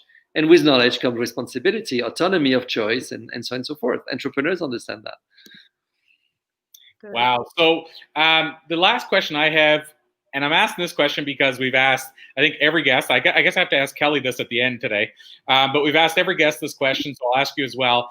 If you could jump back in time, Francis, and go back in a time machine, if it has to be that way, and talk to a younger version of yourself and give him one piece of life advice based on what you've learned in this year since, what do you think you might tell that younger Francis? Relax. That's an important message that I think most people probably need. Yeah, no, relax, because the path, to success, the path to more than success, to fulfillment, is, I think, at a junction between getting to know oneself well, so you develop the patience to meet what life has to offer. Yeah. Wow, love it. So, Francis, this has been an absolute pleasure, and you told us where we can connect with you and learn more. The book itself is it one of those situations where anywhere books are sold, people can get their copy? Yes, around the globe. Yes, Barnes & Noble in the United States, Kobo, Rakuten, for Japan and the States, of course, Amazon and bookstores. Yes. Awesome. Well, Francis, I knew it would be. This has been an absolute pleasure. I thank you, salute you. We'll call it a to be continued. And I know most of what we talked about today was around writing, but I know I need to bring you back on for our Flip Your Script virtual event, because I feel like there's so much you can cover around mindset that we didn't even scratch the surface of today. Wonderful. So, yeah. Writing is demanding. 100%. Yeah, this is something we all live with, I think. So, so thank you so much, Francis. Thank you for joining Kelly and I. And we'll call it a to be continued. But in the interim, thanks for being you. Thank you, Kelly. Thank you, Corey. And thank you for being here. Okay, sure. Bye. Bye. So, wow, such a great guest, Kelly, and such a unique book. Like I said, I love the Squircle. I just love the idea of the name. Like I said, it makes me think of a title that Seth Godin would have come up with. And again, I think that's a compliment in the highest of order in terms of branding, because it's one of those titles where once you know the name, you're never going to forget the name. It also makes him a category of one, right? 100%. That name, like, nobody else is going to take that, because he is that category of one. And I think that's one of the most important things too, is what makes us that category of one. I know that one of the things that Steve also teaches, that we're going to be hearing from on Friday, is how do you become that category of one, so that when people are thinking of that, they only think of you. And so that's what I love about it. Absolutely. Well, and on that note, I mean, he can own the category one. He can own that hashtag. Once he basically, if he wants to own the hashtag Squircle, it's probably not much competition. So like it's a name that's unique enough that not many people are going to know about. Yeah, absolutely. Yeah. No, I love it. I can't wait to read the book, because I think it's going to be an awesome read. Awesome stuff. So having said that, it's good timing, good segue to bring on our final guest today, the closing keynote technically for our virtual event here today. And so I'm going to bring him right on so we can maximize his time. I'm excited to meet him for the first time in real time. So I'm going to bring him right onto the link. And yes, so Jeff, we can see you. That was my main concern. All right. Awesome. So Jeff Hoffman, it's super exciting to have you here today and to meet you. And what we've been doing today, rather than a full bio, is we've been just getting to know the person through the interview and through the conversation. Sure. And so Jeff, having said that, can you tell us maybe just a little bit about yourself for those that may be meeting you and discovering you for the first time, just so we can dive in from there? Sure. I am a longtime serial entrepreneur, mostly tech stuff. I've been involved in 8 startups over the time. We were blessed enough that our successes outweighed our failures. We had some brilliantly stupid ideas that failed, and then I was part of some that worked, Priceline.com, Booking.com, Ubid.com. So spent the first half of my life building companies as an entrepreneur. Wrote a book called Scale on what it takes to turn something little into something big, since a couple of our companies became multi-billion-dollar global companies. Then I spent some time launching in the entertainment, film, television, and music space. And now I serve as the, among a few things, chairman of the Global Entrepreneurship Network, where we teach people how to launch their own ideas we're now in 177 countries. Wow. So, Jeff, there's a couple of different places I'd love to start to unpack things, but I guess since we're talking quite a bit about writing today, maybe I'll start with the book and then we'll work our way from there. Sure. But can you tell us, taking us back to when Scale sort of started, what was the idea behind or the catalyst behind this book? Absolutely. So I wrote it with a friend of mine, a co-author, David Finkel. David had much more experience than me as an author. This was a first time for me. And so having a co-author was extremely valuable to me in terms of the structural process of writing a book. But let me tell you why. The why was, and it's interesting to what Kelly was just saying a minute ago about, a category of one. It was a really singular question that I kept getting asked everywhere I go. I still do. And I kept hearing the same comment. People kept saying, as business owners, it doesn't matter what industry your business in. It might be a publishing house. You could be a speaker. You could be the CEO of a medical device company. Everybody kept saying the same thing to me. I'm stuck and I can't figure out how to grow more. More book sales, more speaking engagements, more product sales, more consulting, whatever. Everybody kept saying, I'm stuck and I don't know how to grow. And so that was the fundamental question that we set out to answer with the book Scale, was what are the things you need to be doing in order to grow in whatever business, whatever product, whatever service you're in. I'm stuck and I can't figure out how to grow more. Help me do it. That was the impetus for writing this book. And so I guess, and I don't want to dig too far into the book to the point where I want everybody to grab a copy of the book. So I'll just ask, are there some common elements, I'm sure there are, that you found that is that thing that stops them from scaling, that is just sort of a quicker summary versus, I know Sure. It's not an easy answer, but is there any sort of short ones that you say, this is something I noticed that most people struggle with? Yeah, I'll tell you the first one because it's so incredibly prevalent, which is that you're in your own way. You can't scale until you can let go, and you can't let go until you can trust and empower. And you can't really trust and empower people until you surround yourself with people smarter than you. So the common theme, Corey, is that people don't realize that what they tell me is this: I'm working longer hours and harder than I ever have before, but I'm not growing. And the reason why is because you're spending that proverbial time working in your business and not on your business. So that's the big one we see. People are trying to do too much themselves that they are not, in fact, experts at. And that's where they're stuck. There's that old adage we've all heard, we all grew up with: if you want something done right, do it yourself. And it turns out there could be no worse advice for people that are trying to grow. When you want to grow, you need to find people smarter than you and let them do all the stuff that you're not good at, and quit kidding yourself. Each one of us is actually probably only good at one thing. I'm a marketing guy. I thought I was a tech guy until my developers told me, they're like, hey, dude, you're like the worst programmer in our company. And I was like, wow, that hurts, because I have the same degree as you. And they said, and yet all of us are better product developers than you. Go do something else. So each of us, I've never hired, Corey, a marketing guy that does my taxes and, and designs product as well. Each of us has a strength, and you play to your strength, and you surround yourself with people better than you in every area that isn't your strength. That's the short, strongest element of the book, as we teach you how to do that. And I guess then, and this is probably in there as well, and then I want to talk a little bit about the book, like getting the book out to the world, what the process looked like and what have you. But you got me intrigued by this one thing here about the working on your business, because I think the struggle it seems some people have is, how do I, and this is probably taught in the book, but how do I go from the person that's struggling with doing everything myself just to cover the bare minimum bills to being able to afford to pay people to do those things? And I know almost everybody probably, as soon as they start hiring other people, sees their income increase because they've done that.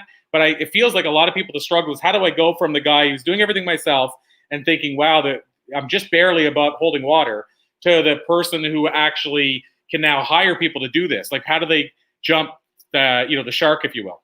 Yeah, that's because they think of it as a binary decision. There's somebody that's making $80,000 a year at their job, and I want to hire them. I wish that person would come work for me and run, be my head of finance, but I can't hire. They'll probably want 90 grand to switch. I don't have $90,000. That's a binary decision, to go from 0 miles an hour to 100 miles an hour, but that's not what you need to do. You know what I did? I went and started asking. I couldn't afford a finance person, and I'm an engineer. I don't know finance. So what I did was I asked friends of mine that had full-time jobs at finance, and I said, can I just get a night a week? Wednesday night after work, come to my office every Wednesday night, because I can only afford to pay you for a couple hours a week. And he came back and he made me a deal. He said, you know what? You pay me every other Wednesday, and in the middle Wednesdays, I need you to give me some advice on something I'm doing, because I'm not good at marketing. I'm good at finance, and you are. So we horse traded. We made a deal for a couple hours a week. And over time, because of the help he gave me, right, he put me in a position, organized me financially in a way that I could actually go speak to an investor. And that was one of my 2 hours a week that I bought from him. I said, next week, I can only afford 2 hours, but I need those 2 hours for you to give this investor pitch, which helped me get money, which eventually led to me hiring him full time. So don't make it so binary. Take small steps on the way to big decisions. You don't have to do this all at once, but you can step your way to where you need to be. I got people helping me here and there, and they've got me in a position to be able to actually bring those people on eventually. Well, and to that point, it makes me think about even other, and this is probably a good maybe baby step in for people too, is things like freelance services that exist now, like Upwork and Fiverr and 99 Design. I mean, that allows you, like, for example, designing. You really don't have to pay, or sorry, I correct that. You really don't have to do any design on your own ever again. And at a very minimal cost, you could have somebody doing that for you. And absolutely high quality work too. Rev, what is it? Rev.com. If you don't want to write articles anymore, you could actually do an interview that you can get transcribed into the article. So there's probably, to your point, Jeff, there's probably ways people could be doing it without realizing it, where they're only committing one at a time amount of money. So they're committing, say, $100 once versus thinking they have to take on a $50,000 graphic designer a year. So I love that you said that. You got it. And Upwork's a great example of that, just as one of the examples, right? It's a place where you can outsource some freelance work, whatever you can afford. There's somebody out there who will do it. And because the competition on the other end of people that want task-based freelance work, the quality's good. Absolutely. So I said I wanted to jump as well, Jeff, into the book itself, because, again, we have people that are listening that, A, want to become authors, or they want to amplify their own message. And then we have people that want to learn. So it's a mixture of two. So people that want to launch their book, is there anything you noticed when you put the book out that moved the needle more than something else? Like, is there maybe one or two things you noticed that this is what really helped people engage with the book or get the book or move the needle in sales or anything like that you can share with us? Yeah. So the first part of amplifying your message, right, is narrowing your message to fit a niche somewhere. Our message was, here's what it takes to scale, right? The book is called Scale, Proven Principles to Grow Your Business.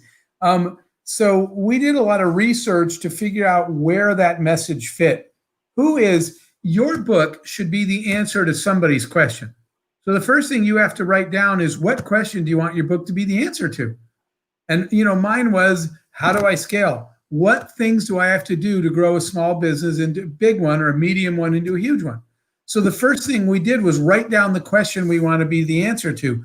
Then, to your point, to start to achieve some acceleration once you put a book out, is to figure out, where are the people that are asking that question? What organizations, where people tend to self-select, right? Entrepreneurs are part of entrepreneurial organizations. Marketing people go to marketing conference. People gather around their interests and their professions. HR people go to SHRM. They're part of an association called Society for Human Resource Managers. What we did was, so again, the process is, once you've narrowed your message, find out what question your book is the answer to, and then find out where the people that are asking that question live. So what David and I did was, we started reaching out to the organizations where we believe that the people asking that question were congregating, and we said to them, hey, we'd love to not only offer you the book, sell you the book, promo the book, but more effectively, many times was, we'd love to come give a talk on this topic. Oh, and by the way, we happen to have a book about that very topic. But the topic was, the question we know all your members are asking you, we'll answer it for you on stage, and we'll bring a table, and we'll sell books while we're there too. Wow, love it. And I guess that there's a good follow-up to that one now, because we're certainly in a different world now than we were a year ago. So I don't know how much focus is on the book right now. I mean, I know the book for most people is a great lead into the back-end business, but from your perspective now, do you see ways that you would pivot that if you were launching the book right now versus then? Because of course, when you're in person, you can do a lot of stuff in person, then do the book signing. Obviously, when we're virtual, it changes it up a little bit. Yeah, without a doubt. As a perfect example is that, I literally right now am teaching, our book is 7 proven, scale actually is 7 proven principles. I am currently teaching a 7-module online workshop, because a lot of people, since I used to be able to go in person to a conference and spend time, sort of going through the contents of the book, we can't now. So people kept asking me, is there any way to interact with you and get deeper on it? So like I said, I'm literally teaching a workshop that's a 7-part series that follows the book and goes into detail with the assignments of how to do it. That opportunity came because during this current moment in history, way more people are online looking for more in-depth content and more access to the author, which you just couldn't do before. A book tour, as an example, or speaking engagements are much more time consuming and much more limiting in total scope than what you and I are doing right now, where we can talk to a lot of people at one time. So yes, I would have designed it probably with the online learning component available right away. That just wasn't the way the world was back then. Yeah, I love that. And to that point, it just makes me think of this, but we have an interview coming up this week that was pre-recorded with Evan Carmichael. And so Evan, I'm sure you've probably heard of Evan, but he's the YouTube guy that has millions of views on YouTube. And he was actually stopped crossing the border, and his book tour canceled. And he had done the previous year 90 places, 90 locations, trying to do the same that year. It got canceled, and then COVID happened. And so it all happened at once. And he said, so it kind of forced him to go back to the grassroots of launching his book using his YouTube channel. And again, it's all about pivoting. So I find it interesting. We had Kevin Harrington on earlier today, and same thing. I said, was it a challenge launching it during COVID? And he said, it's all about pivoting. And he said, he said, I misquote the Gambler song, you got to know when to hold them, know when to fold them, and know when to pivot. And so what I find interesting, Jeff, and I don't know if this has been your experience, but for people that are used to using their intuition, like Francis was talking about earlier, and saying, you know what, this is just a bump in the road, and this is just part of being an entrepreneur, I feel like they always seem to find a way to be creative and find a new way to do it. So I think whether you're book tour in person at once and now you can't, you find a new way around it. It's even more than that by the definition, the DNA of entrepreneurs. Most people, disruption and chaos are scary, right? You're running around with your hair on fire. Well, not me and you, but everybody else is. And panicking. And in fact, for entrepreneurs, disruption and chaos are your alarm clock. You jump out of bed excited. the whole world just went into chaos, which means there are 100 new opportunities to do new things no one's thought of yet for you as an entrepreneur. So the silver lining of all the obvious horrible things of this COVID pandemic was all of a sudden the world needed help with a whole bunch of things it didn't yesterday. And entrepreneurs woke up and said, wow, this is exciting. I don't even know what new thing I'm going to be able to jump into today. So we've been helping, a lot of entrepreneurs pivot, but instead of dreading how things change, they're excited because they know there's something new here that no one has thought of yet. And so I want to talk about this and then come back to a lot of the other work that you've done. But, this is a great area with entrepreneurs. It's obviously a big part of it is it's a mindset that an entrepreneur has. Do you find that when you're working with entrepreneurs, most of them have that type of mindset, or do you have to help them gain that type of mindset where they can come into things looking for opportunity rather than looking for problems? Yeah, so people always ask me this question. Are entrepreneurs born or made, right? And I'm going to say that the answer is both. The made part is exactly the reason we all write books. Made is everything you can learn from other people who've been down a path before you. So you can become a better anything, including a better entrepreneur, by reading, by hearing the lessons of people that have done the things you're about to do. That's the made part. But Corey, there's a born part. There is a DNA part that you can't teach. It is the DNA of risk taking. There's a saying that goes, being an entrepreneur is like jumping off a cliff and trying to build an airplane on the way down. I have spent my life throwing myself off of cliffs because I am thrilled by the unknown. The fact that I have no idea what's going to happen next is what wakes me up in the morning. For some people, that's terrifying. So if your personal risk profile doesn't fit jumping off of cliffs and building airplanes on the way down and hoping you have some tools, you shouldn't be an entrepreneur and you won't succeed at it. The most successful entrepreneurs that stay alive and continue to be entrepreneurs are open thinkers. They don't think outside the box. They say, wait, why was there even a box there? Well, who thought of a box? What's the point of a box, right? Their level of thinking around a problem is so much more wide open that they're going to take risks. The fear, I always tell people, in fact, I think it's on my board behind me. It says, don't fear failure, fear not trying, right? So entrepreneurs aren't afraid of failure. They're more afraid of apathy. They're more afraid of spending their whole life thinking about something and then never getting around to do it and having that eat away at their gut forever. I never was afraid of failure. I was afraid to, get to the end of my life with a list of stuff I didn't even bother to try. So that's all DNA. And I think some people just don't have it, and that's okay. The whole world shouldn't be an entrepreneur. But if you don't have that part of your profile, you won't like it anyway. It's so intriguing you mentioned that one thing at the end about the regret part, the entrepreneur going, that'll be in my gut forever if I don't do it. And that's how people always ask me. I ended up performing stand-up comedy for 9 years, 700 shows. And when I first started, I wasn't that guy that was ever going to be on that stage in my head. But I went to the show one night and we had 2 weeks of training about how to get on a stand-up comedy stage. And all we were taught was, here's how you adjust the mic stand. And so people always ask me, why did I get on the stage? Because there were 15 of us that signed up for the workshop and 8 walked out the front door. 7 stayed, 8 just walked out. Because we found out in 5 minutes notice we were going to be performing. The guy that put the show on led us to believe other people were coming, and we found out we were the entertainers. So people always ask me, why did I stay? And I always make the joke that I went to the bathroom and tried to find an exit window, and there was But here's what happened. I came back out and I was standing next to the bar, and maybe this was the entrepreneurial DNA, but I looked at myself. I was sat at the bar and looked at the bar, and I thought of me as a vision as an older man sitting next to another older guy saying, and there was I visualizing a guy on stage performing stand-up and said, I almost did that one time, but it wasn't for me. But having the feeling of regret. And because I had done a lot of interviews already at that point in my life, I knew that most entrepreneurs regretted the things they tried more than the things they even failed at.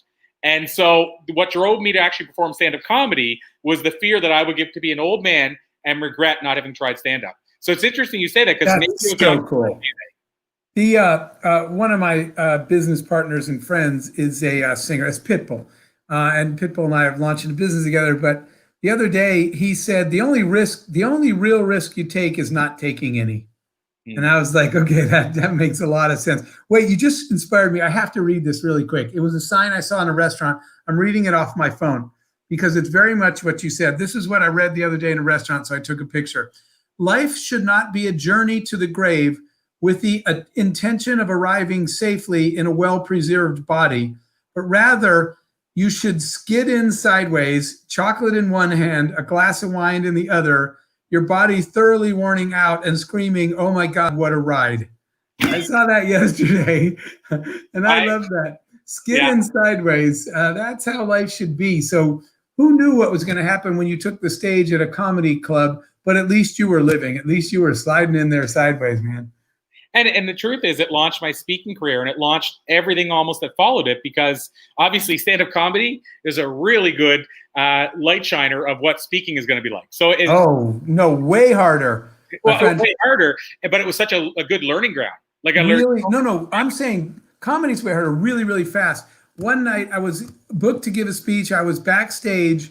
The CEO of the company said, "We have 1,000 people out there. So glad we booked you. Make them laugh." And I said, "Well, I'll try my best. I always put humor in my presentations." And he said, "Yeah, funny." So what do you mean funny? He said, "Well, it's not a presentation. It's a comedy show." You know what happened? The agency screwed up 2 bookings. They booked a comic for that show, and they sent me, and the agency that booked me got it wrong. And I almost wet my pants. And the guy said, "You better be joking. This better be part of your routine because we paid for a comedian."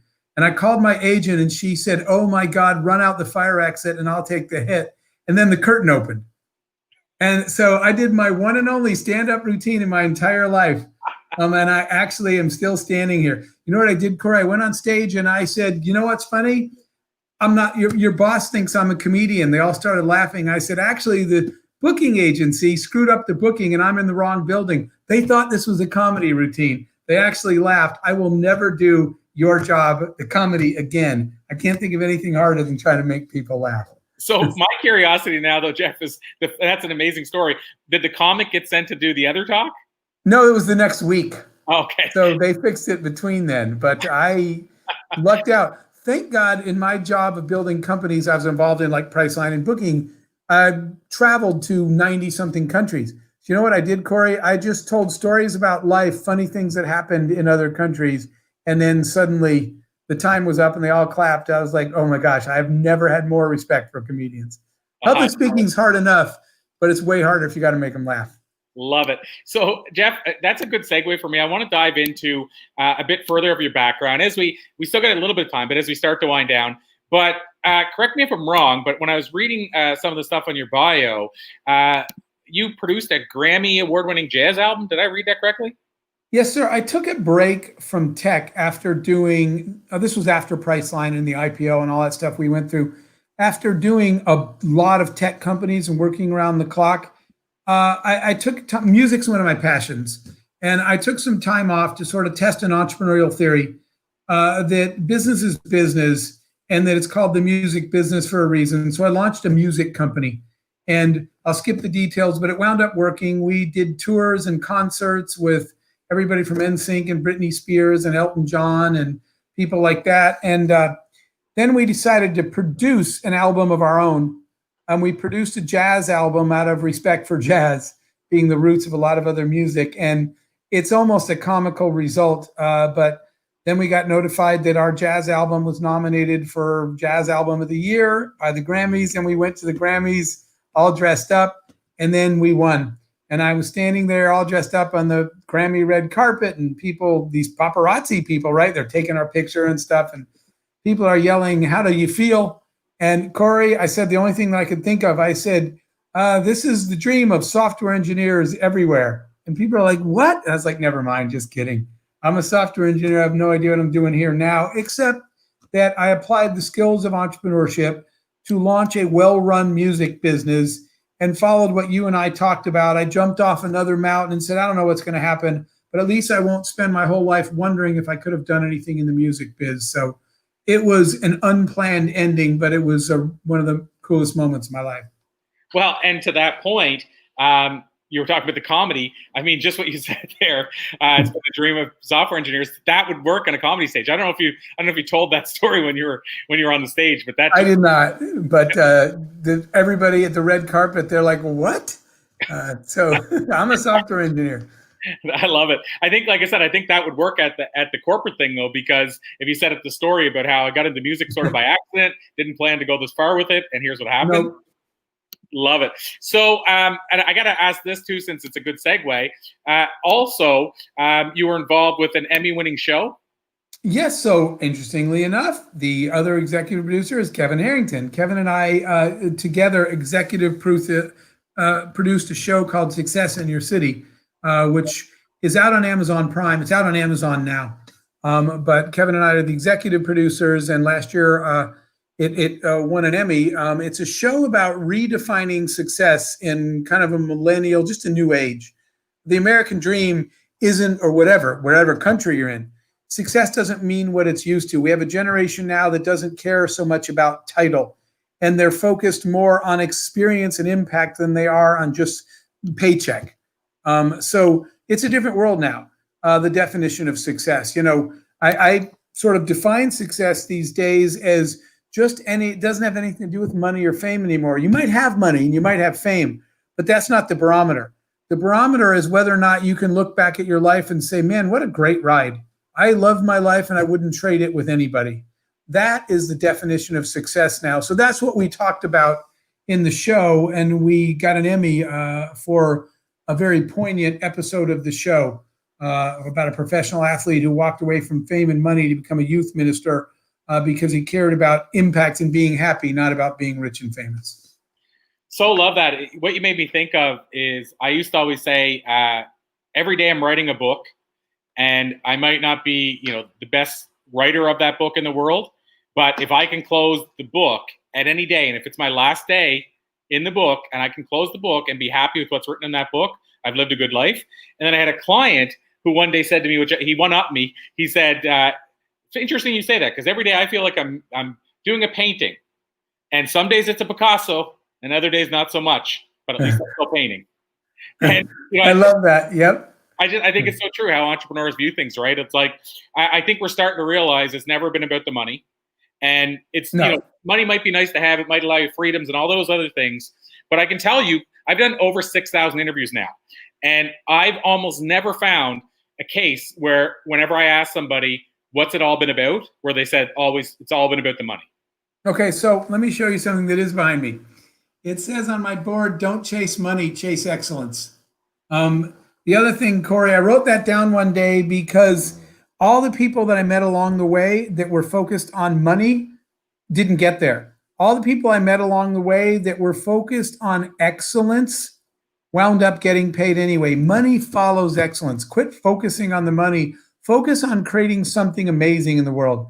If you write the most amazing book in the world, people will buy it and you'll get paid. If your book isn't good anyway, you wasted a lot of time worrying about money because no one's going to buy it. So too many people chase money, and what everybody should chase in their life is excellence. Just do something amazing and you'll never worry about money. I never had plans to make millions of dollars or anything, but I did have plans to do the things I did really well. And because we focused heads down on excellence, we wound up getting paid every time anyway.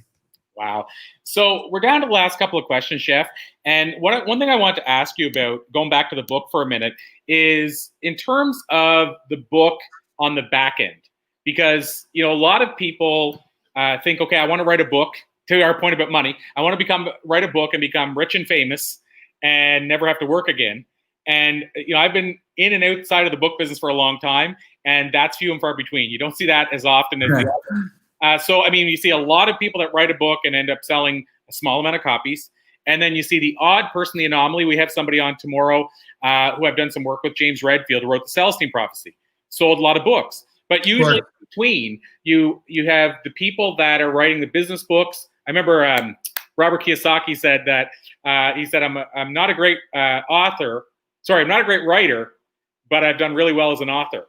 And so, but he said, my book is a business card. And so my question out of all of this is, how did your book work out, Jeff, as a back-end business lead-in? So as a way to bring people into your business, Did the book play a big part in that? Because I'm just curious for people that want to understand how the book business works a little bit. Yes, without a doubt. It not only the book drives a lot of traffic to, and of course it literally says this on the last page of the book, how to find us.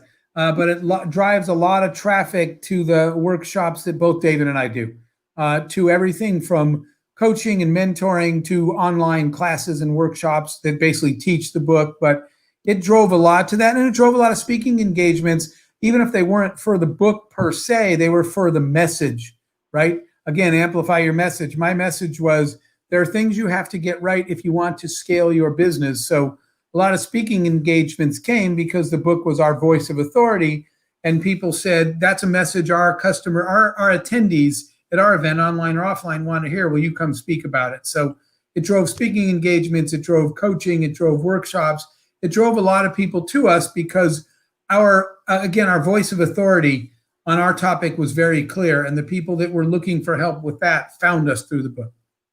I love that, and I want to circle back to one thing you said earlier before my last question, but it was, I mean, it really struck me because I asked it, but not out loud and didn't write down the answer, and I feel like more people should ask out loud and write the answer, is when you mentioned earlier about how people should ask themselves, what's this book about? Like, what am I hoping it answers for people? Yes. That's the question that keeps them up at night. And so for me, my last book with a publisher is the Book of Why and How. And really, at the end of the day, what the answer is for people, or I should ask, the question they're asking is, how can I live a better life? Like, how can I live a life where I'm doing what I love versus working for somebody else to create their dreams? And, I could say, if I go an extension further, the shorter question might be, how do I find my why, and what do I do with it? But I never actually, I wrote the book with that in mind, but I never wrote it down. And I think there's a lot of times people just write a book for the sake of, I want to have a book out, but don't ask the question it's answering. Yeah, I agree. When I'm looking at books, a lot of times I look at some of them and I'm not entirely sure. What I just told you guys, what question were you answering with this book? Right? I'm talking obviously business books. Business books should be answering something that somebody wanted to know, or I'm not sure why you wrote this. And some of them really clearly do. Love it. So the question I've been asking everybody today, Jeff, and it's actually the question I've asked now. I said I've done over 6,000 interviews. I've asked this question 5,000 times. It was the basis for my last TED Talk, was just this one question, which is, if you could jump into a time machine, go back and talk to a younger Jeff, and I'm skipping parts of it there, but what would you say to that younger Jeff based on what you've learned in the year since? Yeah, so I think even though it's cliche, it's the answer to your question, which that, it really is who you surround yourself with in life. I would have said it this way, because I said this on a TV show the other day. She said, this host said, is life about the journey or the destination? And I said, actually, it turns out it's not about the journey or the destination. It's just about the people you're traveling with. So now in my life, I don't focus on what I'm going to do first. I focus on who I want to spend my day with. Then we'll figure out what we're going to do together. If I had known that then, I would have avoided a lot of people along the way and spent more time with the right ones. That's advice I would have given myself. Focus on the people you're spending your day with, way more so than just the thing you're trying to do that day.